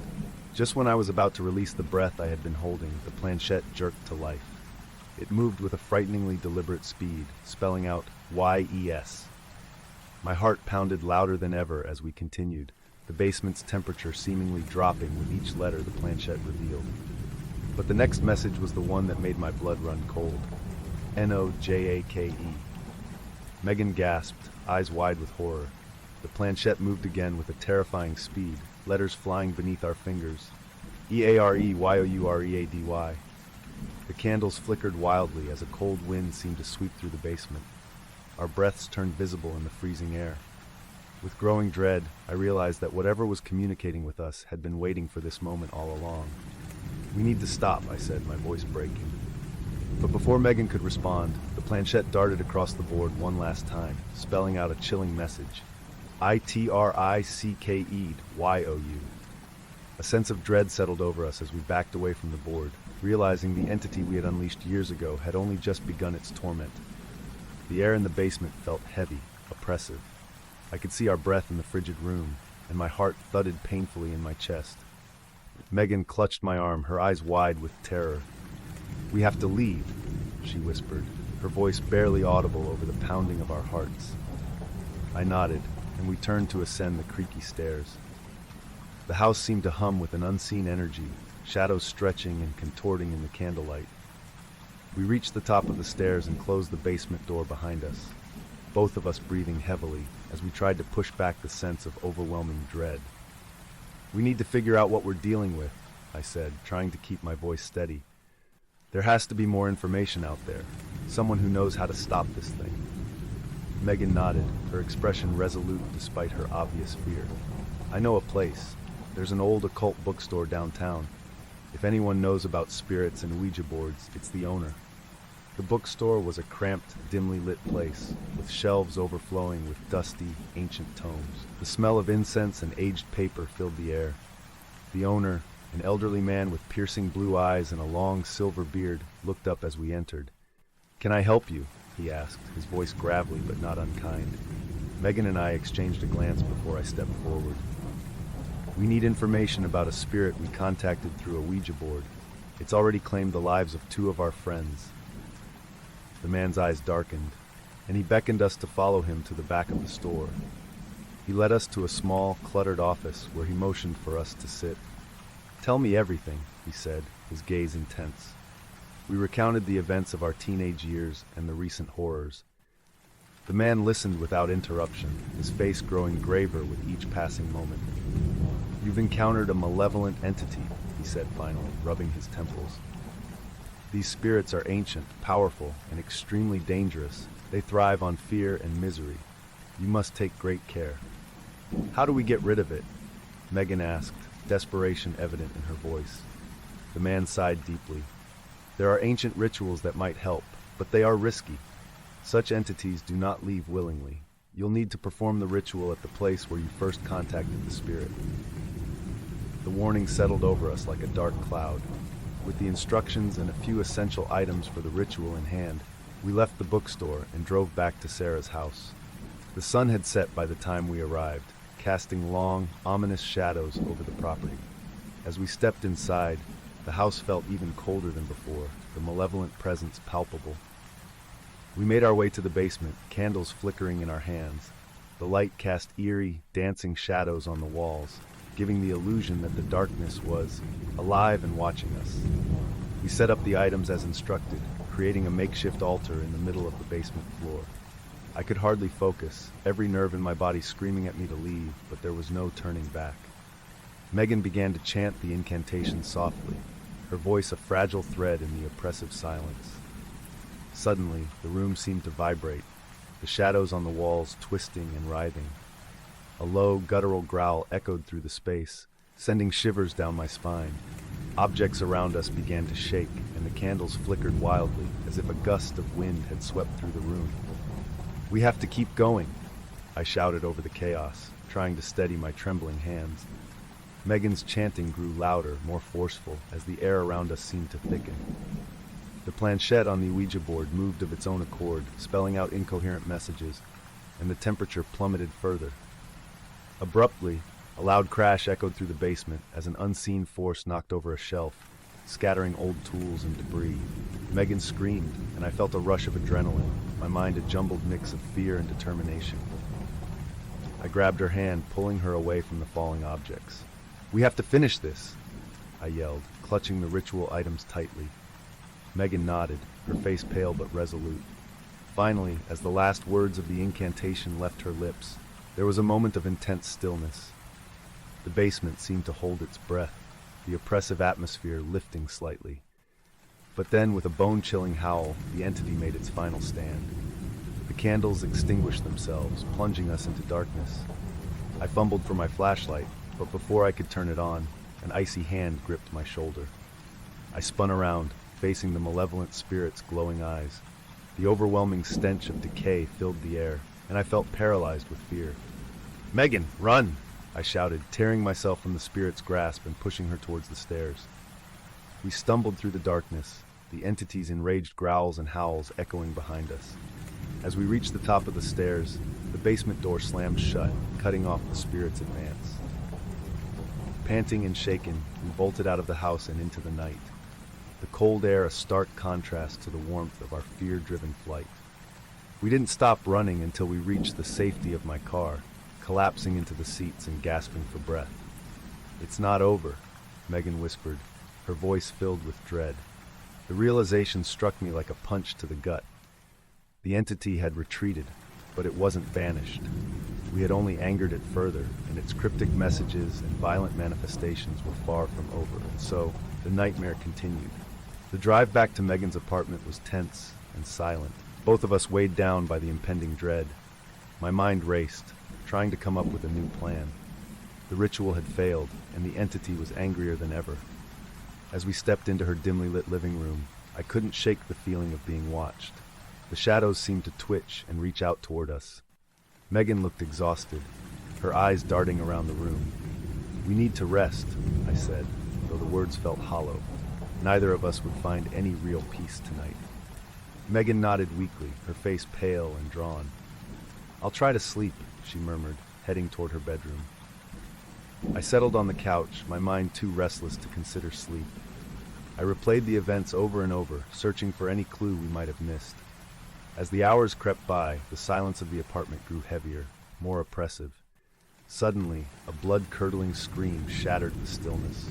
I leapt up and rushed to Megan's room, throwing the door open. She was thrashing on the bed, her eyes wide with terror but unseeing, pinned down by an invisible force.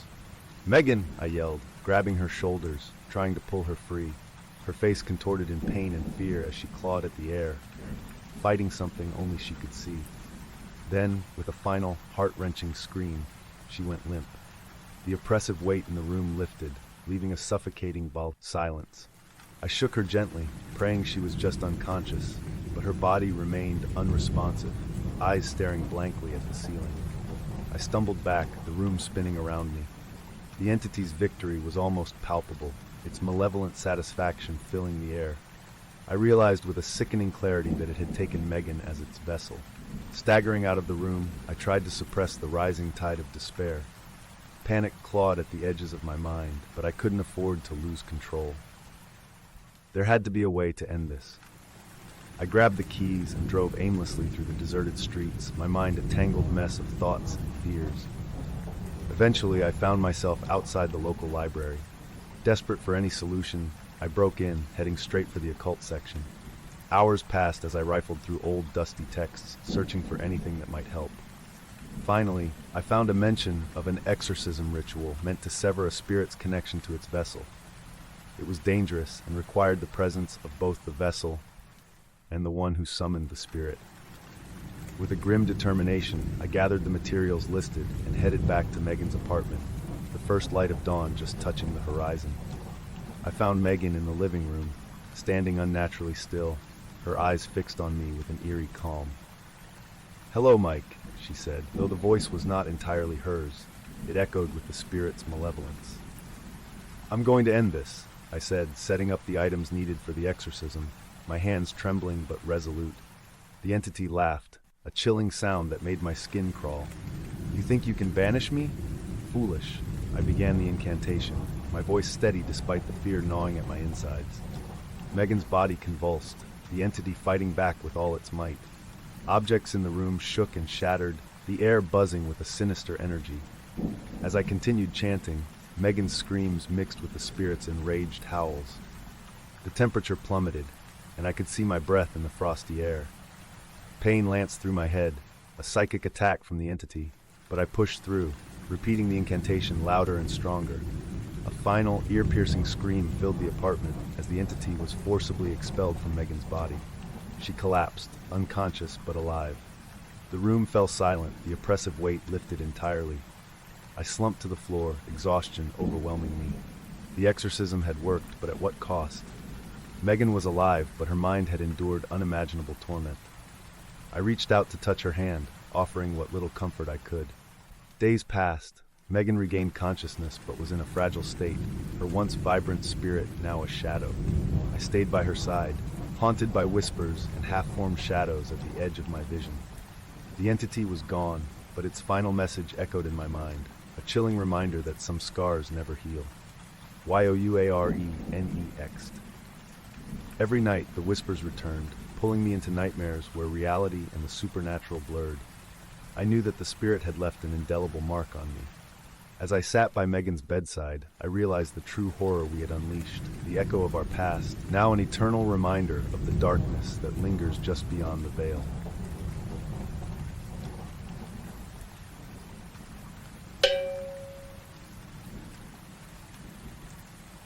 I had always been a skeptic, someone who scoffed at supernatural stories and ghostly apparitions.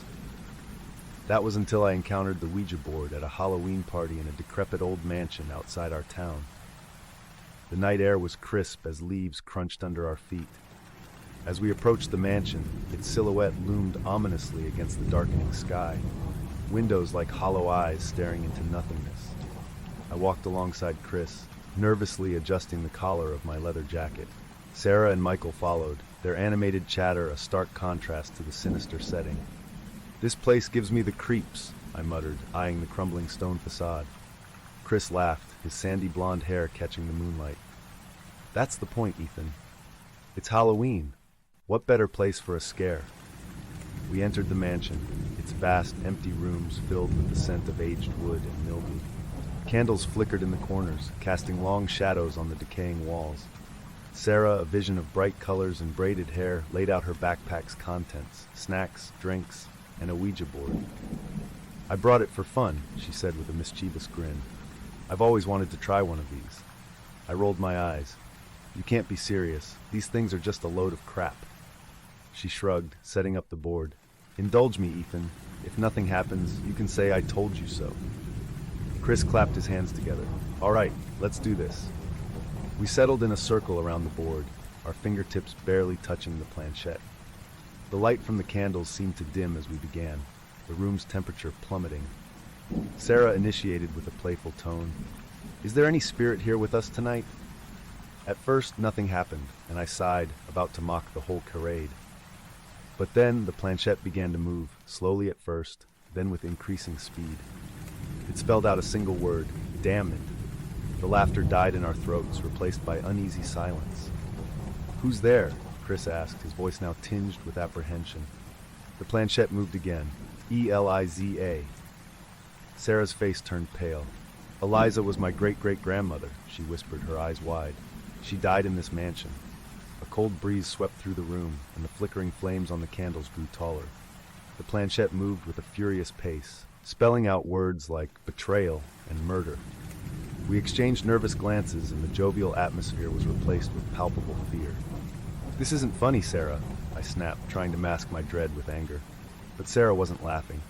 Her eyes rolled back, and she began speaking in a voice none of us recognized, deep and filled with sorrow. "I was murdered, betrayed by those I trusted. My spirit cannot rest." We watched helplessly as Sarah convulsed, her body taken over by the tormented spirit. The candles blew out all at once, plunging us into darkness. An unearthly wail filled the room, a sound that seemed to come from the very walls. In the pitch blackness, I heard Sarah's voice, cold and distant. "You brought me back. You cannot leave." Scrambling to find a flashlight, my hands trembled. I shone the light towards where Sarah had been sitting. She was gone. The room was empty save for Chris, Michael, and me, our faces painted with terror. "We need to find her," Chris stammered, his earlier bravado vanished. We stumbled through the mansion's twisting hallways, our flashlights casting eerie shadows that danced on the peeling wallpaper. The house seemed to breathe around us, groaning and creaking as though aware of our presence. "I can't believe this is happening," I muttered, my heart pounding in my chest. "We should have listened to the stories. This place is cursed." Chris nodded, his face drawn tight with fear. "Just focus on finding Sarah. She couldn't have gone far."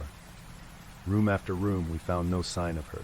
Each corner we turned yielded only more darkness and decay. The whispers started low and barely audible. A name drifted through the silence. Eliza! Eliza! I shouldn't have brought the board, Sarah's voice suddenly echoed, her laughter now hollow and detached. She's here. She's everywhere. A cold metallic touch clasped around my wrist. When I turned my flashlight towards it, nothing was there. Yet the sensation lingered, sending chills down my spine. When we finally reached a large room filled with old portraits and dust-covered furniture, we paused to catch our breath. The sense of dread was suffocating. "Did you hear that?" Chris whispered, his eyes darting around. "There's something in here with us." Before I could respond, an unseen force slammed the door shut, trapping us inside. The room grew colder, and the whispers grew louder, now discernible and mocking. "All of you are trapped," the voice said through the darkness. "None shall leave." The realization hit me hard. We had awakened something malevolent, and it wasn't going to let us go without a fight. And as the weight of our actions settled upon us, the horrifying truth became clear. What started as a game had now become our worst nightmare. Chris banged on the door, desperation seeping into his voice. "We need to get out of here," he shouted, his fists bruising against the thick wood. But it was no use. The walls seemed to close in, the room shrinking with each passing second. A chill raced up my spine as I realized the supernatural force controlling the mansion was toying with us. "Calm down, Chris," I said, though my own voice trembled. "We need to think rationally." "Rational?" Chris whipped around to face me, his eyes wild with fear. Rational went out the window when Sarah started channeling a dead woman. We were interrupted by a soft, eerie humming. It came from nowhere and everywhere at once, filling the room with a haunting melody that made the hairs on my neck stand on end. "Sarah," I called out, my voice barely a whisper, but I already knew it wasn't her. The furniture in the room began to shift, scraping against the old wooden floor. An antique chandelier above our heads swayed, casting grotesque shadows that seemed almost alive. Then I saw her. A figure, bathed in a ghostly light, appeared in the far corner of the room. Eliza. Her eyes were hollow pits of darkness, her presence exuding a malevolent energy that made it hard to breathe. "She's here," Chris whispered, backing away slowly. "She's really here." The apparition moved closer, her feet never touching the ground. As she approached, the temperature dropped even further, our breaths becoming visible in the frigid air. She stopped just short of us, and her lips curled into a ghastly smile. "Betrayed? I was betrayed," she hissed, her voice like nails on a chalkboard. "And now you shall suffer as I have suffered." Suddenly Chris screamed, his face twisted in agony as unseen hands clawed at him, dragging him toward the wall. I lunged forward to grab him, but my hands passed through his skin as if he were made of mist. The wall seemed to pulsate and absorb him, leaving nothing behind but echoing screams. I stumbled back, my heart racing. "Chris!" But he was gone. The room's sinister silence returned, leaving me alone with the spirit. Eliza's gaze bore into me, a chilling promise of what was to come. "You cannot escape this fate," she whispered, fading away into the shadows. I bolted from the room, my mind a whirlwind of panic and dread. The mansion's hallways twisted and turned, each turn leading me deeper into a labyrinth of terror. I had to find Sarah. She was the only one who might know how to stop this. Finally, I stumbled upon a hidden library, the air thick with dust and the scent of ancient paper. Rows of old leather-bound books lined the walls, their spines cracked with age. An ornate writing desk stood in the middle of the room, covered in yellowed, brittle papers. My hand shook as I picked up the documents, old diaries and letters that told the mansion's dark history. Eliza had once been the lady of the house, a woman betrayed by those closest to her. The letters detailed a pact made with dark forces, an attempt to exact revenge that resulted in her own tragic death, and her spirit being bound to the Voth mansion. As I read, the room seemed to close in, the shadows deepening. The distant echoes of Eliza's tormented cries filled the space, making it hard to focus. I fumbled through the pages, knowing that somewhere within these records lay the key to ending this nightmare. By the time I found a reference to a possible way to appease her spirit, my hands were cold and heavy with dread. My eyes settled on a name, Sarah. She had to be part of this resolution, her presence essential to ending the curse. Suddenly, the door to the library slammed shut. I spun around to see the room darkening, a familiar presence oozing malevolence. The shadows shifted, and there she was, Sarah, or rather Eliza in her form, standing in the doorway. "You think you can stop me?" Eliza sneered, her voice an unnerving blend of her own and Sarah's. "You are all mine." Before I could react, she lunged at me with inhuman speed, her hands cold as ice clamping around my throat. My vision blurred, and the last thing I saw was her chilling smile, echoing the same malevolent promise. Nowhere to run, no escape, ever. My vision returned in waves, the world around me hazy and distorted. I was back in the basement, where it began, surrounded by the same eerie symbols. Sarah, no Eliza, stood before me, her eyes filled with a cold, merciless resolve. My hope faded as I came to terms with the dire reality of my situation. "You've tormented us long enough," I rasped, my throat bruised from Eliza's grip. "What do you want?" Sarah's, or Eliza's, face contorted with both sorrow and fury. She spoke in a voice laced with centuries of pain. "Justice, peace, to make them understand the betrayal that condemned me." "Let Sarah go," I pleaded. "She's innocent. She didn't betray you." "You all played the game," she hissed. "You opened the door. Now it must be shut with blood." Desperate, I racked my mind for anything in the diaries that could help. Eliza had been wronged by those she trusted. Perhaps appealing to her lost humanity could sway her. "I can help you find peace," I said, every word dripping with desperation. "But not like this. Hurting us doesn't change your fate. It only binds you deeper to your hate in this place." There was a flicker in her eyes, a moment of hesitation. But it vanished as quickly as it appeared, replaced by cold resolve. "Too late for that," she whispered. With a guttural scream, she advanced. But in that split second, I remembered a passage from the diaries about an old ritual meant to lay a spirit to rest. It required the participation of the possessed and a willing soul to plead forgiveness. I realized that the power to stop Eliza lay within Sarah herself. As Eliza lunged, I called out to Sarah. "Sarah, remember who you are. Fighter! You're stronger than this." For a moment, Sarah's eyes flickered, the desperate struggle for control visible in them. Eliza's hold wavered. Seizing the opportunity, I stepped forward, reaching out to my friend. "Sarah, listen to me. She's using your pain, but you can overcome it. We can help her together." Eliza shrieked, her grip on Sarah tightening. But Sarah's spirit was strong. Slowly, recognition returned to her eyes. "Ethan," she whispered, her voice strained. "Help me." Together, we began the ancient chant I had glimpsed in the diary. My voice wavered but grew stronger as Sarah joined in, the words foreign but powerful. The basement shook, symbols glowing brightly as the ritual took hold. Eliza's screams filled the air, deafening and desperate. But as the chant reached its crescendo, the light around us intensified, drowning out the dark presence. "Find peace, Eliza," Sarah and I cried out together. "Rest now and let go." With one final, piercing scream, Eliza's presence broke, a gust of cold air rushing through the basement. The symbols faded, and Sarah collapsed into my arms, her body shivering. "It's over," she whispered weakly. But as I held her, another realization dawned. The mansion might be purged of Eliza's vengeance, but the echoes of what happened would linger. The following days felt surreal.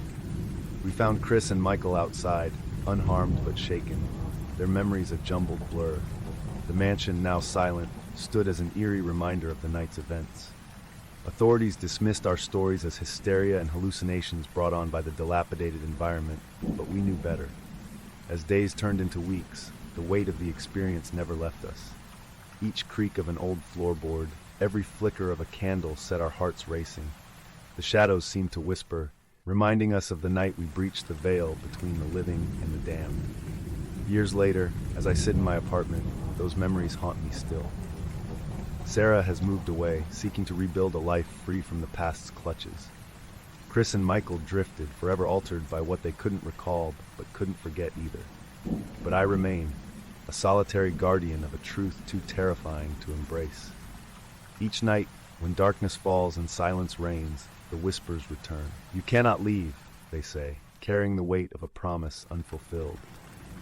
In the quiet moments, I still see Eliza's tormented gaze, her longing for justice and peace, a peace we could not entirely grant her. And in those moments, I realize that while the mansion holds the echoes of the damned, they now also reside within us. The night we tempted fate with a Ouija board forever bound us to its relentless shadows. We cannot leave, for some doors, once opened, cannot be shut.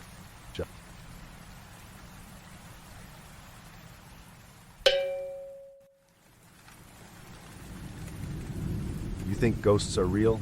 Prove it. Those were the words that started it all, spoken by my friend James on a stormy night we'd come to see as thrillingly dangerous. As the rain battered the windows and lightning cracked through the sky, a feeling of foreboding took root in my gut. I should have known that night would test every boundary of my skepticism, but I laughed it off, shaking my head at James's eagerness. James, always the audacious one, thrived on the unexplained. His fascination with ghost stories and the occult often led us on strange adventures. That night, he had convinced me and Lara, our mutual grounding force, to gather at an old, creaky house on the town's edge, the perfect setting for a harmless Ouija board session. As we climbed its rickety steps, the house seemed to groan under the weight of its history, and my skepticism felt almost like an anchor, keeping me from being swept away by the eerie atmosphere. The house's interior was just as I had imagined, dimly lit by flickering candles James had arranged and filled with the musty smell of forgotten memories. Ensconced in the shadows, we settled around the makeshift table with the Ouija board in the center, the wooden planchette sitting still, waiting for contact. I wasn't nervous. Skepticism is a powerful shield against fear, but the thunderous claps outside and the house's groaning timbers made it hard to entirely dismiss the unsettling feeling that crept in. "Ready?" James asked, eyes gleaming with excitement. "Let's just get this over with," I replied, my voice steadier than I felt. Lara, true to form, gave him an exasperated look, though I could see a glint of reluctant curiosity in her eyes. We placed our fingers lightly on the planchette, James whispering a few words meant to invite any spirits present to communicate with us. My mind wandered, already concocting explanations for any movements as subconscious muscle twitches or coincidental answers. At first, nothing happened. We sat in the candlelit stillness, the only sounds coming from the storm outside. Then, slowly, the planchette began to move. James's eyes lit up, while Lara and I exchanged skeptical glances. "Who's here with us tonight?" James asked, his voice just above a whisper.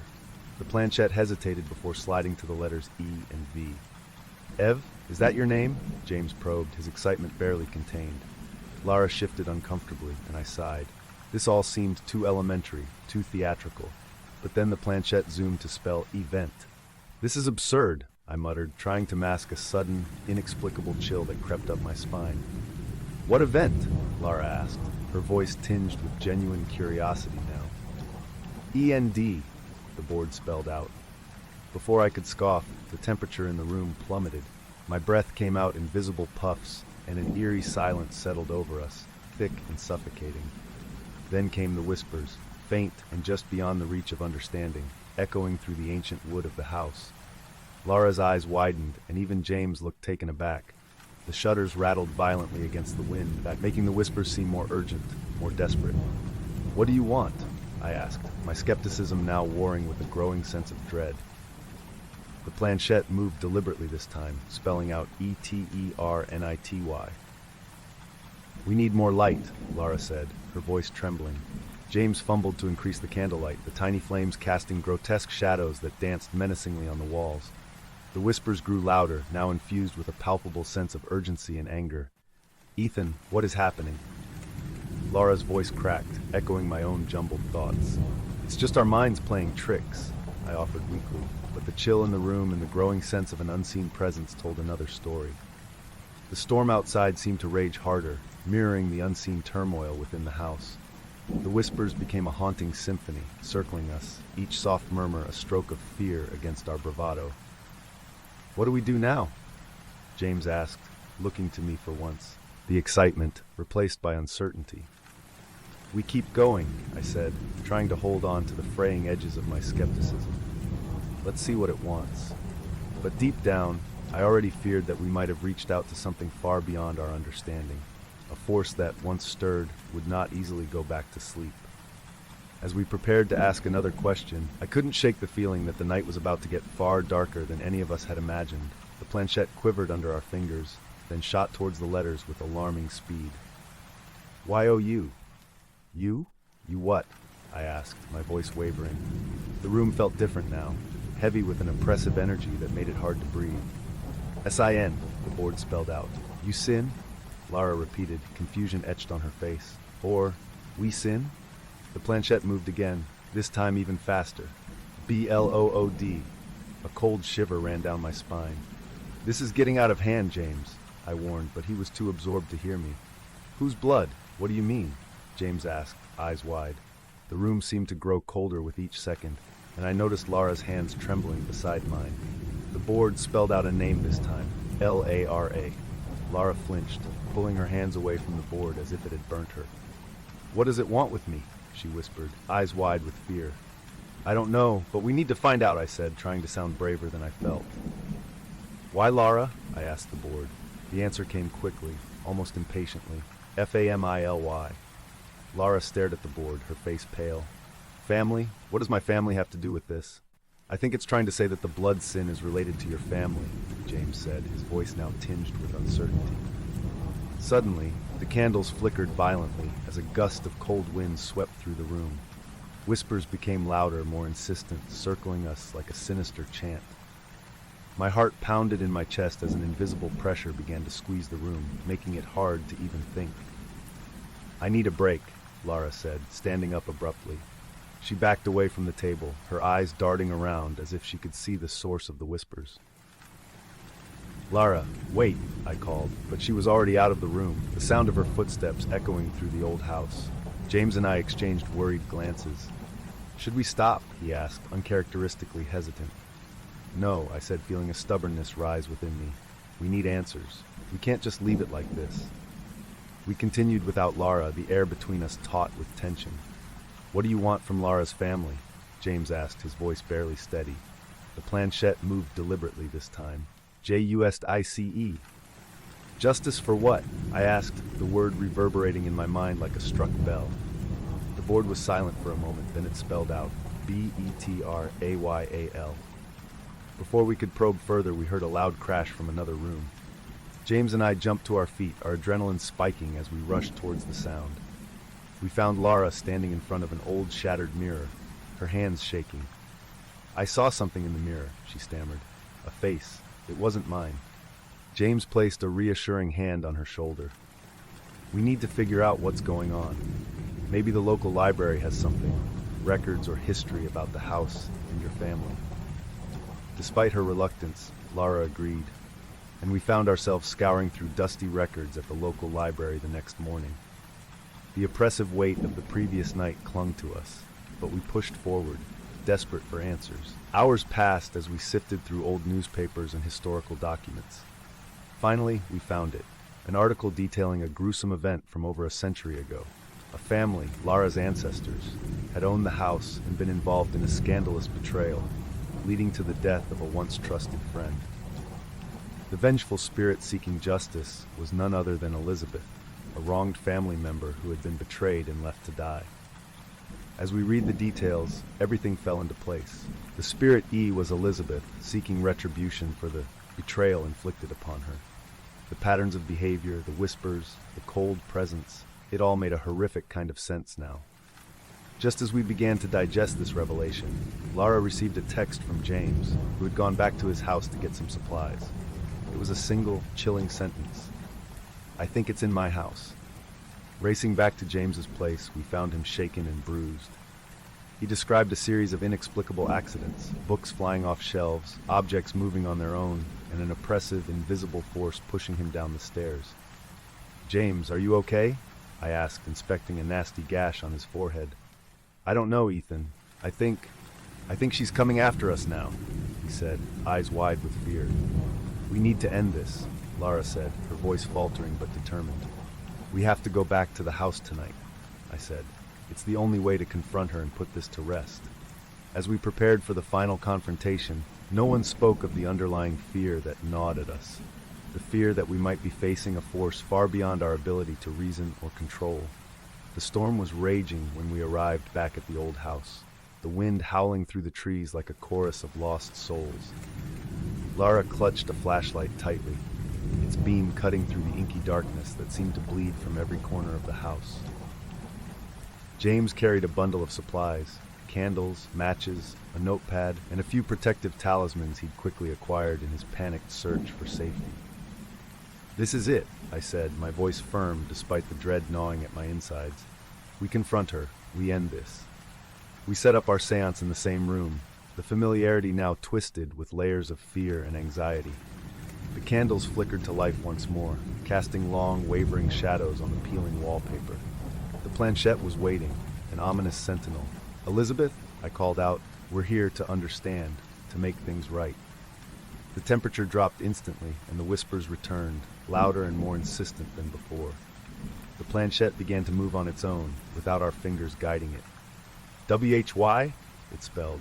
"Because you deserve justice," Lara said, her voice shaking. "But we need to know how to give it to you."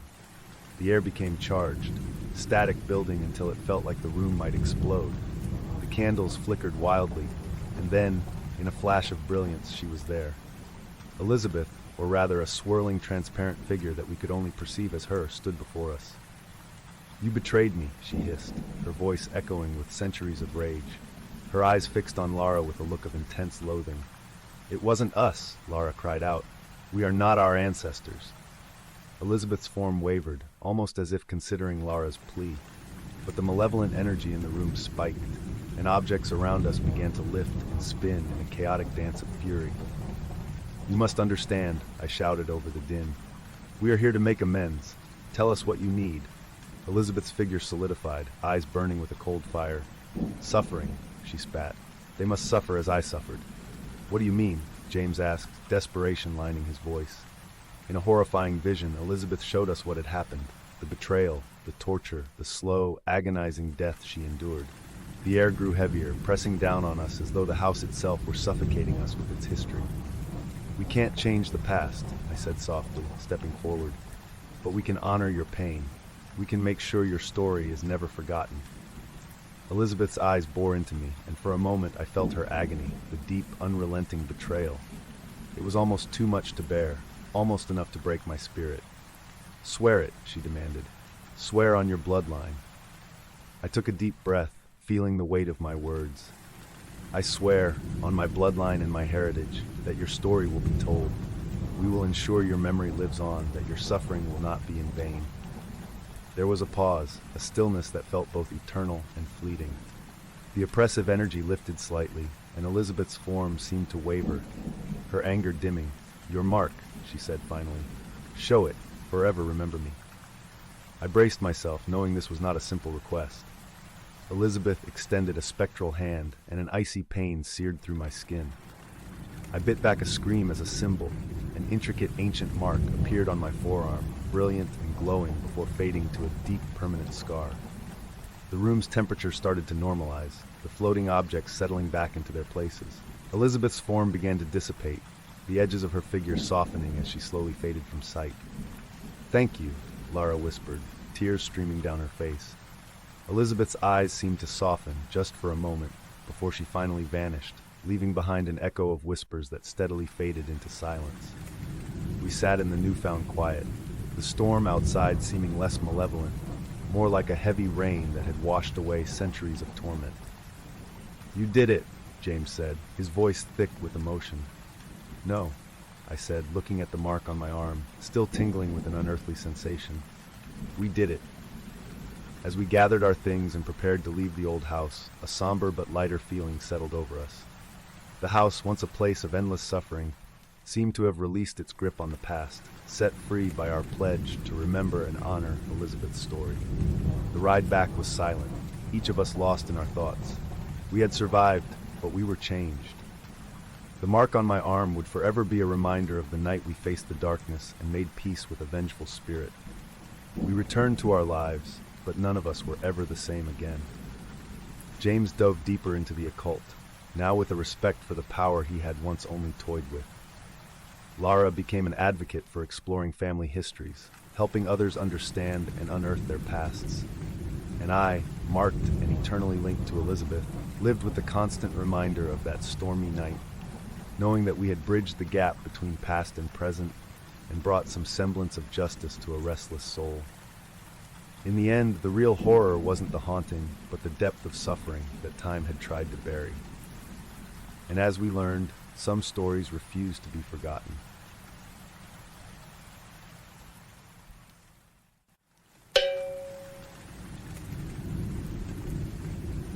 Somnia, a name whispered in shadows, a pact made in jest. Not all games are meant to be played. I can't shake the feeling that writing this down might be my last tether to sanity. It all started 5 years ago, in the dimly lit basement of my friend Greg's house. It was one of those typical teenage get-togethers where we pushed boundaries and sought cheap thrills. We were 16, drunk on cheap beer, and daring each other to take it up a notch. That's when Claire, always the thrill seeker, pulled an old wooden box from her backpack.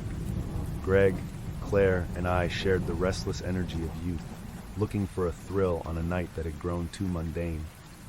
Claire opened the box with a dramatic flair, revealing an old Ouija board.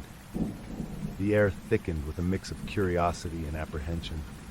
None of us really believed in the supernatural, but the promise of scaring ourselves silly was too tempting to pass up. We gathered around the table, our faces eerily illuminated by the flickering basement light. The board had been Claire's grandmother's, a relic from another era, the letters faded and the planchette worn smooth by time. We arranged it in the center, our fingers grazing the edges of the planchette with a mix of nervous laughter and anticipation. What should we ask? Claire's voice cut through the semi-darkness, her usual boldness tinged with hesitation. Greg, never one to waste an opportunity for bravado, scoffed. Is there anyone here with us?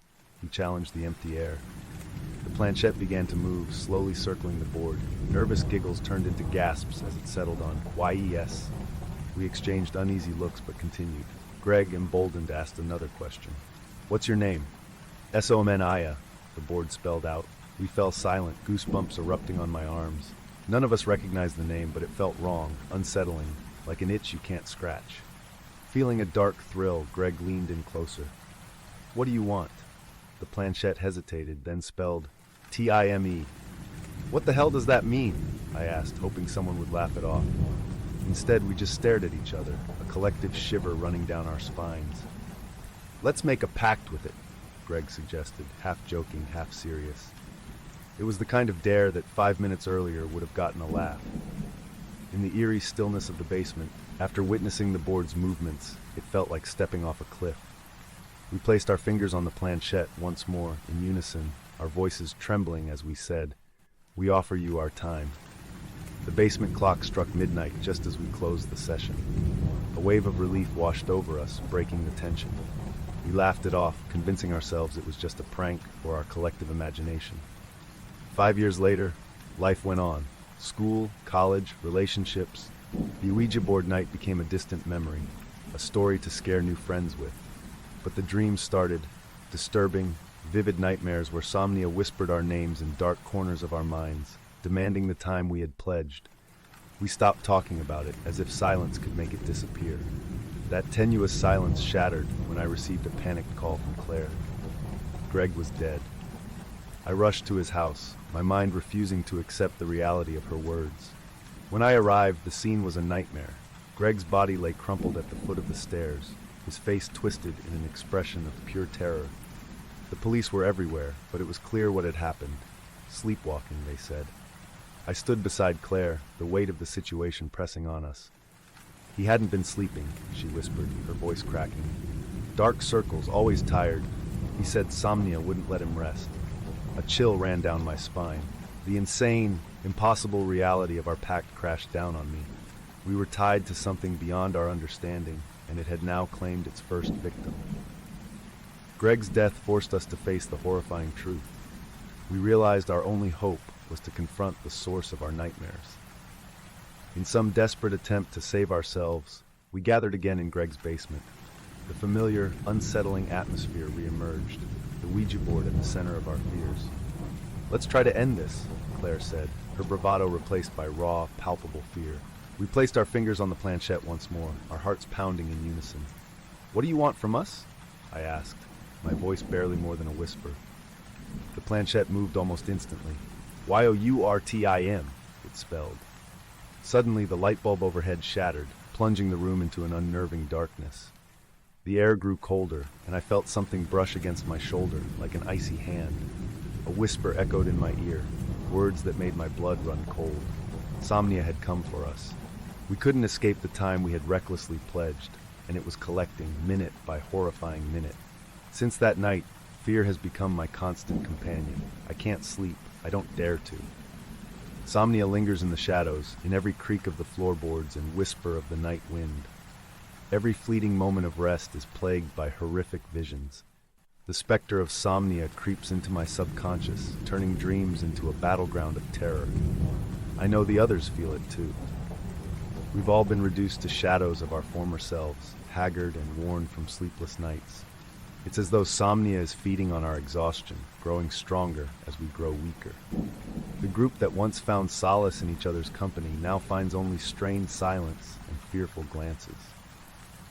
Our friendship, once a source of strength, has become another casualty of our pact. A week after our terrifying encounter in Greg's basement, Claire calls us back together. Her voice is different now, tinged with the desperation of someone clinging to the last threads of hope.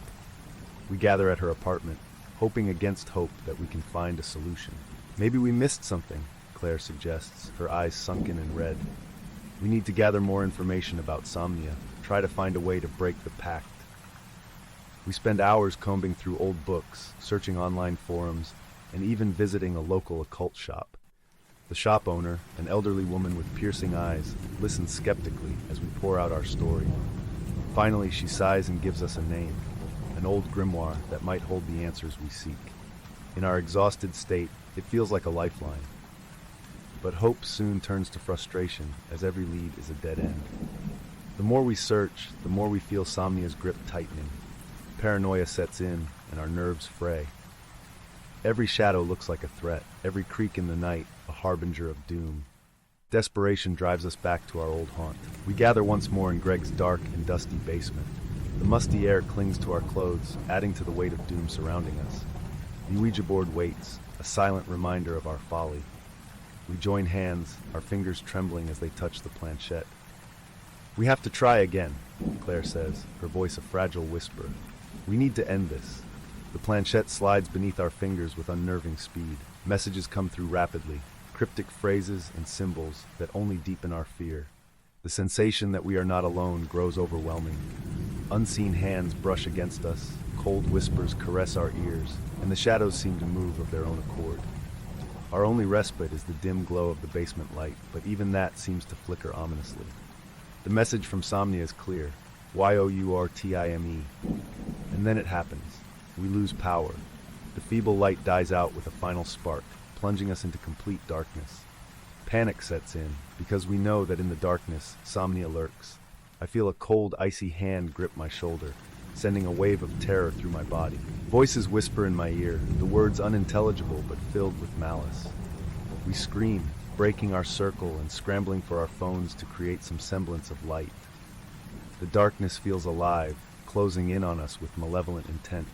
We flee the basement, bursting into the safety of the night air, but the feeling of dread follows us. It's clear that there's no escaping Somnia's reach. Days turn into restless, harrowing nights. I barely recognize myself in the mirror anymore. My hazel eyes are bloodshot, surrounded by dark circles. I've grown thin, my once lean muscles now weak from lack of sleep. The haunting dreams have become more vivid, more violent. Somnia visits me every night, demanding the time we pledged. Arguments start to fracture our group.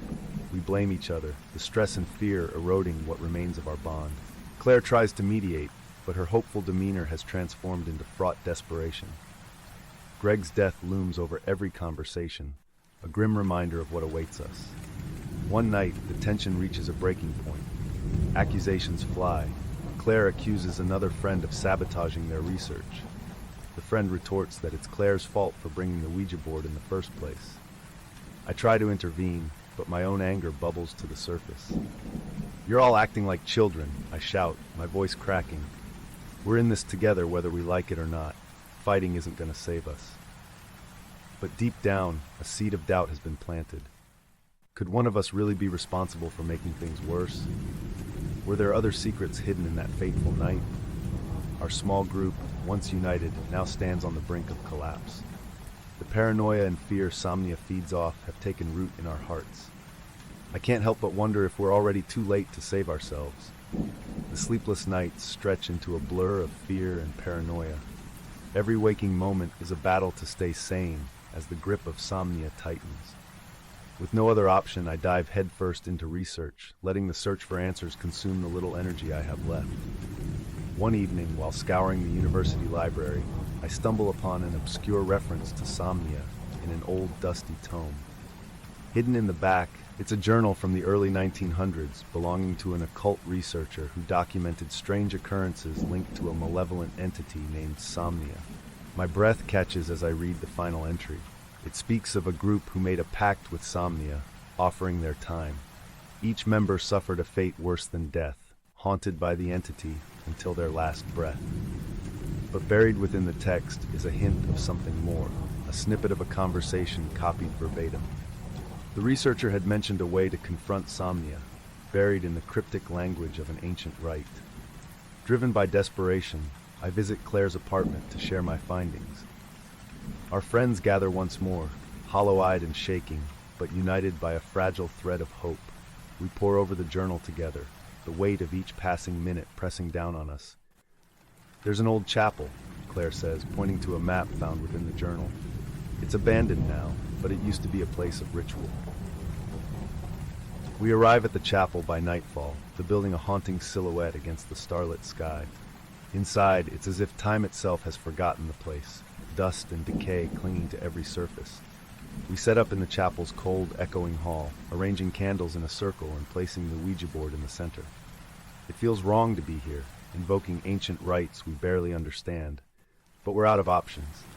We join hands, our mutual fear binding us tighter than ever before. We start the ritual, following the instructions in the journal. The candles flicker madly, casting long, eerie shadows on the walls. The air grows colder, and the feeling of being watched becomes overpowering. The planchette moves faster now, almost violently. It's as if Somnia knows we're trying to break free. With bated breath, we demand answers, invoking the old language of the ritual. "Why are you doing this to us?" I shout, desperation cracking my voice. The response is immediate and chilling. "Yourtimeismine." The ground beneath us trembles, and a spectral wind extinguishes the candles, plunging us into darkness. Claire screams, and I can feel the cold, oppressive presence of Somnia creeping closer, its whispers filling our minds. Suddenly, it feels as though the shadows themselves are pressing in around us, suffocating us with their malevolence. The journal's pages rustle violently, flipping open to a final hidden note. In a desperate flash of light from my phone, I glimpse the words, "There must be a willing sacrifice to break the pact." Understanding dawns upon us with grim finality. One of us has to offer ourselves to keep the others safe. The realization sends a wave of dread washing over the group. Claire's eyes meet mine, and I can see her resignation. "I'll do it," she whispers, the words almost lost in the howling wind. "I brought the board. This is my fault." "Claire, no!" I reach for her, but she steps into the circle, her face steeled with determination. In the darkness, Claire addresses Somnia directly, offering herself in place of our collective time. The shadows seem to recoil, and for a moment there's an eerie silence. Then the grip upon us loosens, the oppressive weight lifting as Somnia claims its prize. The chapel stills, and the air grows lighter. Claire collapses, and though her body remains, her spirit feels distant, as though already claimed by the malevolent entity. Tears stream down my face as I kneel beside her, the weight of her sacrifice washing over me. My friends gather around, the heavy silence a testament to the gravity of the moment. Claire's slow, labored breaths are the only sound, a haunting reminder of the price we've paid. In that moment, I understand the finality of our actions. Somnia may no longer lay claim to our time, but we are irrevocably scarred by the ordeal. Claire's sacrifice is our only salvation, and as her breaths grow shallower, I realize that we must honor her, ensuring this story is never forgotten so no one repeats our mistake. We leave the chapel, carrying Claire's memory and the weight of our actions. Sleep does not come easily, but when it does, it is free from the haunting whispers of Somnia. I document everything, every harrowing detail, hoping to warn others. Not all games are meant to be played. Not all pacts should be made. And as we walk away, I know we will never be the same. Some nightmares linger long after waking.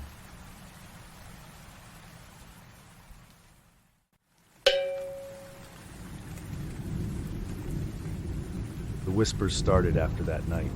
No matter how far I ran, they followed, an endless echo of the darkness we unleashed.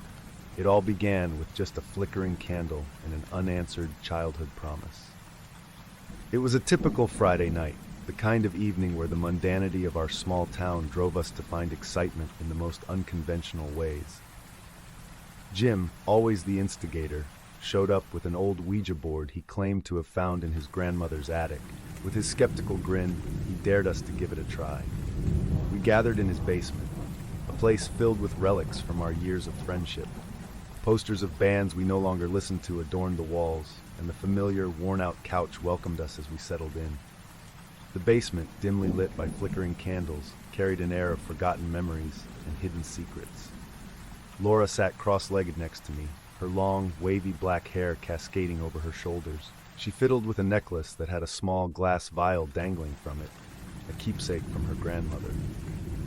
Jim, towering over us with his muscular build, spread out the Ouija board on the coffee table. Katie, her expressive eyes darting around nervously, adjusted the candles to cast an even glow. The anticipation hung thick in the air, a mix of excitement and trepidation. "All right, everyone," Jim said, his voice steady and confident. "Let's see if there really is anything to this." We placed our fingers lightly on the planchette, the smooth wood cool to the touch. Jim started with a few harmless questions, the kind you'd ask at a slumber party to spook your friends. We laughed and teased, our nerves masked by bravado. "Is anyone there?" Jim asked, his tone mocking. For a moment, nothing happened. Just as we started to relax, the planchette jerked slightly. We exchanged glances. "Stop messing around," Jim said, eyeing each of us. But there was an undercurrent of unease in his voice. Against our better judgment, we continued. The planchette moved again, this time more deliberately, spelling out YES. Katie's hand trembled visibly. "I must be imagining things," she whispered. "This can't be real." Laura, ever the spiritual one, suggested, "Maybe we should ask who we're speaking to." Jim nodded, taking a deep breath. "Who are you?" The planchette moved with a fluidity that made my skin crawl. "LUCY. Katie went pale, her breath hitching. That's my grandma's name," she said, her voice barely above a whisper. The basement grew colder, and the flickering of the candles seemed more erratic. A heavy silence descended upon us, broken only by the sound of our shallow breaths. Something felt undeniably wrong. Determined to get to the bottom of it, Jim pressed on. "What do you want, Lucy?" The planchette moved again, each letter sending a shiver down my spine. TRUSTNOONE. Katie's eyes welled with tears. "I don't understand," she said, looking around desperately. "What does she mean?" Jim, now visibly shaken but unwilling to let it show, tried to rationalize. "Someone here is playing a sick joke." But the board had already changed the atmosphere around us. The room felt heavier, the shadows more ominous. Before we could decide on our next move, the planchette moved on its own, spelling out JM. The color drained from Jim's face. "What the hell?" he muttered. Laura's voice wavered as she asked, "What do you want with Jim?" The response came swiftly, as if the spirit had been waiting. "HEBROKEHISPROMIS. Jim looked like he had seen a ghost. "I don't know what this is about," he stammered, but his eyes betrayed him. "What's she talking about?" Laura asked, her voice edged with fear. Jim took a deep breath, his bravado crumbling. "When I was a kid, I promised my grandma Lucy that I'd always keep her antique collection safe. But I sold it after she passed to pay off some debts." The planchette moved violently, spelling out a single word that sent chills down my spine. LIAR. Katie sobbed openly now, clutching her grandmother's necklace. Jim's face was a mixture of guilt and confusion. Laura whispered a prayer under her breath, her eyes squeezed shut. Suddenly, the candles blew out. The basement was plunged into darkness, an oppressive chill sweeping through the room. Katie's scream pierced the silence, jolting us into action. We fumbled in the dark, trying to find a light, but the room seemed to have swallowed all sense of direction. When the lights finally flickered back on, the room's corners seemed darker, filled with unseen eyes watching our every move. Jim tried to laugh it off, but it came out hollow, his usual swagger diminished. None of us noticed when the planchette began to move again, neither smooth nor jerky, but with a purpose that made my stomach churn. Leaning in, I read the new message aloud. GONO. Katie bolted upright, her tear-streaked face reflecting terror. We need to stop this, now. But Jim, driven by some mix of guilt and curiosity, was undeterred. It's just a game, he insisted, though his trembling hands suggested otherwise. We can't just leave it like this. Then end it, Laura snapped, her voice strained. Say goodbye. Reluctantly, Jim nodded, guiding our hands to the planchette one last time. As it slid to goodbye, the candle flame swayed violently before extinguishing. The sense of relief was fleeting, as the room's lingering chill warned us that we had awakened something that wouldn't be put to rest so easily. We sat in silence for a moment, each of us grappling with the unspoken fear that we had crossed a line that could never be uncrossed. The days following that unsettled night were heavy with unspoken dread. Each of us returned to our routines, but the normalcy felt forced. The laughter we used to share felt hollow. Conversations were punctuated with awkward silences, and an ever-present fear lingered just beneath the surface. Katie was the first to openly voice her discomfort. She confided in us that she heard whispers in her room at night, whispers that eerily resembled her grandmother's voice. Laura suggested it might be residual fear, but deep down, we all knew something was terribly wrong. It wasn't long before the occurrences escalated. One evening, Jim called us over to his house, his voice trembling with a panic that we'd never heard before. We found him in his living room, pale and sweating, staring at the Ouija board which he'd tossed into a corner. Around it, items from his grandmother's antique collection were scattered, positioned around the board in a circle. They were objects Jim had sold, but somehow they had returned. "What's going on?" Laura asked, her voice barely masking her fear. Jim shook his head, eyes wide with terror. "I swear, I didn't bring these back, they just appeared." Katie let out a strangled sob. "It's her, Lucy. She's angry because you broke your promise." Suddenly, a picture frame flew off the wall, shattering against the floor. The lights flickered, and a cold wind swirled through the room. We were left in darkness, surrounded by a palpable malevolence. The whispers returned, this time merging into a cacophony of indistinct voices. Laura suggested we consult someone knowledgeable about these occurrences. Her grandmother's stories about protecting against spirits with cleansing rituals came flooding back to her. Desperate for relief, we followed her guidance. We gathered sage, candles, and salt, preparing for a cleansing ritual in Jim's living room. With the items arranged, Laura recited an incantation she remembered from her grandmother. As she spoke, the air seemed to thicken, the oppressive presence dimming momentarily.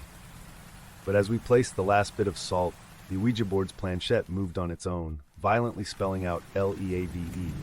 Panicking, Jim screamed, "Enough! I'm sorry, Grandma! I'll make it right, I swear!" But his sincerity was met with silence, the room's coldness persisting, a chilling reminder of Lucy's unwillingness to forgive. Over the next few days, our lives were plagued by relentless terror. Katie shut herself in, refusing to leave her room as the whispers grew louder.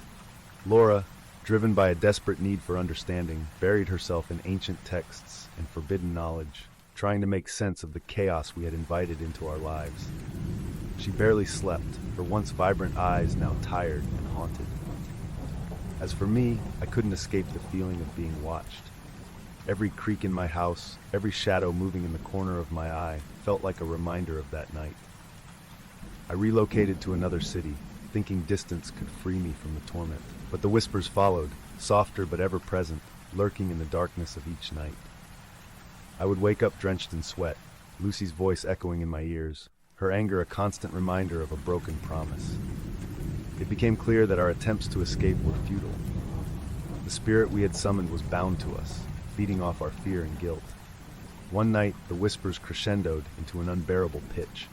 Objects flew off the shelves, and my vision blurred with a cold sweat. Amidst the chaos, one distinct phrase emerged from the cacophony, H-E-L-P-M-E. Collapsing to my knees, I whispered a desperate plea. "What do you want from us?" A chilling silence followed before the planchette, which I had kept hidden away, began to move on its own again, tracing out one heart-stopping message. FINJIM. Jim. I hadn't heard from him in days. His disappearance had left a void, an unspoken fear that he was lost forever. But if the spirit wanted us to find him, it meant Jim was somewhere out there, experiencing his own torment. Unwilling to let another friend become a casualty, I reached out to Laura and Katie. Laura, despite her exhaustion, agreed to help, driven by a guilt that mirrored my own. Katie, though terrified, acknowledged that facing our fear was the only way to end our nightmare. We regrouped in the town's library, combing through everything we could find on spirits, Ouija boards, and unfinished business. The librarian raised an eyebrow at our requests, but offered no comments. Each page turned, each whispered discussion, brought us closer to an understanding of the ritual that could possibly free us from Lucy's vengeful grip. Little did we realize that confronting her would demand more than mere knowledge. It would require a confrontation with the very darkness we had unleashed. The journey to free ourselves from Lucy's grip led us back to the place where it all started, Jim's house. We found the front door ajar, a cold draft emanating from within. Stepping inside, the oppressive silence was almost tangible. "Jim," I called out, my voice echoing eerily through the empty halls. There was no answer, only the unsettling feeling of being watched. We made our way to the basement, the epicenter of our nightmare. The flickering lights cast long, distorted shadows, creating an unsettling atmosphere. Katie clung to her grandmother's necklace, her knuckles white with fear. Laura carried a bag filled with items for ritual protection: sage, salt, candles, and a handwritten spell. Jim was there, sitting in the middle of the room, surrounded by the relics from his grandmother's collection and the Ouija board. His eyes were wide and vacant, his body motionless as if he were in a trance. "Jim!" I shouted, rushing to his side. His skin was cold, his breathing shallow, and he seemed unresponsive to our presence. "We need to start the ritual," Laura urged, the urgency in her voice barely concealing her fear. "It's the only way to break the connection." We quickly but carefully arranged the items around Jim, forming a protective circle. Laura began her incantation, her voice steady and strong despite the palpable tension. As she spoke, the air seemed to thicken, and the room grew colder still. The candles flickered wildly, casting dancing shadows across the walls. The planchette moved of its own accord, spelling out threatening messages we tried to ignore. "HELPME," it wrote, a command that tugged at our hearts, but we focused on Laura's words, hoping they would be enough to banish the spirit. As the incantation reached its climax, Jim's body convulsed violently. A guttural scream escaped his lips, echoing through the basement and filling us with a primal fear. The candles extinguished all at once, plunging us into darkness. For a moment, there was nothing but the sound of our ragged breaths in the void. Then, slowly, a dim light began to emanate from within the protective circle. Jim's eyes fluttered open, clarity replacing the vacant look that had haunted them. "Chris?" he croaked, his voice hoarse and weak. "What's happening?" Before I could answer, another presence made itself known. The temperature dropped impossibly lower, and a figure began to materialize within the shadows, a spectral form unmistakably Lucy. Her face twisted in anger and sorrow, her eyes locked onto Jim. "You broke your promise," she hissed, the words dripping with malice. Jim struggled to his feet, facing the apparition. "I'm sorry, Grandma. I was desperate. Please forgive me." Lucy's form wavered, her expression shifting from anger to a profound sadness. "You must make it right," she said, her voice softer now. "You must honor my memory." Jim nodded, tears streaming down his face. "I will, I promise." With those words, Lucy's figure faded, the oppressive air lifting slightly. The planchette moved one last time, spelling out GOODBYE. Exhausted but relieved, we watched as the candles relit themselves, their warm glow restoring some semblance of normalcy to the room. The darkness that had loomed so heavily seemed to dissipate, leaving behind a solemn quiet. Jim slumped back to the floor, drained but alive. "Thank you," he whispered, his voice cracking. "I'm so sorry for dragging you into this." Katie knelt beside him, placing a gentle hand on his shoulder.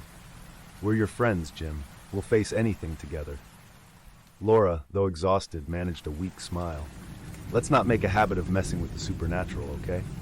We all laughed, the sound a welcome relief from the tension that had gripped us for so long. Gathering our things, we left the basement, the air feeling lighter and the shadows less menacing. Outside, the first light of dawn broke over the horizon, bathing the town in a hopeful glow. Despite the relief, the events of those nights had forever changed us.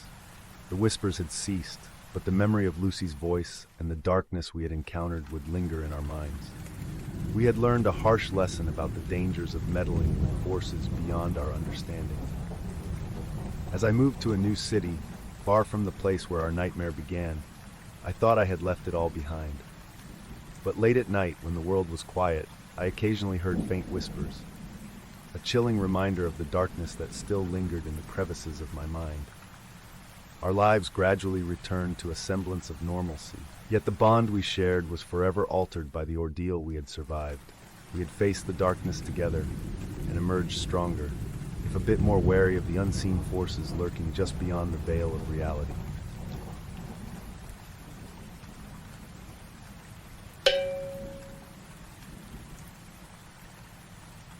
A Forgotten Pact, Part 1. Sometimes I wish that night had never happened, that we had never sneaked into the attic and found that dusty old Ouija board. We were young, reckless, and bored, craving a thrill, but the thrill we found would haunt me for the rest of my days. I returned to Silver Falls reluctantly, drawn back by the tranquil silence of a small town and the memories buried deep within. After a bad breakup and the chaos of city life, I needed tranquility and familiarity. When I stepped into my childhood home, it felt like stepping into a time capsule. Dust motes floated in the sunlight, streaming through the windows, and I could almost hear the echoes of laughter and whispered secrets from years past. The attic was my first stop. I'd always loved rummaging through old boxes up there, unearthing snippets of forgotten family history. This time, I found something unexpected. A photo from 8 years ago. The sight of our young, smiling faces sent a shiver down my spine. There we were, Mark, Samantha, James, Eliza, Rachel, and me.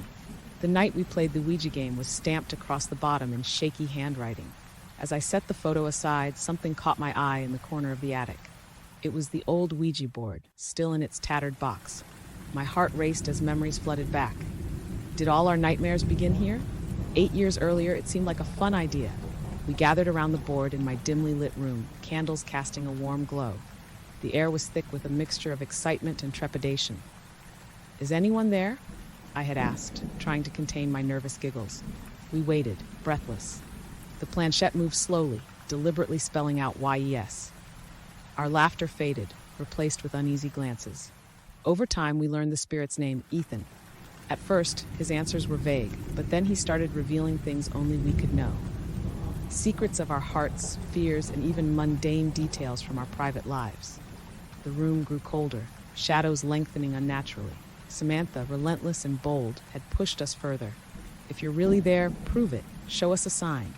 In response, the hall mirror shattered. Our screams echoed as shards of glass scattered across the floor. In the present, the silence of the attic felt stifling. I wiped off the dust from the board, each breath echoing loudly in my ears. It was then that I remembered the pack of friends who had vowed to stay connected forever. But forever is a long time, especially when death begins claiming your friends one by one. First, it was James, his life cut short by a mysterious car crash. Then Eliza, a bright soul found lifeless in her apartment. Mark's descent into madness followed, his words fragmented and haunted. Fingers trembling, I traced the letters on the board, and memories blurred with the present. I had to know if there was a connection, or if my mind was conjuring horrors from grief. I reached out to the only person left who might understand my fear, Rachel. We hadn't spoken in years, but her voice over the phone was a familiar comfort, albeit tinged with the same unease that constricted my chest. "Jenny, it can't be real," she insisted, but her words lacked conviction. "Meet me at my place tonight. We need to figure this out." The reunion was bittersweet. Rachel's eyes, once full of mischief, now mirrored my own dread. Her tiny apartment was cluttered with paintings, a testament to her artistic spirit, but the usual warmth was missing. Shadows seemed to lurk in every corner, and the air was cold despite the heater's steady hum. We sat on the floor, the Ouija board between us like some malignant relic. I recounted the deaths, the fear lacing my voice. Rachel was silent, staring at the board with wide eyes. "We need to end this," she whispered. The room darkened as we dimmed the lights, and with trembling hands we began. "Is anyone there?" My voice was barely more than a whisper. The planchette moved almost immediately, like it had been waiting. The answers were immediate, cutting through our disbelief. Ethan was still there, and he was not pleased. His words spelled out our doom, a promise from years ago we had forgotten, but he had not. Suddenly, the room's temperature dropped, and a sense of dread enveloped us. The shadows in Rachel's apartment seemed to grow, and a whispering echo filled the air. "Jenny, stop," Rachel begged, but it was too late. We had opened a door that was never meant to be opened. The silence that followed was deafening, and I locked eyes with Rachel, not understanding that our lives were no longer our own. The chilling realization that the pact we made that night was now our curse, a debt that Ethan had come to collect. The Forgotten Pact, Part 2. The days following our encounter with Ethan were filled with an oppressive sense of inevitability. I could barely sleep, haunted by nightmares of twisted shadows and whispering voices.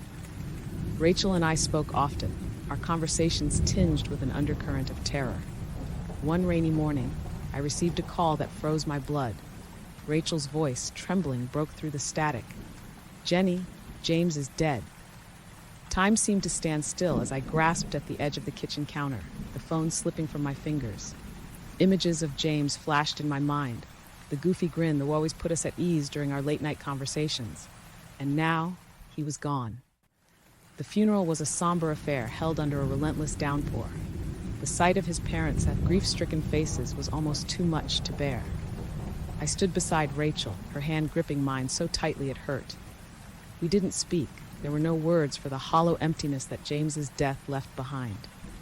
As the casket was lowered into the ground, I glanced around at the mourners. Everyone looked devastated, but there was an undeniable tension in the air, a shared understanding that this wasn't a simple tragedy. I caught Rachel's eye, and we both understood. We had to act before it was too late. A few nights later, Rachel and I made the grim decision to visit Mark. No one had seen him in weeks, and reports from the institution were disturbing, to say the least. We were led through cold, sterile hallways, the fluorescent lights flickering ominously. Mark was barely recognizable. His once athletic frame had wasted away, and his eyes, once filled with life, were now vacant and haunted. He sat huddled in a corner, muttering to himself. When he saw us, there was a flicker of recognition, followed by a look of abject terror. "They're coming," he whispered, his voice hoarse and broken. "The shadows, they whisper, they watch." I squeezed Rachel's hand, trying to suppress my own fear. "Mark, we need your help. We need to end this." His eyes darted around the room, as if seeing things we couldn't. "It's too late. We made the pact. We didn't understand, but Ethan did." As we left the institution, the weight of Mark's words settled heavily on us. The sense of dread only grew stronger. The shadows seemed to stretch and follow us like elongated ghouls. Back at Rachel's apartment, everything felt amplified. The paintings seemed darker, the air even chillier. We knew we couldn't wait any longer. Desperation fueled our resolve, driving us to search for a way out. We pored over old texts, websites devoted to occult lore, and any scraps of information that might hold a solution. Our research led us to a ritual, supposedly capable of severing ties with malevolent spirits. The directions were archaic, the Latin phrases challenging to decipher, but we believed it was our best chance. We gathered the necessary items: salt, candles, a dagger, and a bowl for blood, a required sacrifice. The night we attempted the ritual was one I will never forget. Rachel's apartment was dark, save for the candlelight casting a faint, flickering glow. The atmosphere was thick with tension and fear. We followed the instructions to the letter, invoking the spirits and calling upon ancient protections. As I made the initial cut on my palm, letting the blood drip into the bowl, I felt a shiver run down my spine. The room seemed to constrict around us, shadows pressing in. "Rachel, are you ready?" I asked, my voice barely more than a whisper. She nodded, but before we could proceed, the temperature plummeted and the shadows began to writhe and pulse. A low, guttural whisper filled the room, growing louder, more aggressive. "No," Rachel gasped, eyes widening with terror. The candles flickered violently before going out completely, plunging us into darkness. In that pitch blackness, I felt a cold hand grip my arm tightly. I heard Rachel scream, but before I could react, the darkness swallowed us both. When the lights flickered back on, Rachel lay motionless on the floor, her eyes wide open, staring into nothingness. The ritual had failed, and Ethan had claimed another life. The Forgotten Pact, Part 3. Rachel's lifeless eyes haunted me as I stumbled out of the apartment, my mind reeling.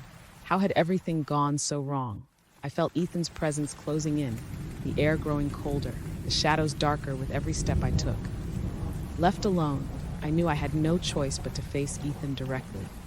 I returned to my childhood home, each room filled with memories now tainted by fear. I gathered whatever strength I had left and set up the Ouija board in the living room, lighting candles around it in a circle. The flickering flames cast long shadows on the walls, creating an eerie dance of light and darkness. I sat down, my fingers trembling as they rested on the planchette. "Ethan," I called out, my voice firm despite the fear gnawing at my insides. "What do you want from me?" The planchette moved swiftly, almost eagerly. DEATH. I took a deep breath, steadying myself. "If I give you my life, will you let the others rest in peace?" Silence stretched before the planchette began to move again. CYCLE. The word sent a chill down my spine. The realization hit me. Ethan wasn't just after us. We were pawns in a perpetual cycle of horror. "Stop this," I demanded, my voice breaking. "Why are you doing this?" The planchette stilled, then began to spell out a single horrifying word. BIND. My heart sank as I understood. Ethan wasn't just any spirit. He thrived on the fear and lives of those who dared to summon him. The cycle began and ended with him, and there was no true escape. Desperate and determined, I decided to perform the ritual again, hoping that my self-sacrifice would at least contain Ethan and end his cycle here. I made the same preparations, but this time I cut deeper, the pain a sharp reminder of my mortality. Blood dripped onto the board, and I began the incantation, my voice shaking but resolute. "Ethan, by this blood I bind you. I offer my life in place of this curse." The room grew icy, the candles flickering wildly. Shadows around me convulsed, and the air filled with angry whispers. Pain surged through me, but I kept going, repeating the phrases, urging Ethan to take me and end this torment. The room darkened further, and I felt a coldness wrap around my body, squeezing the air from my lungs. My vision blurred, and I knew my time was short. As I chanted the final words, I saw a light flicker in the corner of my eye. For a moment, the shadows seemed to recede, and I felt a strange sense of peace. I knew then that I was not alone. The spirits of my friends surrounded me, their presence lending me strength. With my last breath, I finished the incantation, the world around me fading into darkness. I expected oblivion, but what awaited me was far worse. When I awoke, it was no longer my home. I found myself in a dark, featureless space, cold and silent. Ethan stood before me, his eyes gleaming with what could only be described as satisfaction. "Welcome," he whispered. "Your debt is paid, but the cycle continues." Despair washed over me as I realized my sacrifice had not ended Ethan's reign of terror. I was trapped, another soul in his collection. I could only watch as he stepped towards the void, ready to claim his next victim. Years or moments later, I couldn't tell. I watched through shadowed corners as a new group of teenagers, oblivious to the dark history of this place, discovered the old Ouija board in the attic of my childhood home. They giggled and whispered just as we had, unaware of the horrors they were about to unleash. Ethan's cycle began anew, with me now powerless and bound within it, a silent witness to the darkness that would claim them one by one.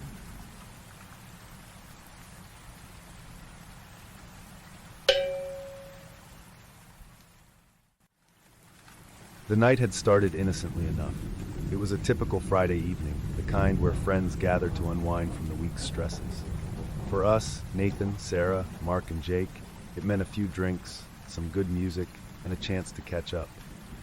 My house, with its old-world charm and creaky wooden floors, had been the designated hangout spot for years. We knew its quirks and creaks well, or so we thought. The attic was off limits, not out of any particular concern, but simply because it held years' worth of clutter and forgotten items. But when Mark suggested we dig around for something interesting, curiosity got the better of us. Armed with flashlights and fueled by a few beers, we trudged up the narrow staircase, each step groaning under our weight. The attic was a forgotten realm of dust and shadows, filled with discarded relics of the past. We sifted through old photo albums, faded letters, and broken furniture, laughing at the absurdity of some forgotten fashion choices and marveling at the history trapped in this confined space. It was Sarah who found it, tucked beneath a pile of old books and moth-eaten blankets. She pulled out the Ouija board with a triumphant grin, her eyes sparkling with mischief. The board itself was old, its once vibrant colors faded to a dull sepia. The planchette, a small heart-shaped piece of wood with a glass window, seemed eerily pristine by comparison. "Guys, check this out," she called, brushing off the dust. Mark's eyes lit up. "Oh, this is going to be fun. Let's see if we can summon a ghost or something." I chuckled, shaking my head. "You guys seriously believe in this stuff? It's just a game." Jake shrugged. "Why not? It might be fun to scare ourselves a little." Reluctantly, I agreed. We descended the stairs, a sense of anticipation building among us that I couldn't quite shake off. The living room lights were dimmed, casting long, flickering shadows across the walls. We sat around the coffee table, the Ouija board resting ominously in the center. "All right, everyone put your fingers on the planchette," Sarah instructed. There was a nervous energy in her voice, excitement mingling with apprehension. We complied, placing our trembling fingers on the small piece of wood.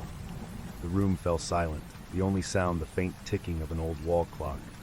"Is anyone there?" Sarah asked, her voice barely more than a whisper. For a long moment, nothing happened. I rolled my eyes, about to pull back and make a joke when I felt it, a slight, almost imperceptible movement. The planchette began to glide across the board, stopping at "yes." A collective gasp echoed around the room. My skepticism wavered. "Who are you?" Mark asked, leaning in closer. The planchette moved again, this time more confidently. "Thomas," it spelled out. "Thomas? How old are you?" Jake asked. 8, the board responded. I glanced at my friends, their faces lit by the dim light, their eyes wide with a mixture of fear and fascination. My heart pounded. The planchette's movements were too synchronized, too deliberate. I tried to rationalize it, to chalk it up to collective subconscious movements, but the chill in the room was undeniable. "What happened to you, Thomas?" Sarah's voice trembled slightly. There was a pause, a moment of stillness that felt like the calm before a storm. Then, slowly, the planchette began to move again, spelling out LOST. A shiver ran down my spine. The playfulness of our gathering had evaporated, replaced by a palpable sense of unease. This was no longer about fun. It felt sinister, wrong. "Let's stop," I said, pulling my hand away. But the planchette moved with renewed vigor, spelling out a chilling message before any of us could react. STAY. The room grew colder. Shadows seemed to creep closer, and the whispers began. Faint at first, like distant voices carried on the wind, they grew louder, more insistent. My heart raced, the logical part of my mind battling the undeniable terror gripping my chest. Who else is here?" Jake stammered. The planchette didn't move. It was in that moment of silence that I realized we had crossed a line. What began as a silly game had turned into something far more dangerous. And as the whispers grew louder, more coherent, I couldn't help but feel that we had invited something into our lives that we couldn't control. DEATH. A chill ran down my spine, and I pulled my hand away. "This is insane. We need to stop," I insisted, my voice shaking. But the planchette moved violently on its own, darting across the board with a speed that defied logic, spelling out a desperate message, STAY.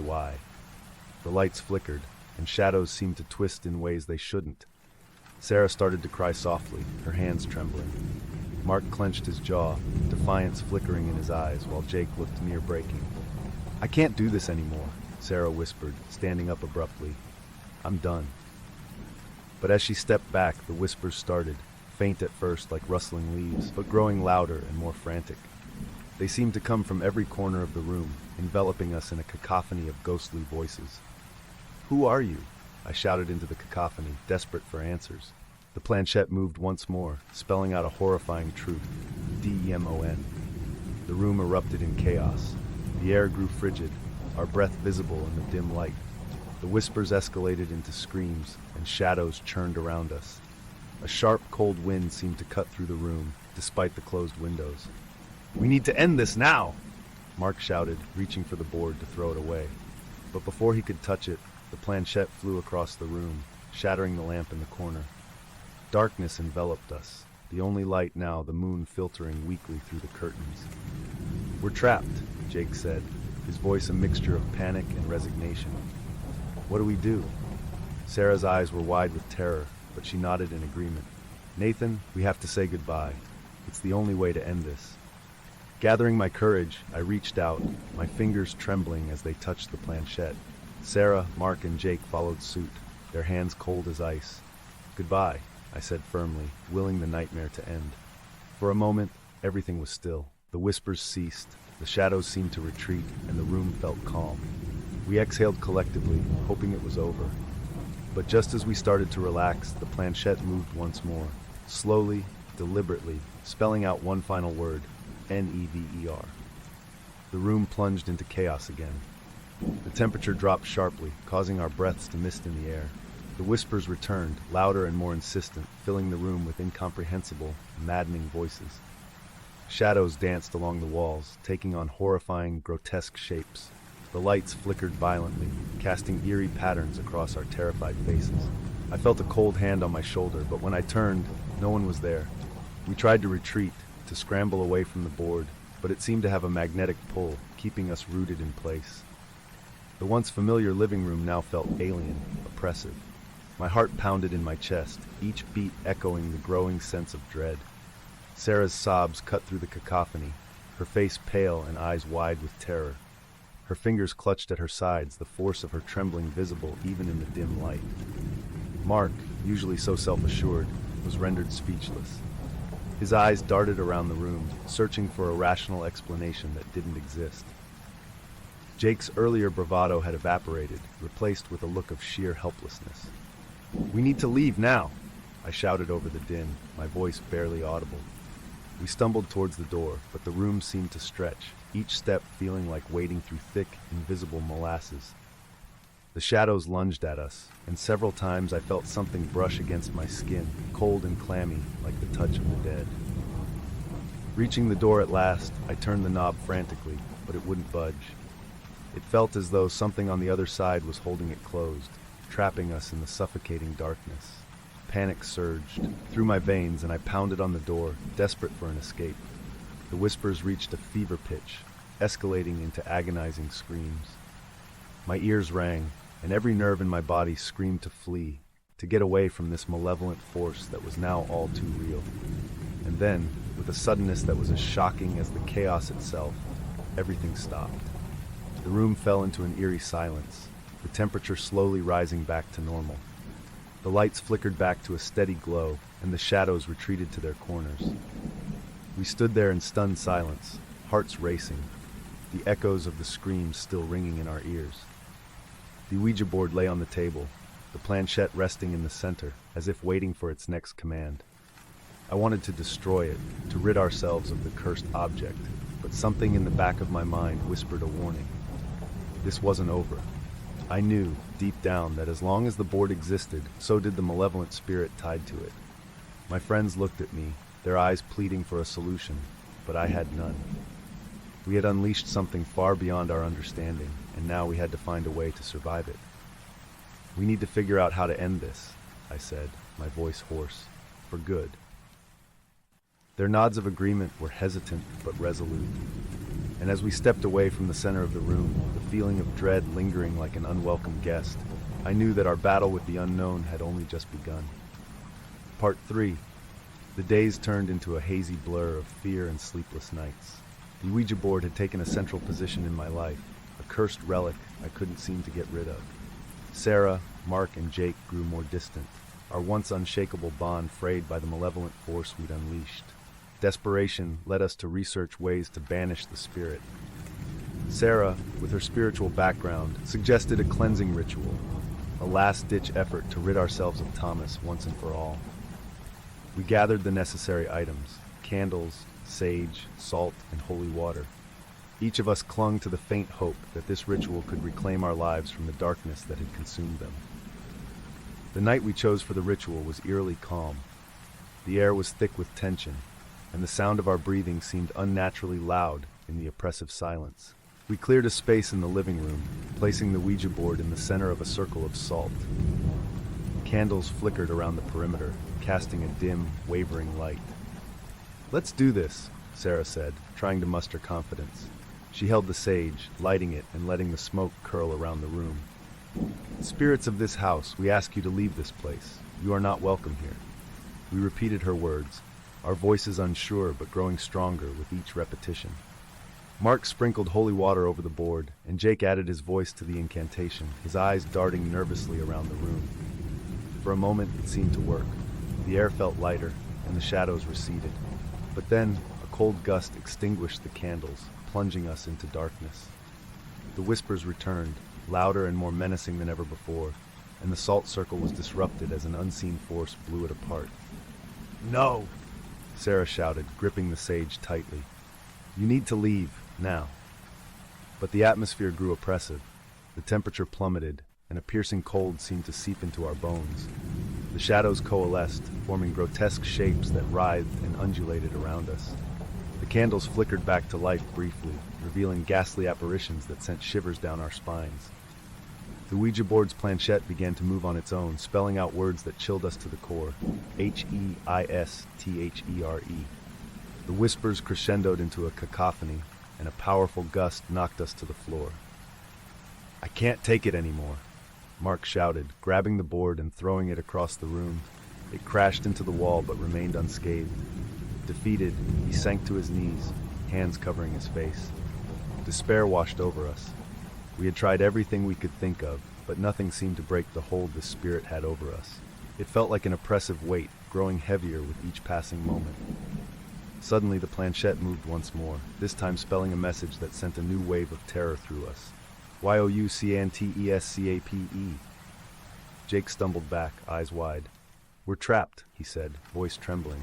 "No matter what we do, it won't leave us alone." I felt a surge of anger and defiance.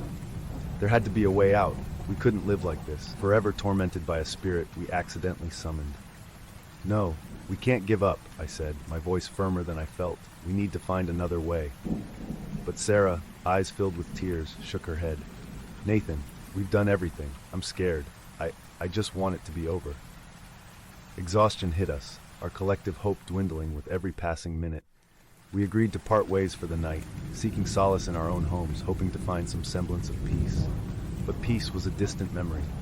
Shadows haunted every corner of my vision, and the whispers grew louder, more incessant. It felt as though Thomas was mocking me, reveling in my fear. My home, once a sanctuary, had become a prison. Late that night, as I sat in the dim light of my living room, the Ouija board reappeared on the table, untouched. The planchette was already moving when I approached, spelling out a final, horrifying revelation. WEAREON. In that moment, I understood the truth. The spirit had bound itself to me, feeding on my fear and despair. There was no escape.